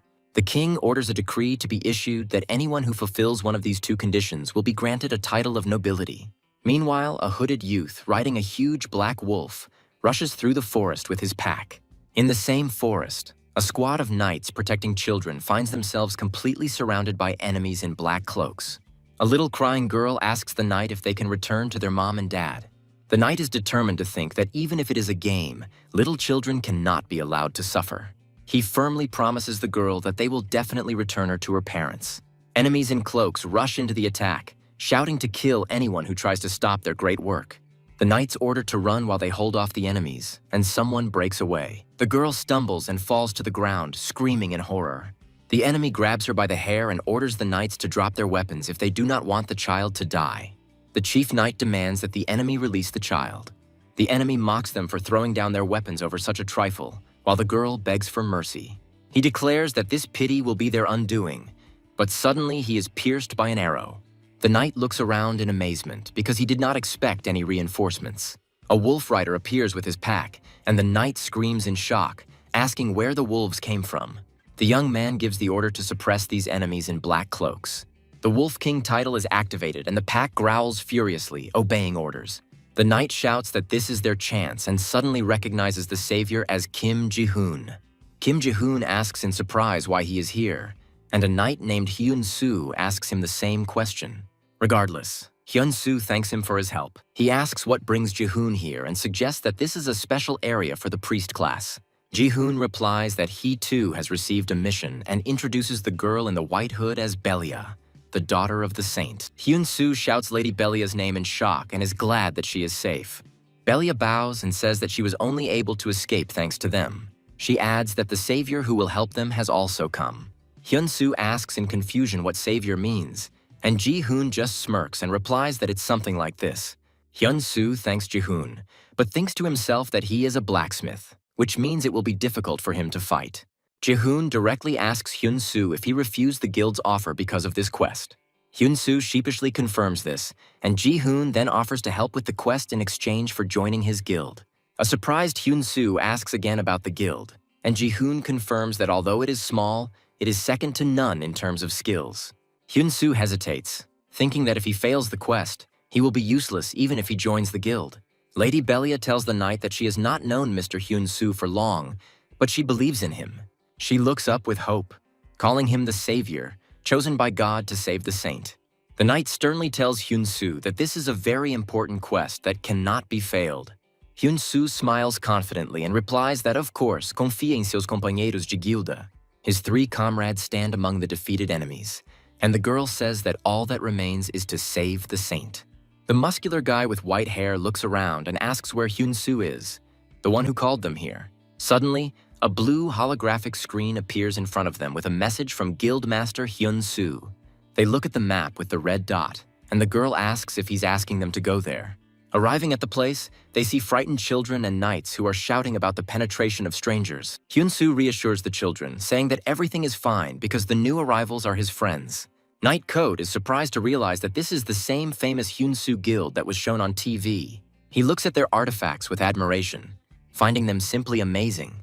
Team Hyun-soo and Knight Code introduce themselves by introducing themselves to each other by their first names. Code thanks them for their help and asks them directly if they have any good plan. Nell enthusiastically unrolls a huge scroll and declares that she has already prepared everything. She explains to Coda that Russell will distract the believers, but she is worried about the debuff weakening the priests. Nell sighs that their chances would be greatly improved if they could remove the effect. Belia suddenly says that she knows how to solve this problem, which surprises everyone. She explains that the saint of the Church of Ares guards asnium, a mineral with divine powers. Hyun-soo thinks, assuming that this mineral is the reward for the quest. Belia adds that weapons made from asnium are devastating against evil, but the problem is that it is unrefined. Hyun-soo smirks and declares that this is exactly his area of expertise, leaving Belia confused. In the forest, a hooded guard hears a rustling sound and cries out anxiously, asking who is there. Two guards notice the movement and order the unknown person to stop hiding and come out. A huge silver eastern dragon emerges from behind the trees at them with a roar. The leader of the guards, with a shining dagger, calls the dragon a divine beast sent to stop the heretics. Another masked commander calls on his men to not be afraid and to move forward for the sake of a great goal. The dragon attacks the guards, who scream in terror, unable to resist him. Russell and Nell watch from cover, deciding that this distraction will be enough. The rest of the group runs to the temple to move on to the next part of the plan. Inside the temple, Coat asks Lady Belia if she senses the presence of the saint. Belia concentrates to find her holy power and is enveloped in a bright glow. She points forward, saying that she can faintly sense its power coming from there. The group moves closer and sees the saint floating in a purple magical field. Coat looks at the saint, trapped in a huge magic circle, and asks what surrounds her. He decides to try to cut the barrier with his sword first, but Belia shouts that it is dangerous. The blow sends Coat flying back with a powerful recoil, and he screams. The knight looks at his trembling hand, lamenting that even a strong blow did not help. Belia heals Coat's wound, saying that fortunately it is not serious. The saint in the magical prison opens her eyes and recognizes her savior, pronouncing the name Belia. The saint asks Belia why she came back, since she told her to run away. Belia nervously replies that she couldn't leave them and run away. The saint says that Belia must become the spark of the revival of the Church of Ares. But she laments that she could not leave her alone. Belia announces that she has brought help, but the saint sadly replies that it is too late. The Calamity Church's priest activated the Dark God's summoning circle, using the saint as a sacrifice. The saint explains to the shocked Belia that the ritual that has begun cannot be stopped. Belia apologizes to her companions for dragging them into this. The saint, with tears in her eyes, begs everyone to leave before it becomes too dangerous. The protagonist says that the god Ares has chosen him to be their savior, which greatly surprises the saint. He promises to save her and everyone here. But to do this, he needs the mineral asnium. The ritual to summon the dark god has already begun, and if it is not stopped, many people will die. He adds that even though asnium is a sacred artifact, it is not more important than human lives. Belia understands everything and, surrounded by golden light, prepares to act. The saint explains that the barrier was erected by the priest Jack with the help of a cursed grimoire, and to destroy it, she will have to put in all her holy power. She warns that the moment the barrier falls, Jack will notice. A powerful burst of energy shakes the barrier, and the saint orders everyone to prepare. The protagonist watches in surprise as the saint hands him a glowing object. A system message appears stating that High Priest Jack of the Church of Calamity has sensed the power of the saint. Jack understands why the victims suddenly started acting differently. He grins evilly and says that it seems that some rats have crept in here. The priest claims it doesn't change anything, but the helmeted paladin yells at him to stop talking nonsense and charges in. Suddenly, a magic circle appears in front of the paladin, throwing him back. The paladin screams in pain as he flies, and Jack irritably thinks how dare some knight oppose him. The protagonist picks up his fallen comrade, but he, burning with shame, asks him to leave. The priest mockingly tells the saint to consider it an honor to become a victim to the evil god. The saint resolutely replies that this will not happen, because the god Ares brought saviors to them. Jack can't believe his ears and asks with disdain if she really thinks these guys are saviors. He understands who the saint so desperately believes in and points his dark spear at them. A muscular warrior named Bark blocks the blow with his shield and asks if everything is all right. The protagonist, covering for Belia, replies that they are fine and is worried about Bark's condition. Bark boasts that this is nothing for a tank, but suddenly his face expresses shock. Jack is surprised that they survived his attack and admits that they are not just rats. He turns to the saint with a cruel grin and asks if she still had any hope. A huge ghostly dragon appears behind the priest, looming over the battlefield. Mr. Hyun-soo quickly jumps forward to join the fight. The protagonist shouts that they will delay the enemy and asks the others to hurry. He drags Belia along with him, urging her to go forward, and she agrees. Paladin shouts at them to run, remaining to hold back Jack, who hisses angrily after them. An enraged Jack screams what they are up to and releases a powerful energy blast. Bark blocks the attack with his shield again and tells Jack that they are now his opponents. Jack angrily calls his opponents annoying bastards as he prepares a magical attack. He laughs evilly and decides to kill the warrior first and then catch up with the rest. Jack lunges at the attack, but the paladins hold back his blow with their shields. Meanwhile, Hyun-soo reaches the girls and confirms that he got the Asnum. He immediately activates an emergency divine creation while holding a glowing object in his hands. Hyun-soo is surprised because this has never happened before. The system reports that there is not enough of something to craft the item, and creation is impossible. He tells his companion that for the first time he didn't have enough materials, and she asks again in surprise. At this time, one of the paladins fighting Jack cries out in pain. Jack summons a dangerous magical beast from the portal to increase the onslaught. A warrior in a black cloak dodges Jack's powerful attack. With a furious grin, he cuts through the magic circle with his glowing sword. Jack creates multiple magical shields to protect himself from the warrior's relentless attack. The warrior breaks through magical protection, causing surprise to the enemy. Watching the battle, one of the girls realizes that their allies are already at their limit. Jack manages to hit Rasen right in the face with an energy blast. Hyun-soo is thinking hard about what component he is missing. The girl asks if the weapon he creates is some kind of sacred relic, and he confirms it. She then suggests that there is not enough holy power to create it. The girl imbues the item with holy power and asks Hyun-soo to try again. The second paladin falls to his knees, his wounded body no longer obeying. Jack defeats Rasen, saying it was quite fun. He decides it's time to finish and prepares the killing blow. Dark spikes emerge from the ground, piercing the paladins through and through. Jack raises his spear to the sky, proclaiming that it is now the sun. He finishes the sentence by saying that it will shine only for the god of calamity. Suddenly, the sky begins to change, and Jack looks up in confusion. At this moment, Hyun-soo appears and apologizes for being late. One of the wounded paladins jokes that he was too late and they were almost thrown out of the game. Hyun-soo thanks them for holding on and looks at his new blade. He raises his weapon to the starry sky and announces that he is taking the initiative. Lines appear in outer space about a force that watches over the world and drives away evil with a mystical blade. These words form a description of the artifact being created against the backdrop of the constellations. The system announces the creation of a legendary rank artifact called the Four Tigers Sword. Looking at Hyun-soo with a new sword, Jack feels either fear or disgust. Jack grins ominously, saying that the god of disaster will return soon. He rushes forward, shouting that any sword is useless against him. A huge white tiger spirit emerges from the sword, whose holy power weakens the high priest. The tiger's energy stuns Jack for 5 seconds, as indicated by the system window. Jack looks at the sword in horror, not understanding what it is, and Hyun-soo prepares to strike. The voiceover speaks of the will of the people who thirst for peace. This sword holds the king's heart. Hyun-soo deals a crushing blow to the high priest. Jack's body crumbles to dust and system windows appear around him. The comrades run to the battlefield, shouting the name of the saint. Hyun-soo receives notifications of a large amount of experience and several level-ups. He is surprised to realize that he has reached level 227. Hyun-soo is happy because it's quite a high level. He receives new items and thinks that the urgently created sword will soon disappear. He feels sorry because such a powerful sword would have been very useful. Hyun-soo is shocked to see that the sword created using the temporary skill does not disappear. His companions notice his confusion and ask what happened. Hyun-soo explains that according to the rules of his emergency creation skill, the artifact should have disappeared. The girl asks if anything was different this time. He remembers that Lady Belia helped him by infusing her holy power into the sword. The system window confirms that the Four Tigers sword is supported by holy power.